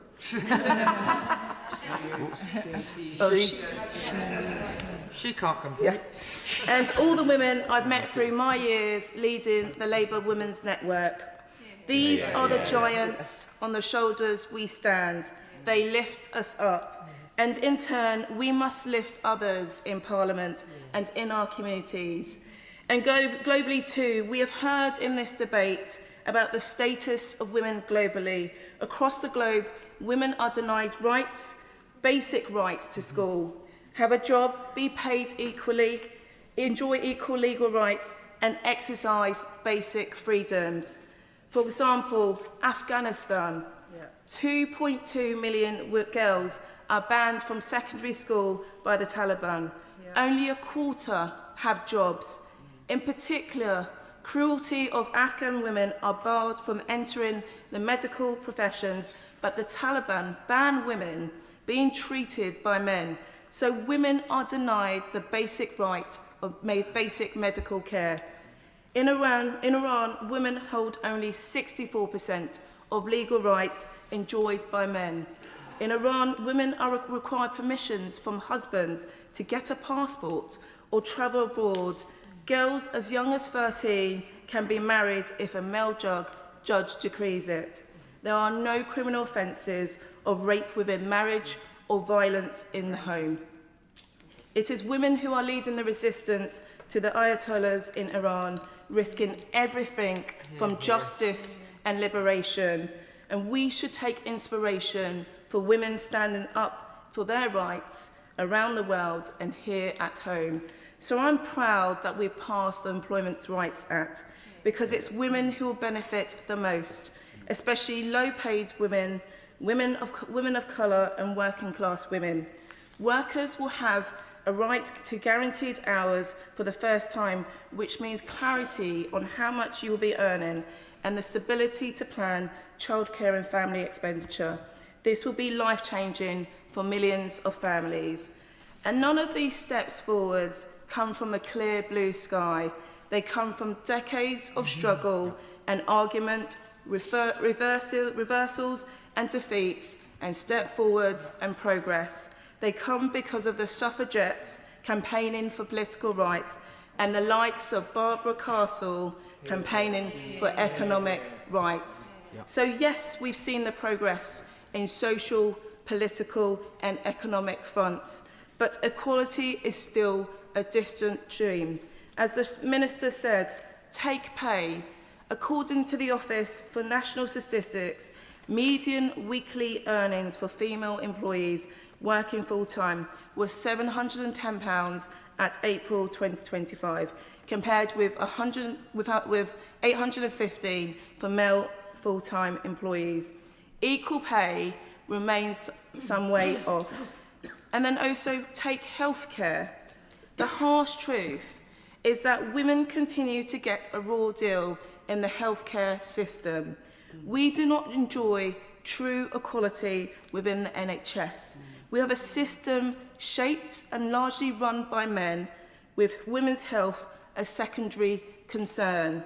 There is still a male by default culture within the healthcare. And I've been campaigning for faster treatment for endometriosis and fibroids, where 1 in 10 women suffer from these painful and incurable conditions. Yet on average, the length of time women are waiting for diagnosis has gone up to nearly 10 years. It has gone from an average of 8 years to 9 years and 4 months. And if you're a woman of colour, that is literally a double whammy of racism and sexism, where it's gone up by 11 years. So women are waiting in pain for years. Their concerns are dismissed and their pains are ignored. And I've said it before and I'll say it again. If 1 in 10 men suffered painful, incurable disease, no offence, there will be faster treatment and research into cures, times off work and systematic and sympathetic hearing from society. So as it is, women face ignorance, discrimination and stigma when they present crippling, blinding pain and heavy bleeding. So on International Women's Day and this debate, I want to pay tribute to Georgie Willman for creating her brilliant film, This is Endometriosis. I was delighted to see it win Best Short Film at the BAFTA this year. It is a truly well-deserved recognition.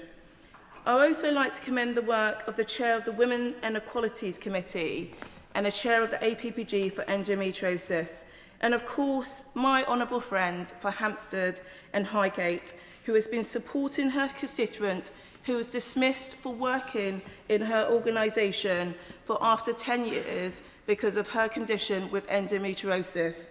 Sandra Paul, you are inspiration to us all here, and thank you for the work you have done with your MP in making sure this hits us nationally.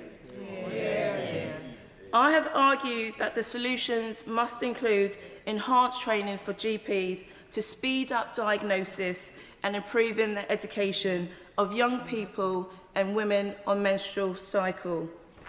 I'm looking forward to the new Women's Health Strategy, and I hope it places women front and centre in the strive for equality for women within the NHS. I already welcome the shifts to use greater use of technology towards local diagnosis hubs and to greater awareness about women's health conditions. But of course, We have far further to march. I take enormous inspiration from women and girls I meet in my constituency who are fearless and driven and dedicated women who want to live out their potentials. So I want to take an opportunity to name a few. Chimamaka Mningi, apologies if I pronounced it wrong. She is a dedicated wife, mother and community champion in Thamesmead who supports others through healthy cooking workshops. Jatinda Rai, who is the CEO of Bexley Voluntary Service Council, who supports charities and communities and local people in my constituency and beyond. Chantel Morris, who I met in one of my constituency surgeries, who shared her experience of homelessness and spoke about her aim to provide support to local people and families facing eviction living in temporary accommodation. So I was delighted to see her organisation hit the ground, and I was delighted to attend her launch of the Morris Mission in Erith last October, where she now provides training to young people to support local people.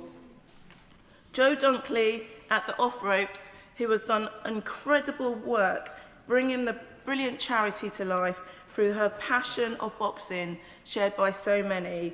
They support local adults facing mental health challenges to build confidence, resilience, and lasting connections through sport. So I was delighted to cut the ribbon at their new gym in Abbey Wood last November, and since then it has gone from strength to strength, and a huge credit to Jo for making this happen. I also like to pay tribute to the staff at the community hospice where I'm patron. In particular, Anita Saunders, who's stepping into the CEO role from the Director of Income Generation, and Dr. Leslie Ball, the Medical Director, who is also helping to steady the team through their leadership transition. And finally, although I've mentioned her in previous speeches on International Women's Day, I wanted to mention once again the brilliant Kate Heaps. Kate has been the Chief Executive of Community Hospice after nearly 2 decades with her team. She has grown the hospice work and fought hard to improve hospice care locally and nationally. And I want to pay tribute to her and wish her the best luck in her next steps. Madam Deputy Speaker, this is International Women's Day debate, and I want to highlight that I'm proud of what this government has achieved so far towards a fairer, more equal society and economy. I am lifted up by my sisters in Parliament and the amazing women that I meet here on a day-to-day basis in politics and around this place. So even in the darkest times and amidst times of uncertainty, we support each other and we uphold our convictions and our passion and uplift each other in representing our constituents and beyond and fighting on campaigning issues which are important to our constituents. Thank you. Wendy Chamberlain. Thank you very much, Madam Deputy Speaker. And on this International Women's Day, I rise to say a few words about the women and girls in Afghanistan, as I am the chair of the APPG for Afghan Women and Girls. And I reflect some of the comments that the Honourable Member for Erith and Thamesmead just made in relation to their experiences. I saw comments in the Telegraph at the weekend that stated the fact that International Women's Day is marked in Afghanistan shows that the day is meaningless, and I would beg to differ with that assessment, particularly given the number of us that are here on a Thursday afternoon. But factually, it's not listed as a holiday in Afghanistan, and we're not seeing celebrations or protests, debates or marketing based on the day itself there, simply because that is not possible for women and girls in Afghanistan. Afghanistan remains a member of the UN, which marks the day, but you don't need to formally indict banning something to effectively do so. Not when women cannot gather and they cannot speak, not even in their own homes if they can be heard outside of them. But nonetheless, there is a value to International Women's Day, Madam Deputy Speaker, and I believe even in the darkest of circumstances, there is still value in this day to the women of Afghanistan. As we are hearing in this debate, International Women's Day is about so many struggles, but also about celebrations. And the women of Afghanistan's struggles and the celebration of their resilience has equal value today. And when they cannot speak for themselves, those of us with voices internationally can do so.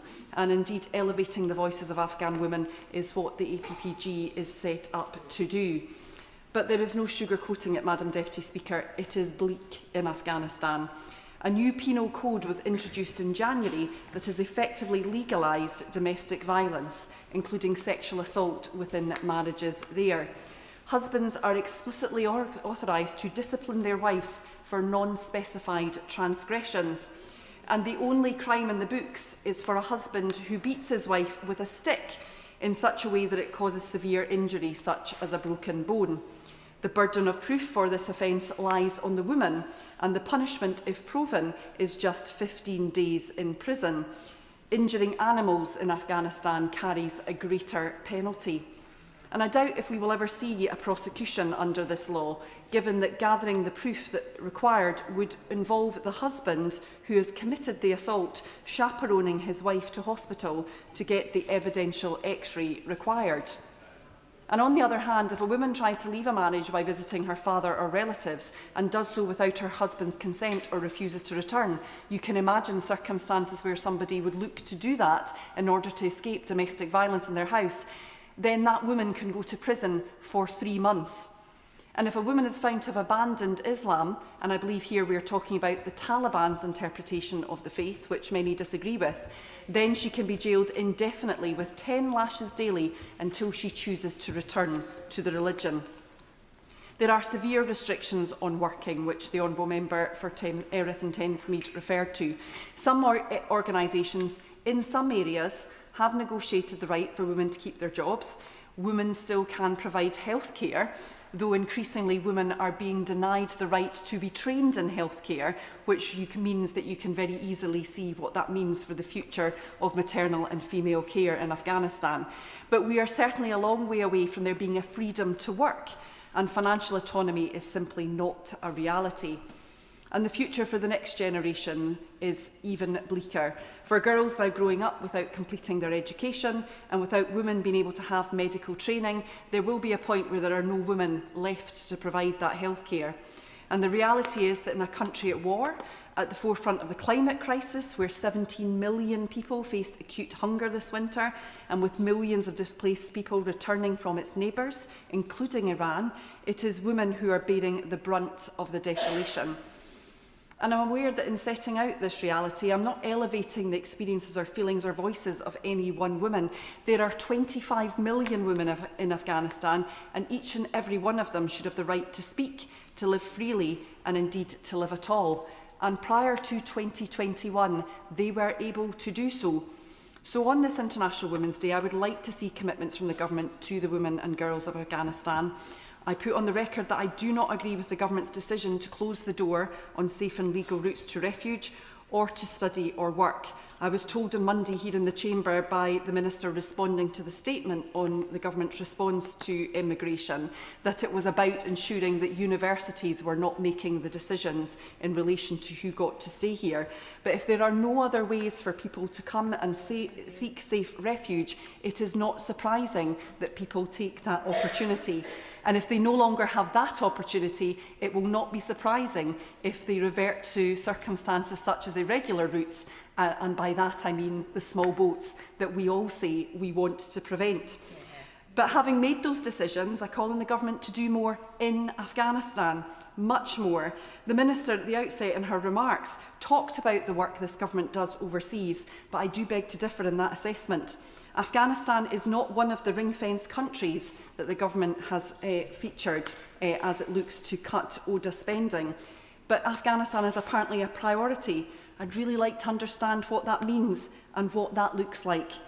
I think it's important that we also recognise the strength of Afghan women.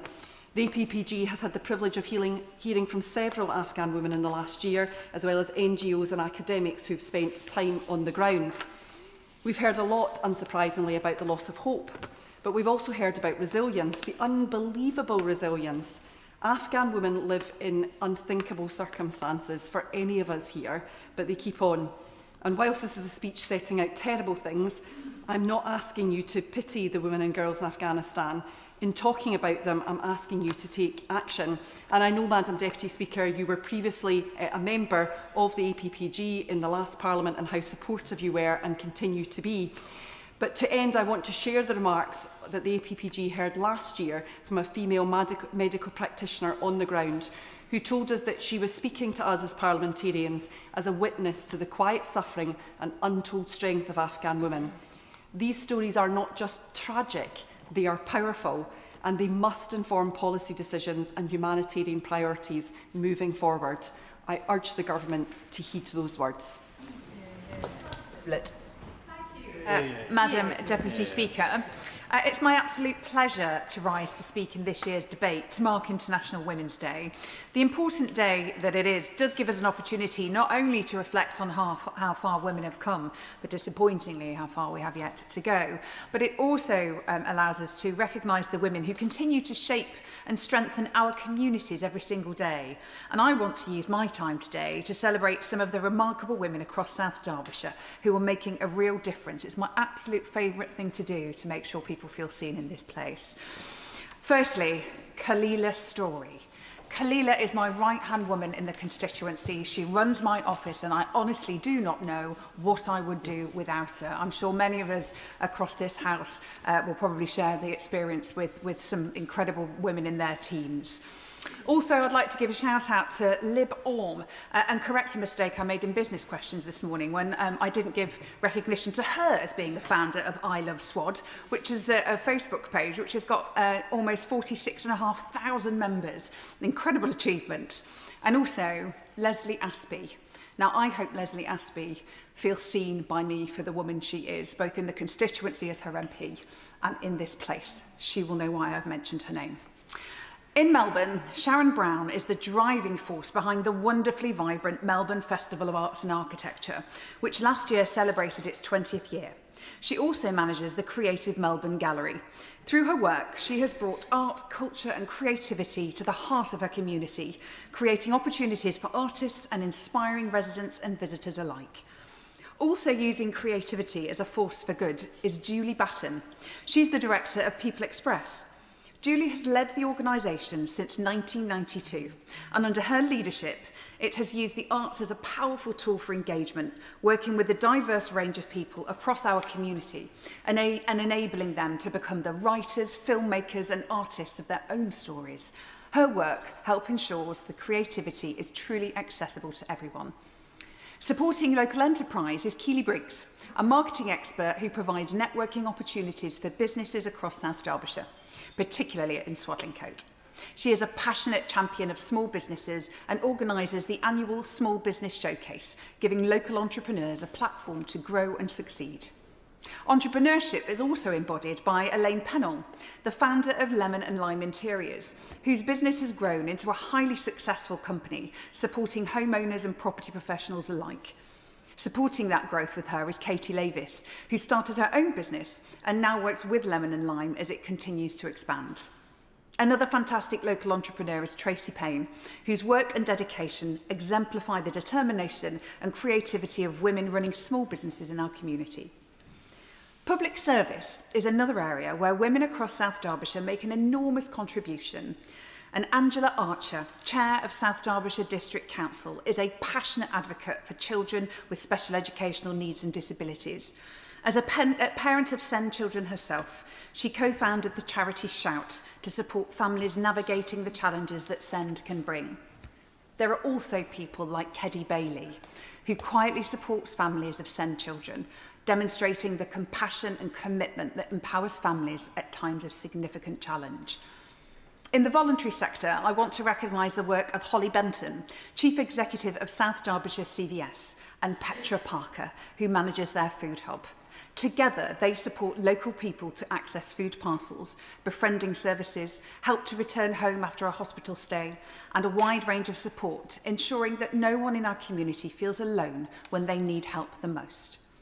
Ingrid van der Wiede, editor of the local publication Swad Style, keeps residents informed about what is happening across Swadlincote and the surrounding area. She also leads the wonderful Swadlincote Festival of Words, taking place later this month, which celebrates literature, storytelling and creativity for all ages. Our cultural heritage is also being preserved thanks to Becca King, the museum manager at Sharp's Pottery Museum, who works tirelessly to ensure that our local history is accessible, engaging and celebrated. I would also like to recognise Peggy Moore, whose dedication to remembrance in our community is truly extraordinary. Peggy has spent countless hours knitting poppies, creating a life-size knitted Tommy soldier and collecting donations for the Royal British Legion Poppy Appeal. Her dedication ensures that the sacrifices of those who served are never forgotten. I also want to recognise Maria Hansen, MBE, founder of charity Me&D. Since founding the charity in 2006, Maria has dedicated herself to supporting families facing life-changing and life-limiting conditions. Her vision, compassion and determination have helped thousands of families across the UK, and this remarkable work has been recognised with the charity being awarded the King's Award for Voluntary Service. In my constituency, there are also women whose leadership continues to inspire long after they've left public office. One such person is Edwina Curry, the first female MP for South Derbyshire. To this day, residents still speak fondly of her to me as a dedicated constituency MP who worked tirelessly on their behalf. I'd also like to give a special mention to Margaret Garner, an absolute gem in our community, in Repton in particular. Margaret, now in her 80s, is an incredibly loyal and supportive friend, a volunteer for many activities in Repton, and swears like a trooper. She is the kind of person who lifts those around her, brings humour and honesty wherever she goes, and reminds us all of the strength and spirit that runs through so many women in our communities. And of course, none of us would be here today without the women who came before us and fought to open the doors of democracy. One such woman from my constituency is Hannah Mitchell, a suffragette who lived in Newhall in the early 1900s, an activist, a rebel, and one of the many women who challenged inequality and fought for women's rights to take part in public life. Madam Deputy Speaker, the women I've mentioned today come from many different walks of life, from business, the arts, public service, charity work and community leadership. What unites them is their determination to make the places they live better for others. There are, of course, so many incredible women across South Derbyshire. Giving a few shout-outs today inevitably means I have missed someone. But I hope this speech goes some way towards recognising the extraordinary contribution that women make across our communities every single day. Thank you. Right, we now have a maiden speech. Can I first of all say and remind everyone there is no interruptions during this maiden speech. Anna Spencer. Thank you, Mr. Speaker. 4 weeks ago today, I was in college, a plumber learning how to plaster, and today I'm in Parliament as an MP. And being here is the honour of my life, but I don't want this to be unusual or exceptional. I truly believe that anyone doing a job like mine should get a seat on these benches. And where I'm from, we're taught to look after each other, to look out for each other, to stick up for each other and to stick together, to see each other as human. And I'm so proud of that humanity, and that people in Gorton and Denton and Burnage and Levenshulme and Longside and Abbey Hay feel that way too. It's in our blood and in our bones. We see each other as human. Where I'm from, we give a nod to the statue of Emmeline Pankhurst. We remember the farm worker and seamstress Hannah Mitchell, the trade unionist Mary Quayle and the mill worker Annie Kenny. And of course, Elsie Plant, who's from just down the road from me and who I named one of my beautiful greyhounds after. I think of these brilliant women a lot, and especially today as we debate International Women's Day. And I think of many others too, from pits, slums and factories. The women who changed the system so that I could be here. The women of colour whose names we will never know because history didn't bother to recognise or remember them. But we do today because without their struggle and their fight and their determination to stick together, none of this could be possible. And it's bittersweet to recognise these brilliant people, but to be reminded that we still need to try and be them. The constituency that elected me is the 15th most deprived constituency in the country. It has suffered decades of neglect and broken promises. And we see this every day right in front of us. The litter, the fly tipping, the state of housing, the struggle for a job that you can build a life on, the filthy, polluted air and the reduced life chances, the sheer unfairness of it all. And my constituency has been hit hard by the ongoing cost of living crisis. And now none of this is fair, none of this is right, and none of it happens by accident. So I very much share my predecessor's strong commitment to tackling health inequalities and putting local people and all of our communities at the heart of decision making. That's how we begin to turn things around, to give people agency and a genuine chance of a better today and a better tomorrow. And to the girls who I saw photos of, who went to school on International Women's Day dressed as Hannah the plumber, in their overalls, spanners and trademark hair. To the 10-year-old boy at Hideout who rock climbed an incredibly high wall with me and who saw me suddenly become very terrified of how far up I was, and who said to me, "Don't ever give up, and if it's scary looking down, then just look at what's in front of you." To the women in my life who've had my back, who've fought for equality alongside me. And to the men that I work with, especially the lads on my plastering course who dealt with my newfound spotlight in the middle of our training very well. But those men who will suffer the effects of this unequal society through their mental health. To the veterans I know who were willing to risk everything and come home and find that society was turning its back on them. To the white working classes who are always lumped into one group and never appreciated. To everyone who will have nowhere to sleep tonight or will barely exist in a cold, damp and insecure home. To my trans siblings who get blamed for everything. To the Muslims everywhere who are constantly and often violently scapegoated. To the disabled people who can't access the world because of structural inequality that is completely fixable.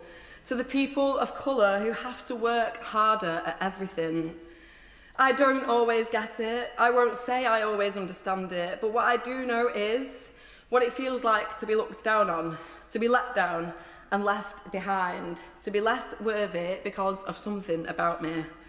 And our struggles may be different, but our humanity is the same. We always stick together, we always fight for each other, and that is what I want us to take forward from International Women's Day, and to do that every single day. The cleaners, the bus drivers, the nursery workers, the foster carers, the home carers, the unpaid carers, the teaching assistants, the bin collectors, the warehouse workers, the delivery drivers, the school dinner staff, the lollipop wardens, the supermarket workers, the posties, the library staff, the kitchen porters, the farm workers, the mechanics, the ground workers, the scaffolders, the electricians, the plasterers and the plumbers. We deserve to be here, every single one of us. And I will make space for you to come and join me, to get to have your say.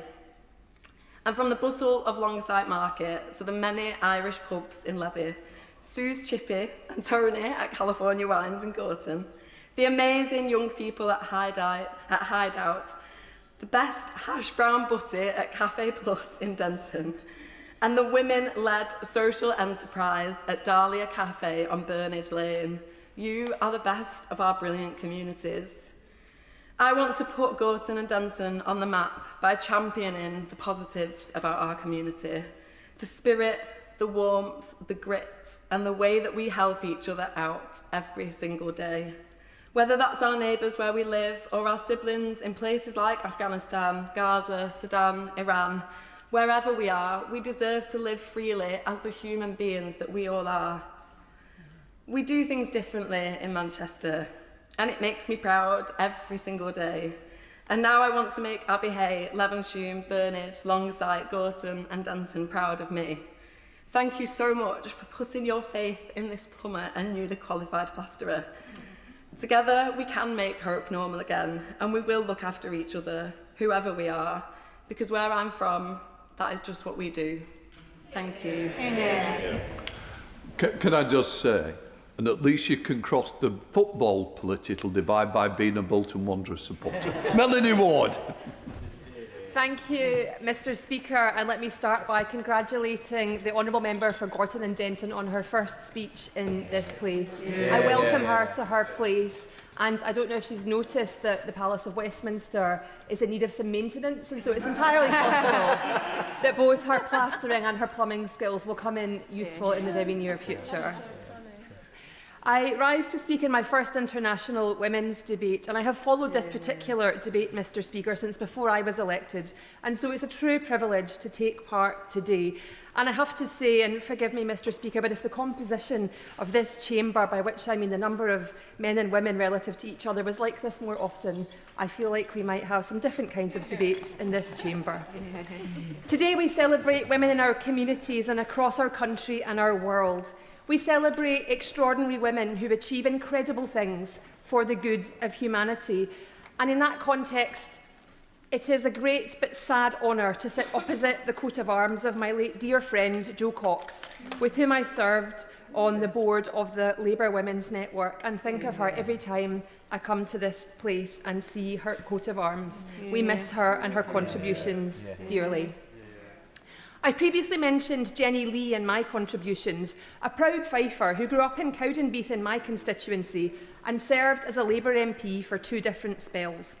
As well as having been the first ever UK Minister for the Arts and the creator of the Open University, it is less known that Jenny served in the Ministry of Aircraft Production during World War II, keeping aircraft factories running during the Blitz, and she was called to do so because of her no-nonsense attitude and her ability to get things done.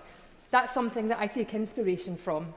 I'm proud to follow Jenny as the 595th woman amongst many thousands of men elected to this Parliament, together with an unprecedented number of women MPs.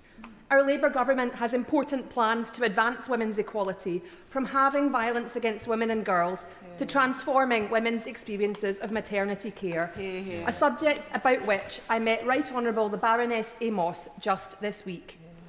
But as well as the women who are recognised for extraordinary achievements, we must be clear that the unseen work that women across the world do every day does not receive the recognition it deserves.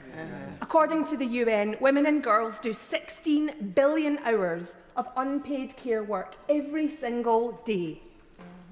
Their work is the very glue of families, communities and economies. Countries could not function without it. Yet this work remains largely invisible, undervalued and unequally distributed. Today I want to sound a warning. We know that violent struggles are being fought for global power.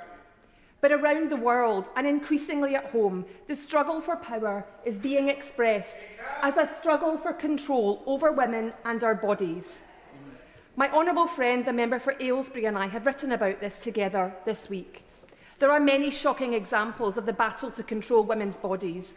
In Iran, as my friend, the member for Erithon Thames Mead mentioned, the oppressive regime has been desperate to prevent women from dressing the way that they want to, despite the incredibly brave protestations of amazing women there in the wake of Mahsa Amini's death.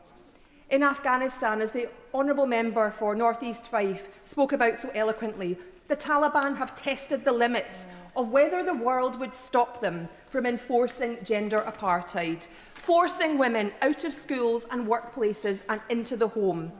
They looked for and found the answer that they wanted, that indeed the world does not care enough to stop them.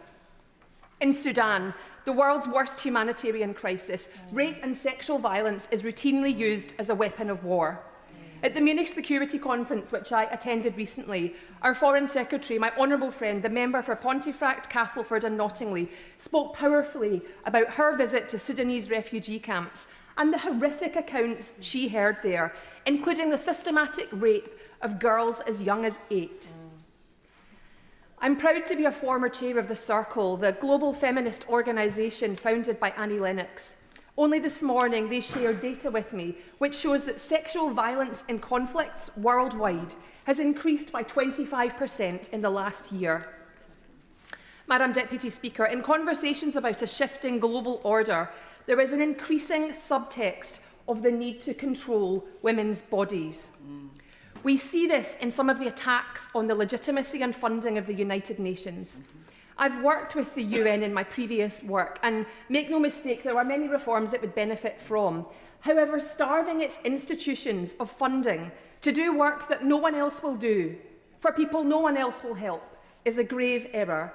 Work like providing contraception to women in war zones and refugee camps so that they have some basic control over their bodies in situations where they have control over almost nothing else.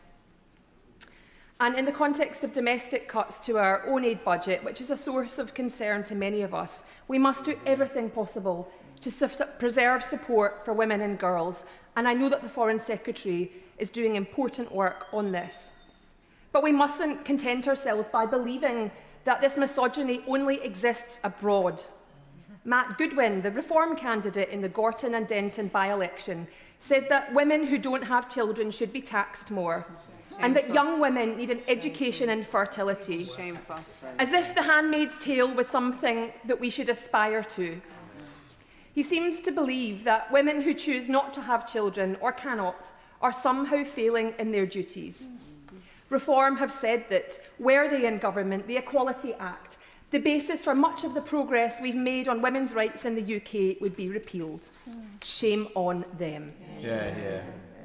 Online, British women are stripped of the agency we have over our own bodies, exemplified by Grok weaponising women's bodies through nudification apps, which our Labour government is right to crack down on. My honourable friend, the member for Lowestoft, had the truly awful experience of someone using this technology to make a fake video of her being chloroformed and prepared for rape. This makes the opposition frontbench comments in the previous statement all the more unacceptable. The intended humiliation of women online is not simply cruel or misogynistic, although it is certainly both. It is intended to instill fear and to signal that some violent men believe they are entitled to dominate women. It is to try to normalise this abhorrent behaviour.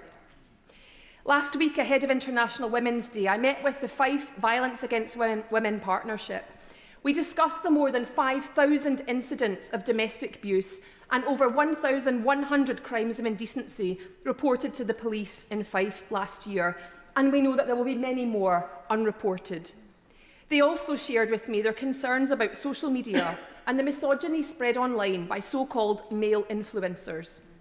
I heard shocking reports about some of the things that local schoolboys have said to female teachers, comments that they have learned online.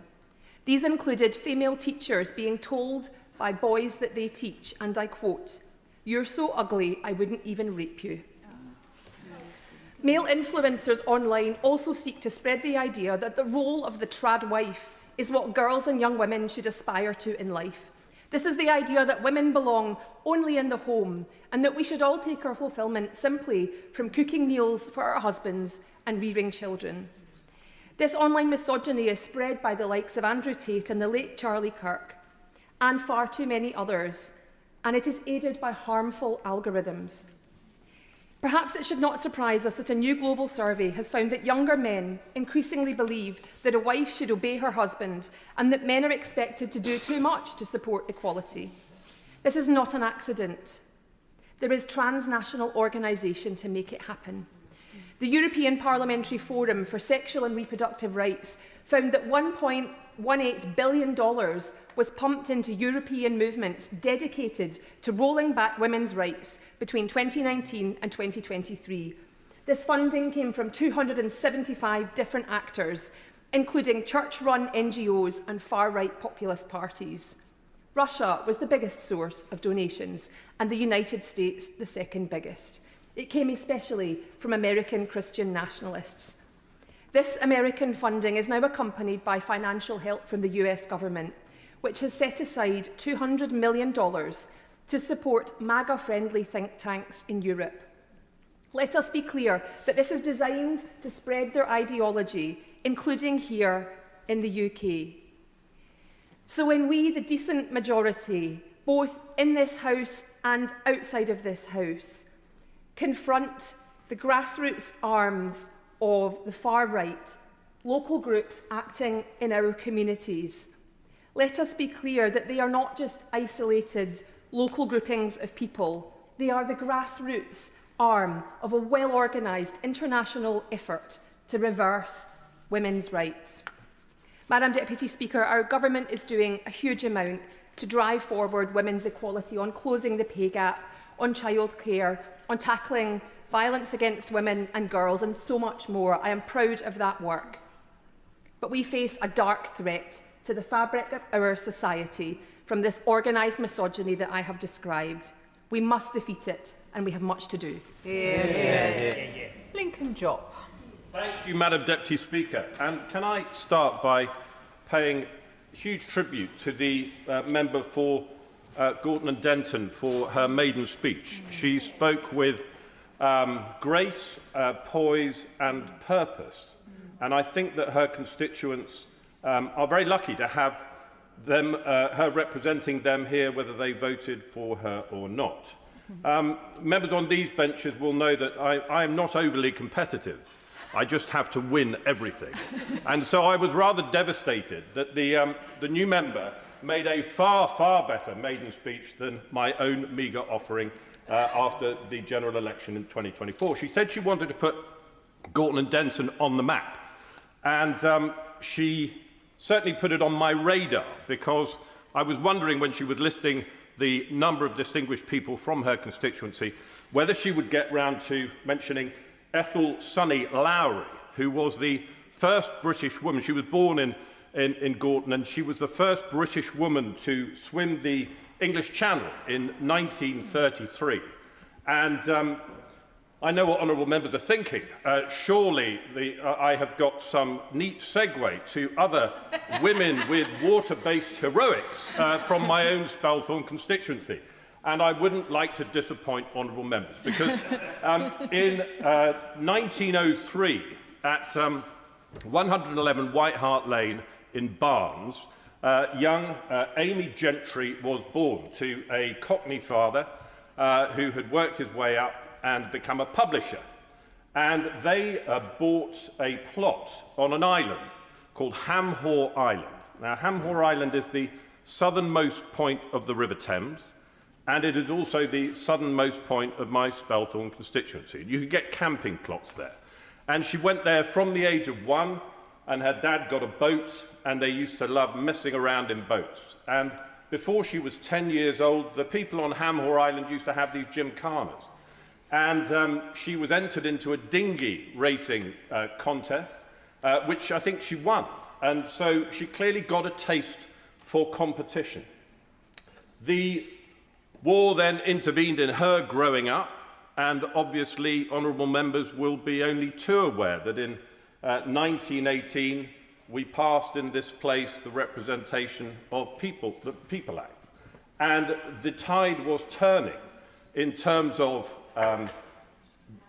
votes for women, women's individuality, women expressing themselves. And in 1920, Weybridge Rowing Club decided that they would form a women's section. This was considerably revolutionary at the time. And they formed a women's rowing section. They got a group of young ladies together and trained them in how to row properly, and had the whole women's rowing movement began. In 1925, young Amy Gentry went over to the charity regatta in Belgium, or in the Netherlands, where she competed against France, Belgium and Holland. And in 1927, the sport had developed that much further that they had an 8th competition on the Oxford and Cambridge course between Putney and Mortlake. She wrote at the time that she felt like she was rowing backwards at times. I mean, obviously, literally, she was rowing backwards, but she didn't really feel like she was going anywhere. So dreadful were the conditions. In 1932, her father went to a boat builder and said, "If you build my daughter a boat, will she win?" And the boat builder said, "She will." And indeed she did. And she carried all before her from 1932 to 1934.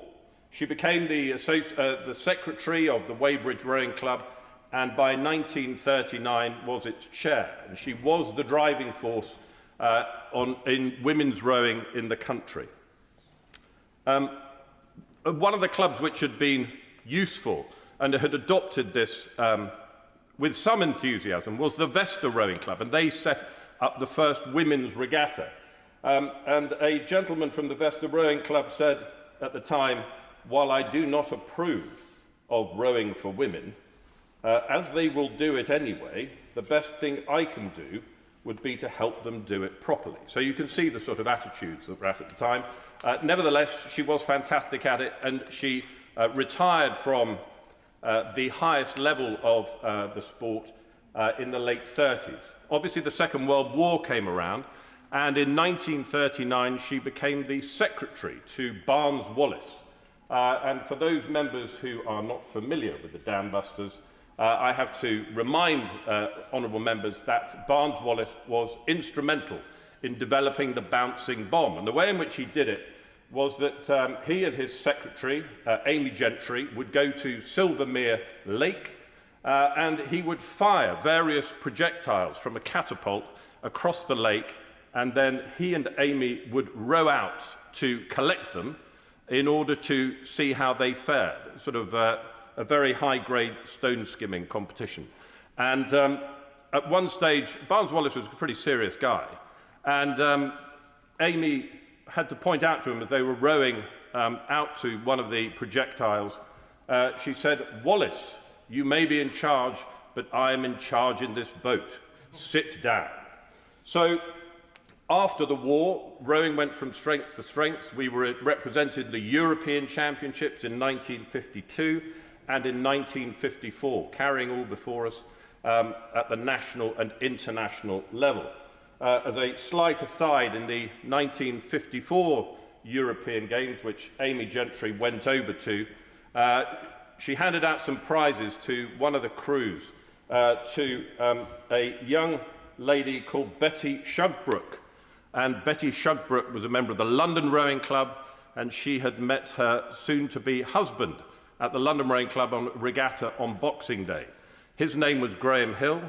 She went on to be Betty Hill, and she became the only person to be married to and be the mother of a Formula One world racing champion. So Amy was awarded the she was instrumental in bringing the Euros here, the European Championships here in 1960, and she was awarded the OBE in 1969. She died in June 1976 in Stanwell in my constituency. And the significance of that date is a sad irony, because she didn't quite live to see the moment 1 month later when women were allowed to compete in rowing in the Olympic Games in Montreal. And so if, when honourable members in a month's time, if they happen to be watching the Oxford and Cambridge boat race, when the women's crew goes under Barnes Bridge, in the latter stages of the race, they will pass a huge pub on the south bank of the River Thames, and it is called the White Hart. And that is at the end of White Hart Lane, where Amy Gentry was born. And so when honourable members see that moment, perhaps they would join me in raising a glass to the remarkable woman, Amy Gentry. Dawn Butler. Thank you, Madam Deputy Speaker. And I'd like to thank the government for having this debate in government time. I had put in for a backbench business debate, as I normally do as backup. I think that now that we have a Labour government, I could probably stop doing that now. Madam Deputy Speaker, I need to apologise for my voice. I was going to blame it on a cold, but actually I was at the Transmission concert yesterday at Wembley Arena, and I was shouting that trans rights are the human rights quite loudly. And also singing along to Beverly Knights, everything's going to be all right. And it reminded me of a saying that everything will be all right in the end, and if it's not all right, it's not the end. And Madam Deputy Speaker, right now, things are not all right for women. As the Minister stated in her excellent opening speech, women are currently at our most vulnerable globally. It feels worse than it has felt in a very long time. With the influencers and the brain rot of social media and the increasing lack of legislation around bodily autonomy and men influencing boys, as we've heard many times from MPs today, on what a perfect woman should be, with detailed instructions of how to abuse women and girls, we are in serious danger as women and we need protection. So today is the day, on International Women's Day, Madam Deputy Speaker, to tell some truths. Because for many of us, progress has not been made by us being welcomed in the room. Progress has been made by us taking up room. Progress has been made by us taking up space.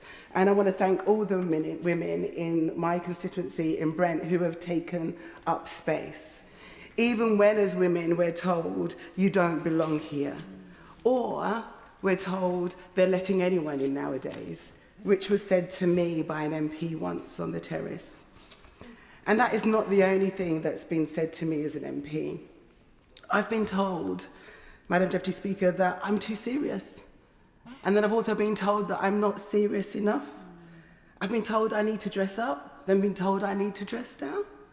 I should smile more, or I smile too much. I'm too confident, or I'm not confident enough. I talk about black issues too much, and then I don't talk about black issues enough. Or I talk about women's issues all the time, but I don't talk about men's issues. And the reality is, Madam Deputy Speaker, I've been here for all of the International Men's Day debate when there's been nobody on the back benches from the other side. So nobody can accuse me of not being an equal opportunity debater. Yeah. But the truth is this, that you can't win, and you will never win if you're trying to fit into anyone else's expectations.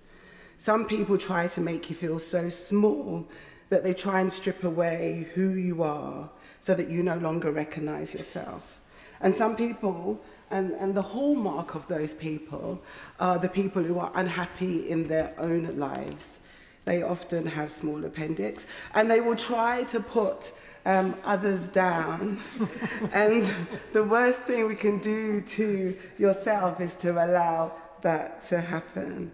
Because in life as women, we need all the strength that we can get just to survive. I recall, Madam Deputy Speaker, after my cancer diagnosis and whilst writing my book, A Purposeful Life, deciding that I wanted to be Mayor of London.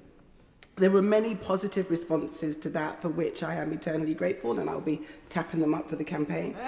But of course, that was mixed with, oh, there's never been a black mayor, and oh, there's never been a female mayor, and what makes you think you can do it? What have you done? What have you delivered? Oh, sorry, as that somebody else was saying that to me. It's a man's job, isn't it? And I should stay in my lane. Madam Deputy Speaker, the truth is my lane is wherever I say it is. And I will slay in my lane and I will achieve my ambitions, because I have learnt something important on my political journey. That when you give your voice, when you give our voice, when we give our time, when we give our courage, we don't lose, we learn and we gain. And I have gained so much. I have gained friends, I have gained knowledge, and I've gained the power to change things for the better.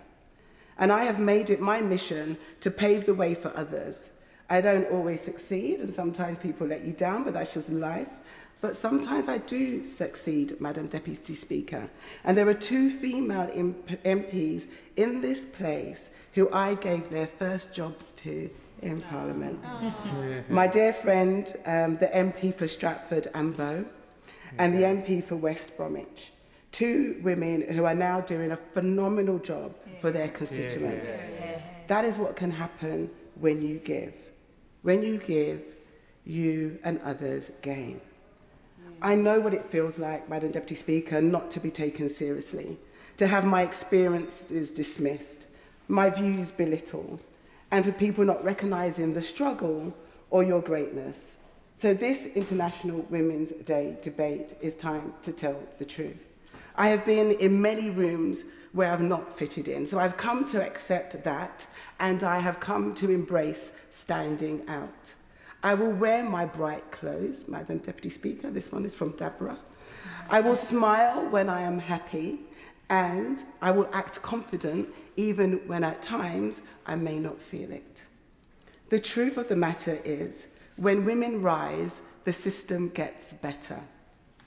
Women are failed by the system and by some men and women time and time again, whether it is the courts system or whether it is in Iran, Gaza, Afghanistan, Sudan, UK, or America. Women and girls' lives are in danger all over the globe. And Madam Deputy Speaker, I find it strange that we have misogynistic men who are part of the biggest, wealthiest paedophile gang we have ever seen, and yet no one is in prison. Even though the evidence is there in the Epstein files. Hardly anyone has been arrested. And where they have been arrested, it is not for raping little girls and teenagers. And we should ask ourselves, why is that? How is it that people can protest outside hotels, but they're not protesting outside the Sandringham estate? No matter the colour of your skin or how much money you have in the bank, if you abuse and rape little girls and teenagers and young women, if you're part of a grooming gang, large or small, you should be punished and you should be in prison. And I believe it is our duty in this place to speak up and to ensure that paedophiles are punished without fear or favour. I don't care who they are. I don't care who they're friends with. I don't care if they're royalty. I don't care if they're influential people. It's time to tell the truth and not to pretend that you care about women and girls when you're being selective.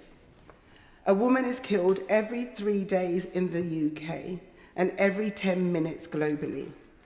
A woman is raped every 8 minutes in the UK and just seconds globally. I want women and girls to be safe, not just in the UK, but globally around the world. This International Women's Day, I would love for people to give comfort to women who are struggling everywhere, whether it is at war or in the workplace. There is no hierarchy of women. None of us are free until we are all free. None of us are safe until we are all safe. Madam Deputy Speaker, the truth is, you don't know how strong you are until that is the only thing you have left. But you shouldn't need to be strong. You should just be safe. It is also true that women of colour are expected to be strong all of the time, and we are tired. Tired of not being supported, tired of being overlooked, and tired of our pain not being recognised, whether it's in the UK or globally. And as we pour unprecedented amounts of money into AI systems that makes women's lives less safe, let's refocus our efforts on protecting women and girls. And if we do that, if we protect the most vulnerable women, if that is our starting point, Madam Deputy Speaker, then the outcomes will be better, stronger, fairer, more equitable and safer for all. Thank you. Kirsty Blackburn. Thank you very much, Madam Deputy Speaker. It's always difficult to follow the member from Brent East, whose speeches I am generally in awe of, and that was yet another one. A speech that I was also in awe of was the one from the member for Gorton and Denton. Like the member over here, I wish I had delivered a maiden speech that was anywhere close to as good as that. That level of passion for her constituents was very clear, and that understanding of constituents as well. There are so many MPs in here who were first elected who do not understand their constituents or their constituencies, and it's very clear that the new member for Gorton and Denton is one of her people in her constituency and really understands how her patch feels. I think they are very lucky to have such a representative. Madam Deputy Speaker, I thought about how best to do this speech today, whether I would go on a kind of political thing, raging about all of the injustices, whether I would talk about all of the unseen women that there are that are doing all of the heavy lifting that we don't talk about and we don't notice. I thought about how best to put this across, but honestly, Madam Deputy Speaker, I've had about the busiest week in Parliament that I've ever had, and I am going to try and give a speech in which I don't cry, and that's my bar today. So if we get to that point, I'll have won. One of my team is called Alma and is one of the most wonderful humans I have ever met. And she was born in Denmark, has spent a lot of time in Denmark, was telling me that in Denmark, International Women's Day is called Kvindernes Kampdag, which I've probably pronounced wrong, but it means Women's Struggle Day or Women's Fight Day. It's about recognising the fight and the struggle that women face, but it's also about fighting and struggling for those women. And I thought that that was such a good thing to think of for all of us in here, about the fact that that fight and that struggle is ongoing, it is not won. And as the member from Brent East said, things are not in a good way right now. Things are less safe than they have been in a very long time. I think we need to continue to support, recognise and fight for those unseen women. We talk about that unseen work sometimes. We talk about the fact that there are women doing jobs that nobody notices. Nobody, but I'm telling you, you would notice if they weren't doing them. You would notice very quickly if they weren't doing them, because things would not work. One of the reasons that we're all standing here today, and the reason that we are able to have this debate today, is because there's a member of House staff who makes sure that we have these debates, that make sure that debates happen. It's her birthday today, and I'm not going to say her name because she would probably kill me, but I want to recognise that she's one of the many unseen women in this place who ensures that we can do what we do, who ensures that we have got that time and space to be able to stand up and make those speeches, who has made the time on this Thursday for us to be able to speak about the issues that are affecting our constituents, the issues that are affecting women around the world. A number of people have spoken about oppressive states and what is happening in so many countries around the world with the situation systemically, the situation run by the state becoming worse for women. Some of that is because of religious expectations from various different religions requiring having a very strong interpretation, an extreme interpretation of some of the religious texts, and requiring women to act and behave in a certain way. Some of it's not. Some of it's just because we continue to have patriarchal societies throughout the world, and men are historically bigger and stronger than us and able to keep that in place. We've got huge amounts of gendered expectations on young women growing up. It is made worse by the fact that they are on the internet, the fact that the gendered expectations are not just happening in the school classrooms, they're not just happening in television shows that they see, they're happening in games that they play online, they're happening in online spaces that they inhabit, they're happening everywhere, that women are expected to be subservient to men.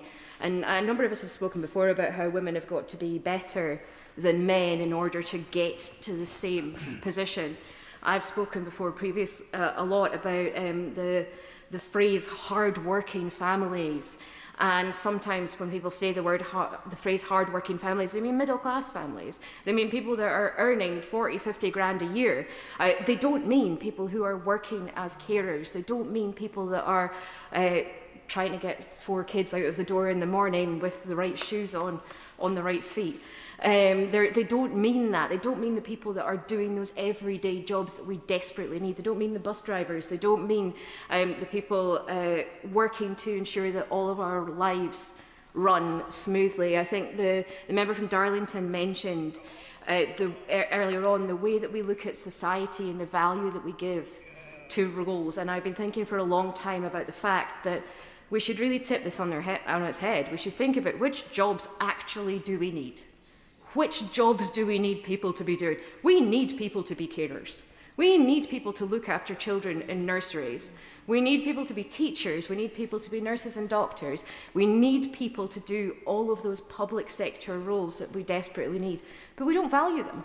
We don't pay them more than the living wage in a lot of cases. You know, actually, those are the people whose jobs we desperately need or society would fall apart. Yet, for some reason, we continue to think that that's okay, that they continue to be bottom of the pile. These jobs are overwhelmingly jobs that women are in, overwhelmingly. And I think that we need to think about that gendered expectation that women will continue to do all of the hard work and we'll pay them very little for doing that job. Imagine they didn't. Imagine the women went on strike. Imagine every woman that we know that's working in every job that we know went on strike. How quickly society would fall apart if the women stopped doing all of that work that we don't see, which is why we need to fight for them. We need to fight for all of those unseen women doing those unseen jobs. And we need to fight so that we can ensure that it's not just women who are filling those roles. We need equal opportunities at the top of the pile and at the bottom of the pile. We need to be able to lift women out of some of those roles, but we need to be able to ensure that men can take up some of those roles, and then perhaps we'll get more pay for carers if there are more men being carers. There are some, absolutely, but you know, I think that would tip things in a good way. A couple more things in relation to Parliament. I thought it was really interesting having the Defending Democracy Task Force just before this debate. I struggle more than I ever have telling young women to come to Parliament, telling them to become an elected representative. It is harder than it has ever been. Part of that is because of social media.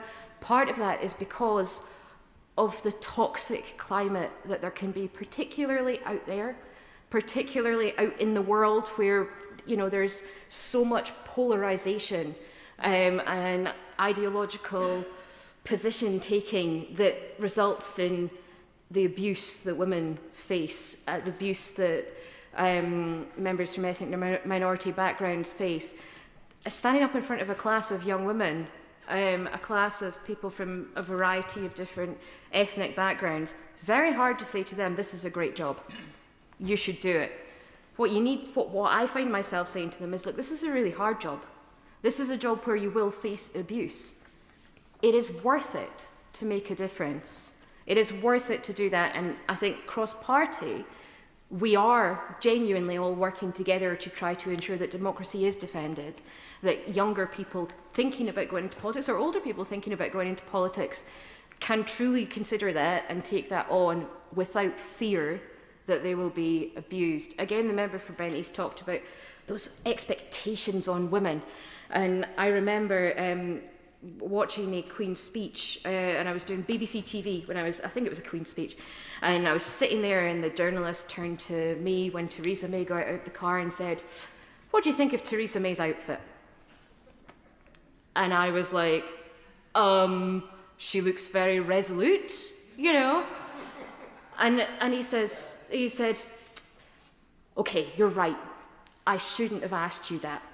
I'll ask the man on the panel instead. What do you think of Theresa May's outfit? So that's not the point. That's not the point. It's not about what Theresa May is wearing. It's about what she's doing. It's about the importance of this moment. You know, whether I agree or disagree with the Conservative Prime Minister, she was stepping out of the car as Prime Minister. It was really important. And talking about what she was wearing was not the right thing to do in that moment. As I said, the member for Brent East was talking about those expectations, was talking about being too smiley or not smiley enough, was talking about the fact that we just simply cannot win. No matter what abuse is thrown at me, I guarantee you I have said worse to myself, right? I am my own greatest critic, as is many of the women that I meet and that I know across Parliament. As the only woman in the SNP right now, because of being wiped out by you guys, frankly. It's not that we didn't. It's not that we didn't stand lots of women. We stood lots of women. It's just bad electoral luck on our part in relation to that and losing lots of seats. As the only woman in the SNP, finding that fellowship across the House is really difficult right now. Finding that fellowship and support, and so I'd be happy to support and to work with people who are doing organising the Women's Caucus, trying to get that off the ground. For people like me and women in other parties that are particularly small parties who don't have those relationships naturally within our parties, who can't find those people unless we happen to bump into each other in the tea room. We don't get that in group meetings. I think it's really important that we push forward with the Women's Caucus in order that women can have that place where we get support. And I commend all of the members that have worked really hard on trying to bring forward the Women's Caucus. And the last thing I wanted to touch on was menopause, because members are right, it's not talked about enough. It's not something that I ever would have heard discussed in my home when I was a child. It's not something that I knew existed. I mean, I'm sure I knew that something happened at the end, but I didn't know. You know, I'm sure I knew that periods stopped at some point, but I didn't really know much beyond that. The more I've got groups of women that I speak to that are growing older, getting past their kind of 30s, the more I've learned about menopause. And I just want to say, how unfair is it that itchy ears are a symptom of menopause? I mean, you know, you've got everything else to deal with. You're dealing with so much rubbish. Right? I'm just telling you all, if you don't know, itchy ears are a symptom of menopause. And I think that's my kind of public service announcement for the day. So if you hear women in your life talking about having itchy ears, just be kind to them, give them a bit of support. Madam Deputy Speaker, I think it's really important that we hold each other up, that we support one another, that we work on a cross-party basis to further the rights of women, to ensure that those unseen women are supported, and to ensure that people working in traditional women's roles that are historically belonging to, mostly held by women, that we pay them an awful lot more money in order to recognise the contribution that they deliver. Yeah. Katrina Murray. Yeah. Thank you, Madam Deputy Speaker. It gives me great pleasure and pride to contribute to this debate today. This is probably, okay, I've only been here 18 months, but this is like one of my favourite debates in the chamber, because it is that privilege of being able to listen to the experiences from across the House, to recognise the women who make a difference in everybody's local communities, the difference globally, and it's always inspiring. And it also gives me great pleasure to follow on from the member from Aberdeen North, because of the conversation that we had earlier on in this week, where I think I uttered the phrase that we, in this place, we cross paths more often than we cross swords. And, okay, the proverbial verbal swords, not the physical ones, I'll leave those for the Master of Arms, but a recognition that we are not, whilst we are here as women, and this is the most diverse parliament ever that there's ever been, we are not homogenous. We all bring different things to this place. We all bring a different perspectives, and this parliament is stronger for it. Yeah. And that's why I also feel really privileged to be able to hear the maiden speech of the member for Gorton and Denton, and welcome what she brings to this place as well, and welcome her to her place. This year's theme for International Women's Day, as has been said, is Give to Gain, but also the UN theme of recognising rights, justice and action for all women. It reminds us that we must never accept that the work is done. We must never forget that what advances we have made can still be lost. There are still far too many women and girls across the world who do not have rights, who cannot access justice, and who are denied education, healthcare and financial independence. In the short time available to me today, I want to highlight some of the women of my constituency of Cumbernauld, Kirkintilloch, who embody that theme. The women who work every day for the rights, well-being and opportunities of others. Women like Linda, Lorna and Christine, and all the women at Tony's Safe Space, an organisation which was founded 4 years ago today to provide support for those affected by suicide and bereavement and mental health. A group of women turning personal tragedy into compassion and practical help for others is an extraordinary act of strength in itself.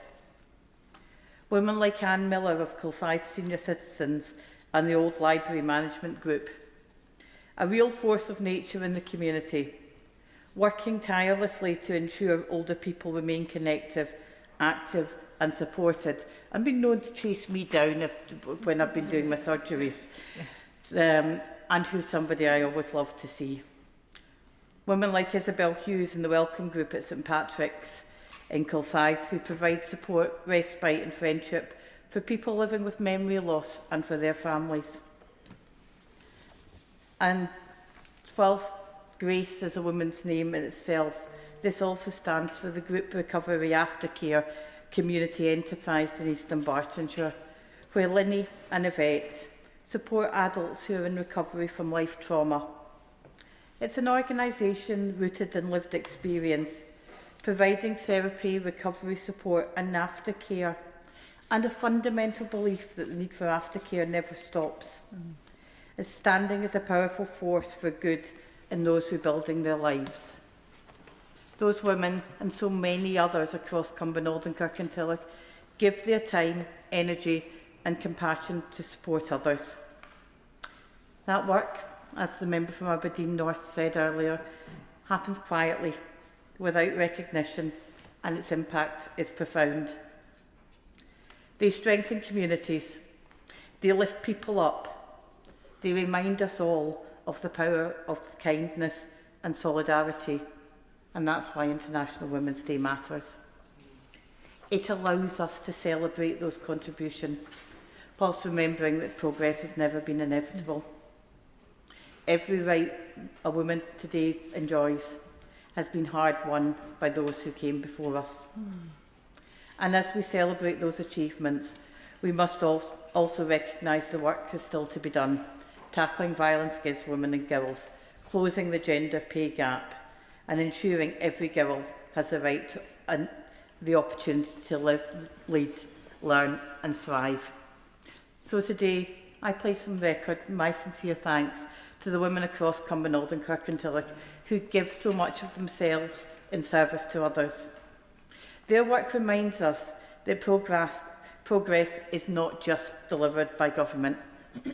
It's built every day in our communities by the people who choose to care, choose to support and choose to stand up for others. If we truly want a world where women and girls gain equality, justice and opportunity, then we must continue to match their commitment with our action. Clive Jones. Thank you very much, Madam Deputy Speaker. And I congratulate the Honourable Member for Gorton and Denton on her maiden speech. It was an eloquent speech that actually made us think that you've been here for several years. I really enjoyed your description of your constituency and the people and organisations that you are now representing. And I hope that the Honourable Member doesn't get involved in fixing the plumbing and the plastering in this place. Her place is in this chamber, and I'm sure in being here she'll make a name for herself and be a really good champion for her constituents. This debate is an opportunity to mark the progress we have made to improve gender equality and empower women in all areas of life.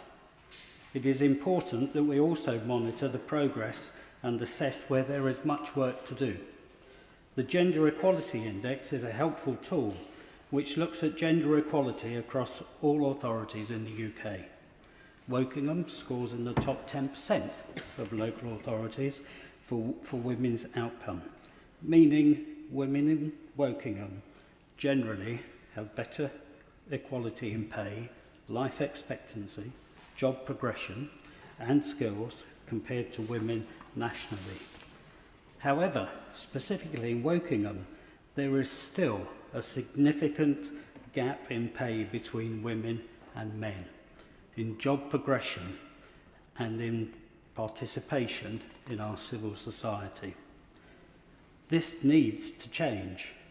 It is of course very welcome that women are doing well in Wokingham, but that counts for little if their outcomes are still far behind the outcomes of men. That is why there is still so much work that needs to be done to ensure that the gender equality is improved and then strengthened for this generation and for many generations to come.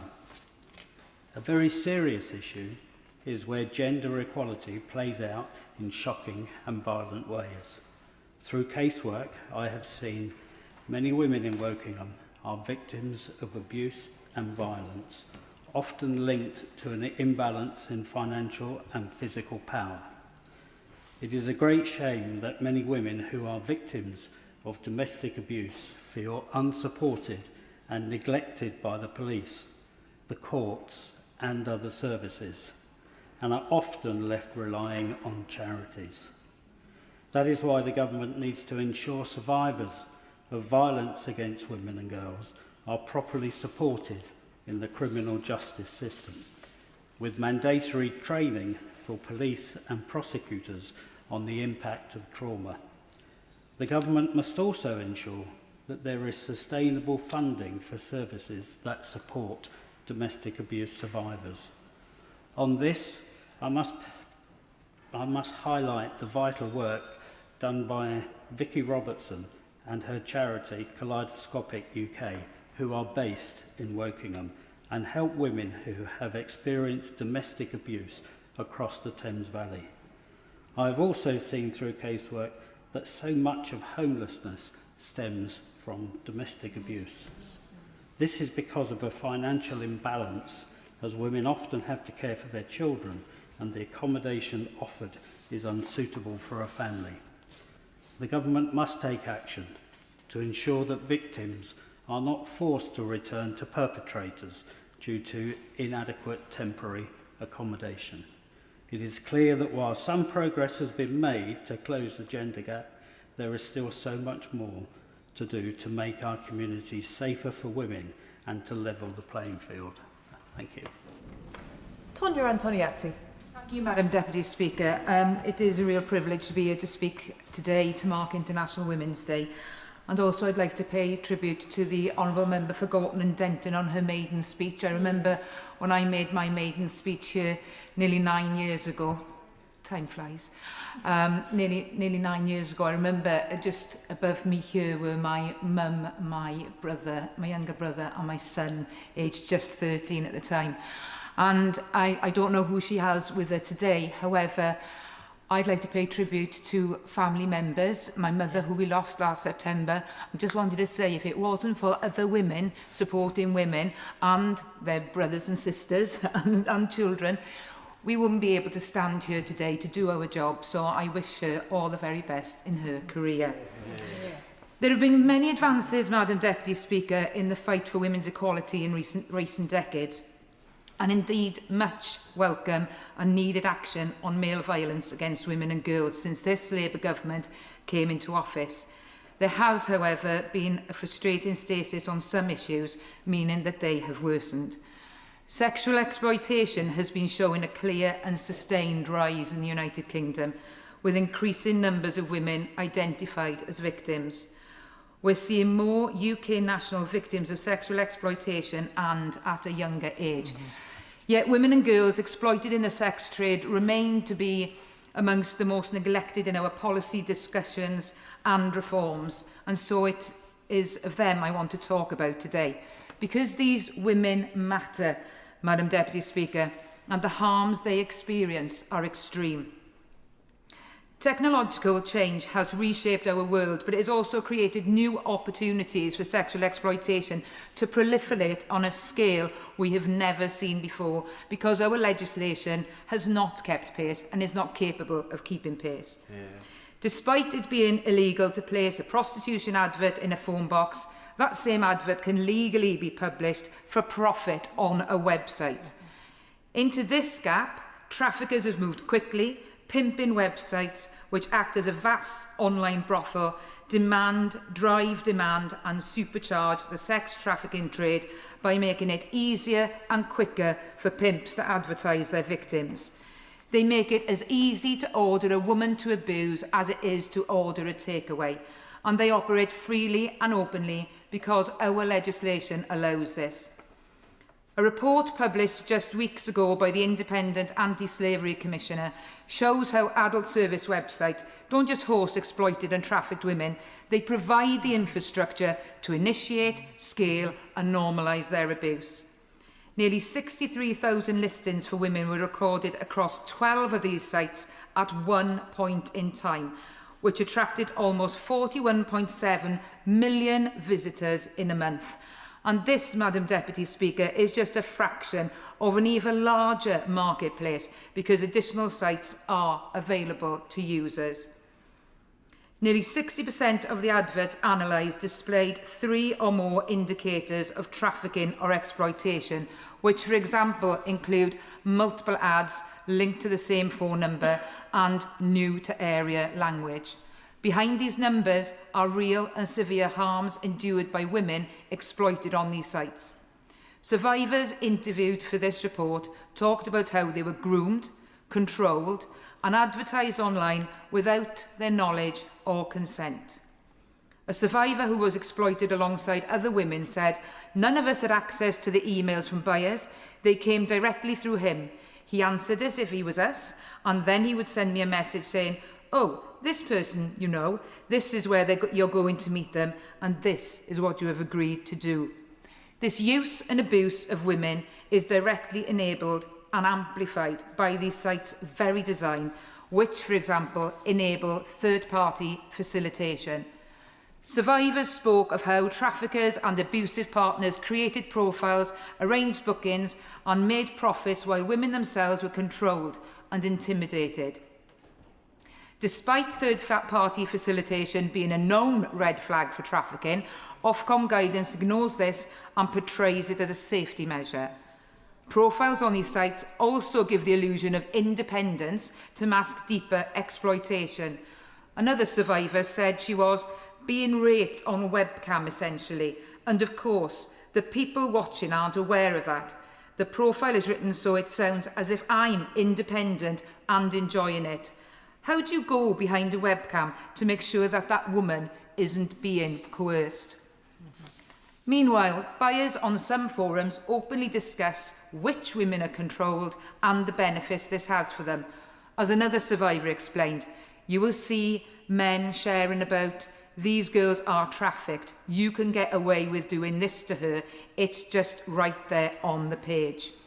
This is the selling and abuse of women in plain sight on an industrial scale, Madam Deputy Speaker, enabled by our legislative framework.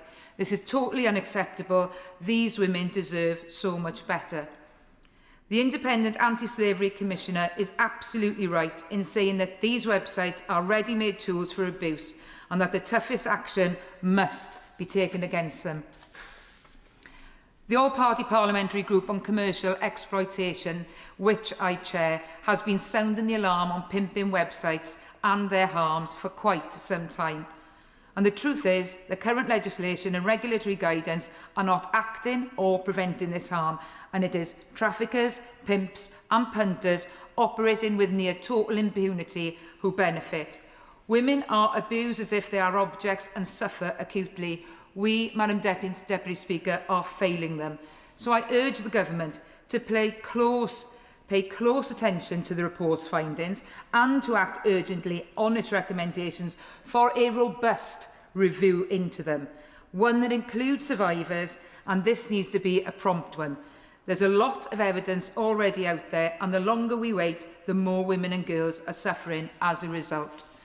And what's more, the scale and ease of access of this online market is not just facilitating exploitation, it is also more widely fueling the dangerous rise in misogyny by normalising the idea that women exist to be bought, used and discarded. In an age where prostitution is glamorised, boys and men are repeatedly exposed to platforms that present women as sexual commodities, and it inevitably shapes their attitudes. The scale of demand for pimping websites should give us serious pause for thought in that respect as well.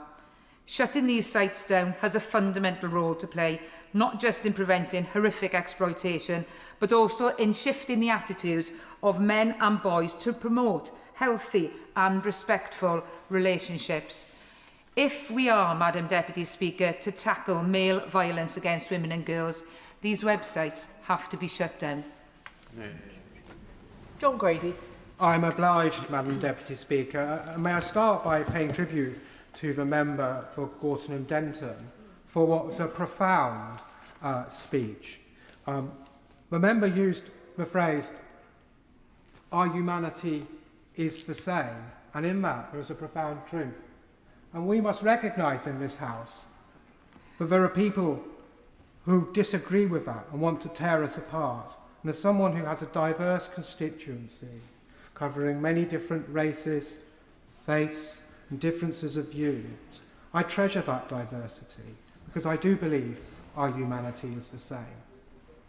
And we in this House must be very careful to fight against those who want to shatter that and who want to tear us apart and take us significantly back in time.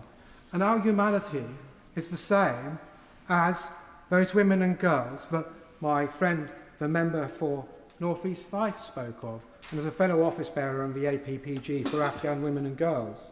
We must do much more to support women and girls in Afghanistan. And we must look afresh at things like international law to criminalise the mistreatment of women and girls to such evil degrees. And the Minister rightly mentioned the fight by trade unionists for equal pay. Now, the first socialist in my party was my great-auntie Nellie, who led equal pay strikes in the 30s in Pontefract, in the licorice factories. And she became friends with Barbara Castle, who, of course, is responsible for the Equal Pay Act. And we should all be very angry, but the fact of the matter is that women now are paid less than men. There is still considerable structural inequality of pay.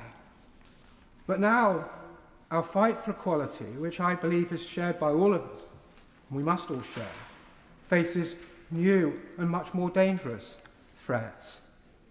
And we must redouble our efforts. And we shouldn't just be angry about it. We are legislators. We must legislate and then see that legislation acted on. Because otherwise, the future for women and girls, my daughter and the other children in my constituency and across the world, will become bleaker when we want to see progress. Now, Madam Deputy Speaker, I want to speak about domestic abuse today. 1 in 4 women in the UK will experience domestic abuse in their lifetime. And in Glasgow East, I work with survivors, and I see how, in particular, housing instability is a barrier to my constituents fleeing abuse.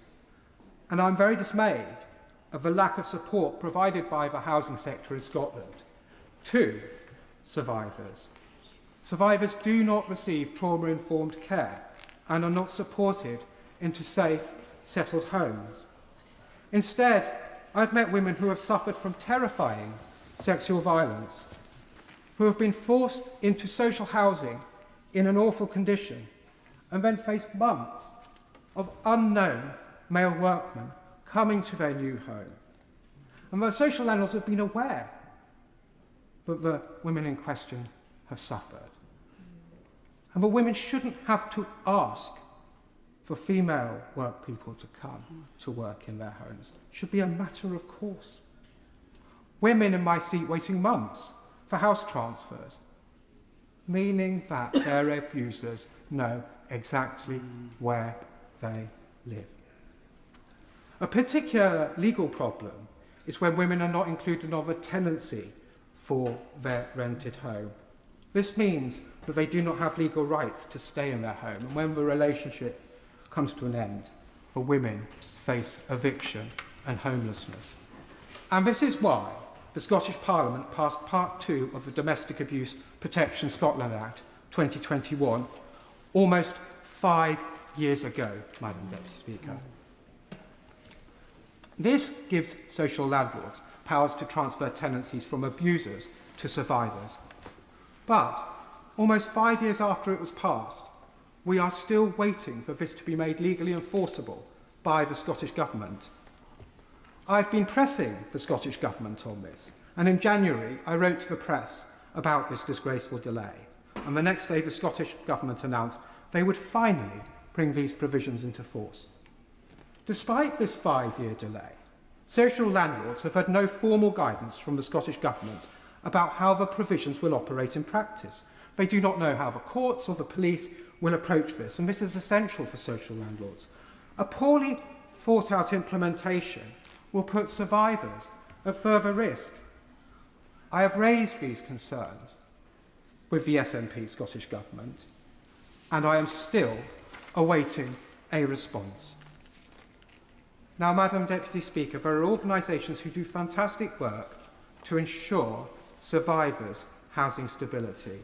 The Domestic Abuse Housing Alliance, DAHA, provide the infrastructure, training and monitoring necessary for social landlords to recognise and tackle domestic abuse. This works very well in England. Just north of here, Islington Council have very successfully worked with DAHA and significantly improved the outcomes for survivors of domestic abuse. And in Glasgow, social landlords need help and support to make the improvements that they must make. And the social landlords I recognise do recognise the importance of this. I am determined to see survivors of domestic abuse get much better help and support. And so I've asked social landlords to meet with DAHA, and I'm pleased that 2 housing associations in my seat, Wheatley and Govan Hill, as well as the Scottish Housing Regulator, have expressed an interest in learning more and are willing to meet with DAHA. In agreeing to do so, they are demonstrating their commitment to supporting survivors of domestic abuse. I will encourage others to do the same. Madam Deputy Speaker, we must do much, much better in Scotland for the survivors of domestic abuse, and I am determined to continue to work hard on this. Madam Deputy Speaker, I wish to speak about one other topic on my seat. I am very proud of the work of one of my local charities, Scottish Sports Futures. They do great work with young people in my seat. In particular, they encourage young women to speak up about their experience of violence against women and girls. And this means that the young men in their programmes learn about what they have to do to treat women as their equals and to treat them with respect. I cannot praise Scottish Sports Futures enough for working on this and giving those young women a voice. And several of those young women in their programmes spoke with bravery about this at their annual awards event last week. At the event, a young woman from Barrowfield, just round in my seat, spoke courageously about violence against women and girls and the issue of youth violence more generally, which has a profound impact on girls in my constituency, in particular following the killing of a young boy in my seat 2 years ago called Corey McCrimmon. His family faced their grief, by the way, with profound dignity and courage. I'm proud of all my young constituents, Madam Deputy Speaker. And politics is a matter of morals, and it's a moral issue. And my moral obligation as their Member of Parliament is to do everything within my power to tackle violence against women and girls. Dr. Marie Tidball. Thank you, Madam Deputy Speaker, and to all the women in this chamber who really have slayed in their lane in the debate today. When they amputated my leg, they amputated a part of me. I see my body and I feel disgust. repulsion. I fear that my amputation took away my femininity, my ability to be yearned for, my womanhood pauperized, trapped in a body that does not reflect my mind or myself. Anorexia, unplanned, like an addiction, crept upon me. I ate less and became thinner. My wish that nobody would notice my disability and I would simply disappear. A physical escapism. For the first time in my life, the eating disorder gave me control over my body. The way it looked, the way it felt. My frustration about my physical form turned into obsession. The obsession fed me where food did not. It gave me power. Success became feeling bones left behind under taut skin, knowing my pelvis protruded below a small waist. Cheekbones were prominent on a smileless face. Anorexia was about the relationship between a despised body and a disciplined mind. Eventually, that mind was consumed too. A warped wasteland where fear and anger roamed. There was no escape from or for myself. Wait, 4 stone, 10 pounds. My body was breaking down. I was losing my hair and my period stopped. My menstruation ending ultimately saved me and my life. Somewhere at the back of my head, I knew I wanted to have children. Eventually, I took the pill. My period started again. I ate more. My desire to be a mother gave me a reason to get better, signalled a future and made me no choice once again. I wrote these passages 20 years ago in my early 20s while recovering from my last major surgery to my legs. I was anorexic for 4 years from being age 14. And whilst I was physically better by the time I went to university, it took me until my mid-20s to have a healthy relationship with food. And I'm not alone. Over the years, I've spoken to other disabled women about their experiences of eating disorders, linked to their own body, image, and identity. Devastatingly, 20 years later, 2 decades after I wrote those passages, social attitudes towards sex, relationships, and disability remain an enormous taboo, which means disabled women are still going through this anguish, damaging their mental health, causing them to self-harm and eroding their self-esteem. Actor and disability activist Melissa Johns, who has an upper body limb difference, shared her story, how she has a strong history of loathing her body. But that never came from her. It came from society telling her that her body was wrong. Too often, Madam Deputy Speaker, disabled women's bodies do not count.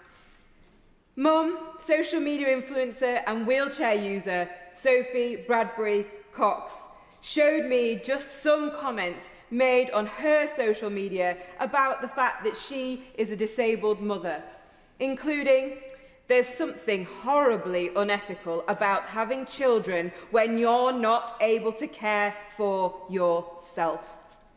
These damaging attitudes and the lack of awareness of these issues are leading disabled women to face barriers in public services, including accessing sexual and reproductive and maternity care.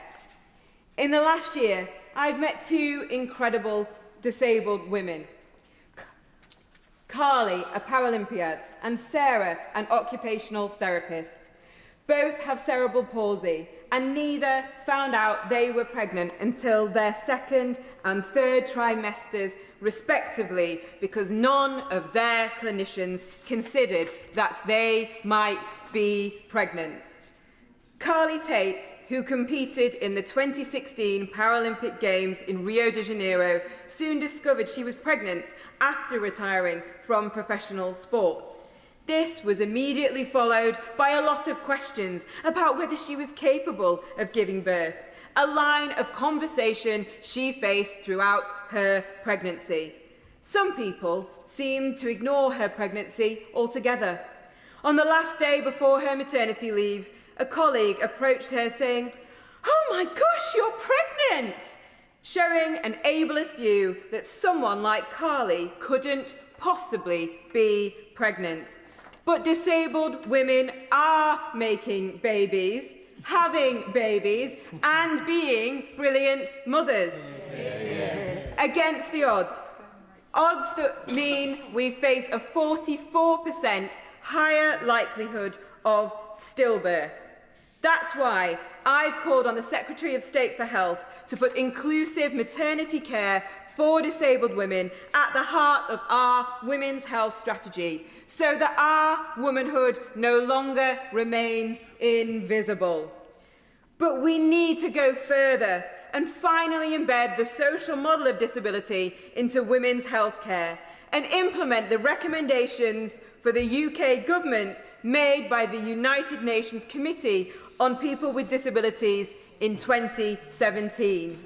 That committee found that the rights of disabled women and girls had not been systematically mainstreamed into either the gender equality or disability agendas, with disabled women facing multiple barriers to accessing sexual and reproductive health services and professionals. I've lost count of the number of disabled people I've ended up mentoring who self-harmed and attempted suicide because of these issues of sex, relationships and disability not being discussed, and the lack of services and absence of professional expertise to support them. I'm proud that our government's reforms will engender a high-quality and inclusive curriculum for all, but this must include the representation of disabled people in PSHE lessons in school. We must turn the tide of public attitudes towards disabled people, particularly empowering young disabled people to have more positive perceptions of self. But there are reasons to be hopeful. Green shoots of representation are appearing on our screens. EastEnders is currently covering a storyline about a pregnant woman who is a wheelchair user. This season's Bridgerton featured a subplot with Hazel, a maid played by Gracie McGonigal, and her love interest with dashing footman John, without the series ever even mentioning Hazel's limb difference. Instagram has become a burgeoning social media platform for brilliant disabled women, supercharging representation of disability and desire, of being proud and empowered about the intrinsic beauty of our bodies and ourselves. They are boldly forging the conversation about us being loved and in love, powering the narrative around disability and dating, elucidating new language about being in interabled couples, navigating difficult conversations and acceptance. Disability no longer cast as absence, but complete, full-bodied presence. To be loved is to be seen. It is high time our society sees disabled women's whole selves, for only then will we create a society which treats disabled women with the dignity and respect we deserve. Yeah. Dave Robertson. Thank you, Madam Deputy Speaker. Earlier on, the member for Aberdeen North, as part of her speech, mentioned that it can be difficult at times to advise people to come into the roles that we all do. I actually think she would be well served by just playing people what we've heard in the House today. This debate has been of the highest quality, and I thank everybody for their contributions so far. It's been a genuine pleasure to be here and listening and part of it. We've had the whole gamut of everything. We've had people just taking the opportunity to big up their own constituencies. The member for South Derbyshire, the member for Spelthorne, think did excellently. And I'm not going to get everybody, by the way, because I can't remember everybody's constituency, but I'm going to do my best. But we had people just taking the opportunity just to celebrate wonderful things in the country and those wonderful people who saw a glass ceiling and jumped higher, and it was wonderful to be part of that. But we've also had a debate where people didn't shy away from the really difficult things that we must do. I'd like to thank the Liberal Democrat spokesperson for her intervention, as well as my honourable friend for Glasgow West. Glasgow East! It's not gone well already. But two members who took the opportunity to go to actually talk about some really difficult things as well. And obviously I am absolutely going to thank the Honourable Member for Penistone and Stockbridge for her powerful personal testimony. She is always somebody who I enjoy listening to in the chamber, and I thank her very much for her contributions today. The debate today serves many of those purposes. It gives us the opportunity to celebrate what is great, but it also gives us the opportunity to talk about where our society and our systems have failed women for far too long. Unfortunately, that's my role today, because I do want to come and raise the issue of where the system has let down far too many people for far too long, and that is in the crimes of Mohammed Fayed. And I'm very specifically talking about the crimes of Mohammed Fayed because I do not want to talk about him. Today is about the proud survivors who have done all they can to bring his crimes to light. Fayed is the former owner of Harrods. He was a sexual predator. He trafficked and sexually abused hundreds of women over decades with near complete impunity. Well over 400 survivors have already come forwards, and every day more women take the brave decision to do so. Yesterday, the Honourable Member for North East 5 powerfully described Fayed as Britain's Epstein. It's a characterisation that I and she have heard many times from survivors, particularly as we now co-chair the all-party parliamentary group for the survivors of Fayed and Harrods. And it's also very good to see another other officers. And no, I don't know your constituency, so I'm just going to welcome you to your place. Apologies to the Honourable Member. The scale of the crimes committed by this predator, and I will not call him a man because real men respect women. The scale of the crimes by this predator is staggering, but it is a mistake to think that it is the work of one bad human. Fayed was supported by a network of enablers. He died having escaped justice, but there are scores of people who can and must be held to account. They include employees who identified, groomed and trafficked women for the abuse, security staff who harassed and intimidated survivors into silence, lawyers who churned out non-disclosure agreement after non-disclosure agreement after non-disclosure agreement, and nobody thought to do anything. Doctors who performed invasive medical exams and reported... Order. And apologies for interrupting the honourable gentleman. As there is one live civil case, can I just encourage the honourable gentleman to exercise caution in what he says? Is it perfectly okay to say anything about Mr. Fayed, who is dead? I thank the Chair for her guidance there, and it is really important, and I thank her for that, because there are some cases still ongoing. I will be talking about the Metropolitan Police in a minute, but it is clear that we must do better. For far too long, survivors have been ignored. That cannot continue, and it must not continue. And I'm really grateful to the Minister for Safeguarding, who is set to meet with survivors very soon. And I welcome the Prime Minister's commitment yesterday to meet survivors as well. It's taken far too long to get to this stage, but I'm very glad to see that things are finally starting to move. I've had the privilege of meeting dozens of women who have taken that very brave step and come out and been able to put themselves in a place where they can disclose to parliamentarians and people they've never met before, because it is their tenacity and their strength that has been fundamental to driving this agenda forwards and to seeing the advances that we've made recently. I know I'm very grateful to all survivors, as I'm sure everybody in the APPG is also, but we must never take the trust that they have given us for granted. So far, the APPG has run a consultation with survivors, and we're really pleased that we've seen dozens and dozens and dozens of responses to that, because we are very clear that there is a huge network of people who have been wronged in so many ways by so many systems. And it is astonishing how almost every time we have a meeting, there is something else, because the scale of the failings here cuts right across civil society, across enormous parts of the state, and there is a huge amount that needs to be done to give recompense to some people who have been so poorly served for so long. I must also place on record my thanks to the Survivors Trust, who have been working with us and have provided invaluable support to ensure that we are working in a safe way, bearing in mind the trauma that survivors have suffered. I'm very eager to, in coming months, work with people from right across this house, right across the other place, and actually anybody who wants to be involved, to make sure that we keep up a drumbeat of evidence about the scales of these crimes. Will the Honourable Member give way? Absolutely, I'll give way. Very grateful to the Honourable Member for giving way. He is rightly and powerfully talking about the testimony of survivors and giving thanks to Survivors Trust, who have given us such invaluable support as we navigate how we manage a very difficult APPG. Can I also talk about just two amazing women, our researchers, Catherine and Jessie, who keep us right, keep us grounded, and have done a huge power of work while we work out how we will get the APPG forward and take the Secretariat forward. I am so thankful to the Honourable Member for raising both Jessie and Catherine, who are acting as the Secretariat in a very difficult space, in and around other very busy jobs. And I think it's very, very, very clear, certainly to me, and I know to the Honourable Member, that without their hard work, we would not have been able to they are far too good. I've completely lost my place now, give me a second.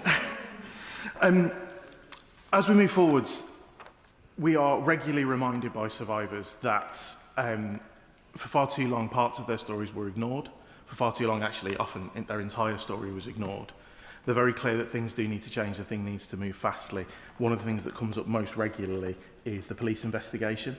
I'm really glad that the Met, along with forces in Scotland and in France, are investigating. The Met has now confirmed that it is interviewing suspects on suspicion of trafficking, and that is vitally important because survivors really regularly bring up that that was not being taken seriously enough, and I'm very, very, very glad that it now is. That focus is vitally important to maintaining the trust of survivors, or what trust is left between survivors and the Met. They do still need reassurance, though, that the force is truly grasping the scale of that issue, that they are truly working on this as fast as they can, and there is oftentimes a frustration raised with us that the updates from the Met appear to be, we'll give you another update in 3 months, and that update is, there'll be another update in 3 months. 3 months is not a short amount of time, and when it's the third or fourth or fifth time that happening, it undermines people's trust that this will ever come to a head and allow justice to happen. Just before I close, I would like to thank all members who've spoken about Fayed's crimes in this chamber, and there's been a number of people in various different formats. All those people who joined the APPG, all those people who've spoken to me about this. It's been a real learning curve for me over the last year or so. It's been really challenging, and that's not to say it's not more challenging for other people, but it's been really challenging for me. But it's also been a place where I think I've really appreciated people coming to that and showing that trust, and hopefully I want to be able to repay that as time goes by and move things forwards in this space for them. Earlier on, though, the few members mentioned that the theme for International Women's Day has been rights, justice and action. And I think that we can really show here that this predator took rights away from far too many people. They deserve that justice, and it really is time to see that action to get that justice delivered. Thank you, Madam Speaker. I'm expecting the front bench to be called round about 4:30, maybe a little later, and I have 1, 2, 3, 4. It's either 6 or 7 members waiting to speak. So perhaps members who are still waiting could confine their remarks to 6 or 7 minutes so that everyone can get in. Dr. Lauren Sullivan. Oh, thank you, Madam Deputy Speaker.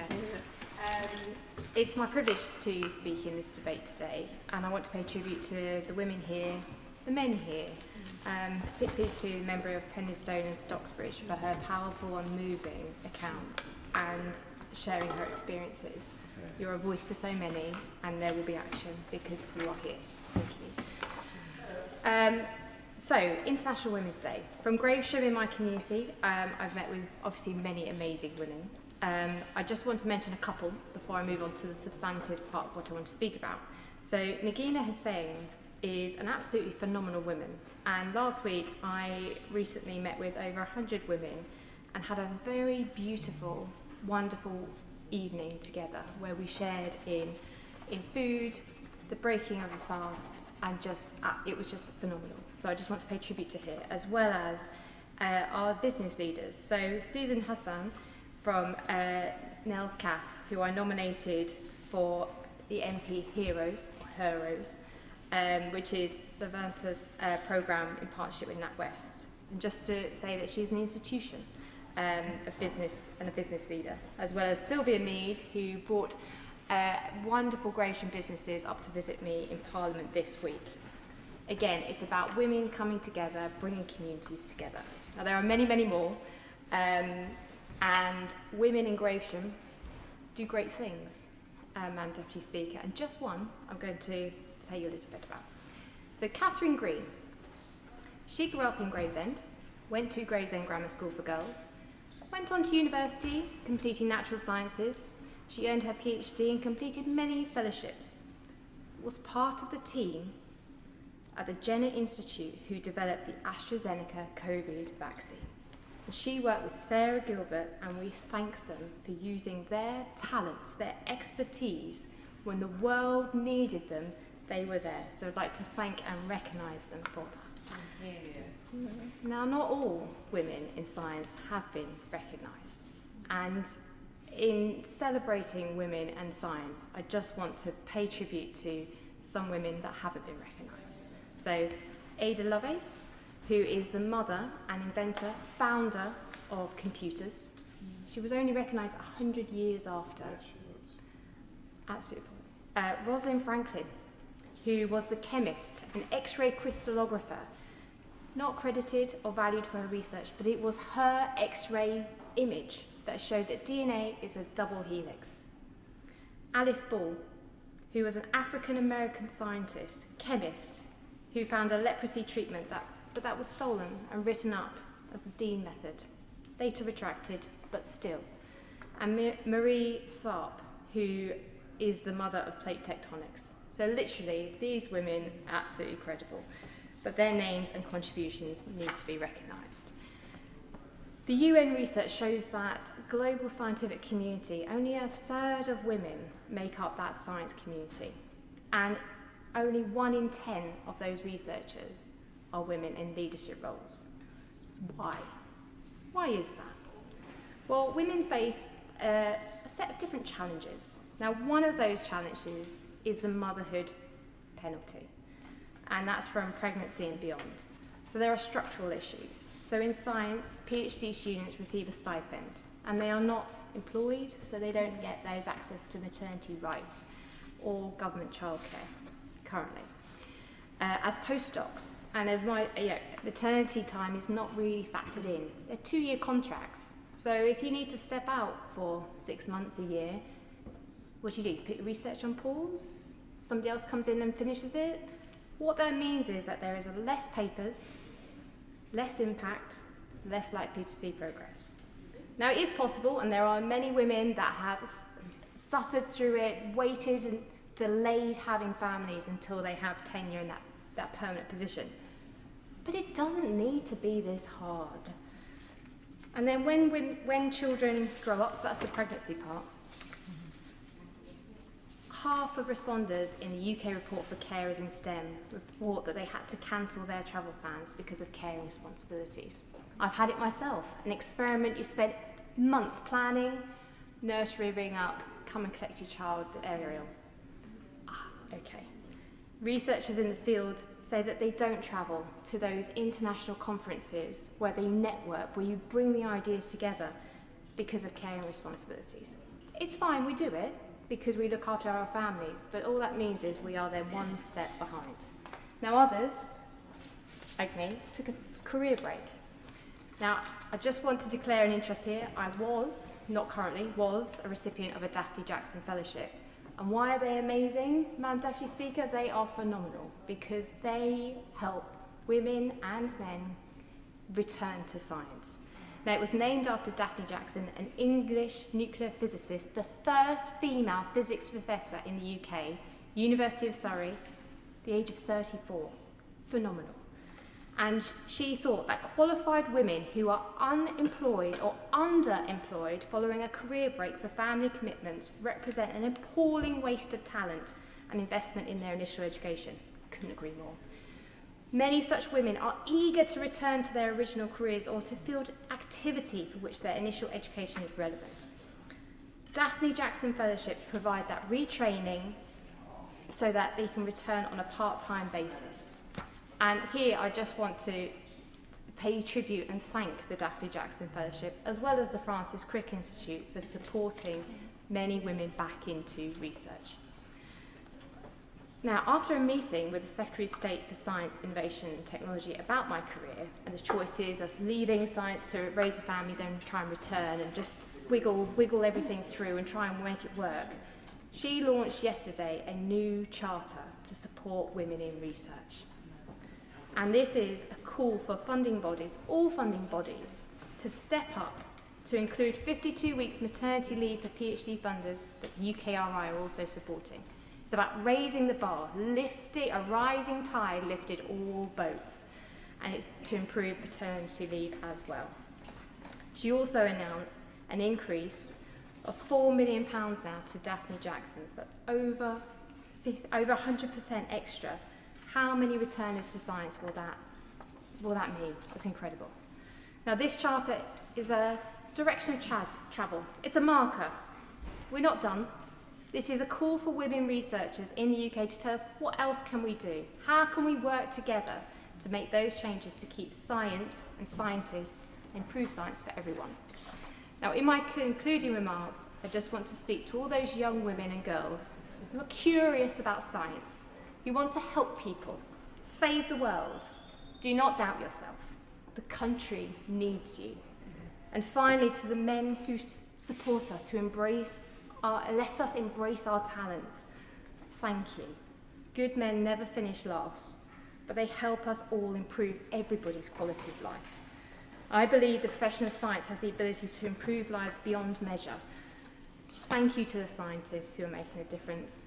We see you and we thank you.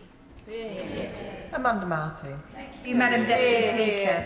I want to thank all of those who've contributed in this and other debates this week, including my honourable friend from Penistone and Stockbridge and my honourable friend from Warrington North, who this week have shown true bravery and should be an inspiration to us all. I also want to welcome the honourable member from Gorton and Denton to her place and for her passionate speech. Madam Deputy Speaker, I want to start by thanking and celebrating the amazing women who have played and still play a part in my life, including friends, family and my fabulous staff. They are truly inspirational in the love, support and grounding that they give to me, and I hope that they know that I would not be here and could not do this job without them. Madam Deputy Speaker, this International Women's Day, I want to celebrate the women of Portsmouth, my city, and a city celebrating a truly special milestone of 100 years as a city this year. 100 years of community resilience and remarkable women getting on with the job and making our city the place it is. Madam Deputy Speaker, Portsmouth has traditionally been a city that celebrated its people's achievements, but documented by its naval dockyard, its history has often been a masculine one. But the women have always been there, and as my honourable friend from Aberdeen North said, we'd certainly notice if they weren't. Teachers, doctors, nurses, city councillors, factory and shop workers, small business owners, faith leaders and volunteers, all pioneering equal rights at work and all quietly cracking on and holding their families and their communities together. They just didn't and often still don't get the recognition that they should deserve. Some of you may notice that I often wear a necklace, and it says, Madam Deputy Speaker, Pompey Bell. When I was teaching, a group of girlfriends in the NUT and I began wearing them together, partly in tribute to the women who during the First and Second World War kept my city's heart beating whilst the men served abroad, but also as a quiet reminder that we were never facing things alone and that together we can achieve so much more. Now, whenever I put on this necklace, I feel like I'm carrying the support of those women with me, women who are kind, intelligent, determined, and women who get things done. These necklaces are also made by Hip Pip Hooray, a brilliant woman-owned local business, and that's local creativity celebrating our women. So, Madam Deputy Speaker, to mark our city century, I'm proud to be joining forces with others, including my honourable friend from Portsmouth South, to launch the 100 Pompey Bells, a campaign to truly recognise the unsung amazing heroines of our city. 100 Pompey Bells, who are the women who show up every single day, the women who don't seek the spotlight, but the women whom without Portsmouth simply would not function. These women, Madam Deputy Speaker, are in all parts of my city, and of all ages and of all backgrounds, and I'm privileged to meet so many of them in this role as the Portsmouth North Member of Parliament. And I'm so often very humbled, many times reduced to tears, at all of the very proudness and the strength, the openness, the trust and the resilience that they demonstrate day after day, night after night, week after week. So, Madam Deputy Speaker, with this year's theme of Give to Gain, I want to give recognition to the absolute queens in my city, because my city really does gain from them. Nominations will be open soon, and I'd love to see as many local women as possible get involved. I'd love to see their friends, their families, their colleagues, their neighbours put their names forward, because we know too often they will not do it themselves. So that we can celebrate them and all that they do, from breaking barriers in science, to running food banks, teaching and coaching our children, caring for our most vulnerable, running our small and large businesses, and simply holding our communities together. Madam Deputy Speaker, Portsmouth women have always been extraordinary, and they've always been proud. So I'd like to place on record to every Pompey Bell in this House and beyond, thank you for being you, for all you do for others and for our city. Amens. Madam Deputy Speaker, it's been an absolutely excellent debate with so many brilliant contributions, but there are three in particular I would just like to single out. The first is the Honourable Member.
Yeah, I could come up now.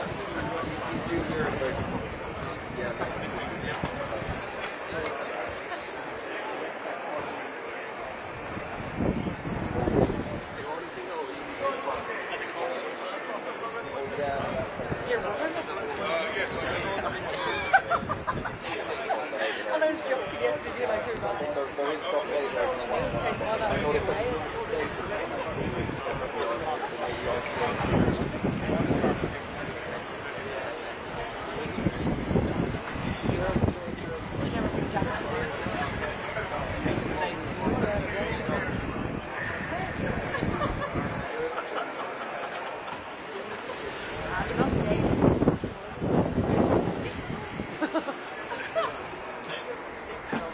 I know I have a sax on you can follow the tree.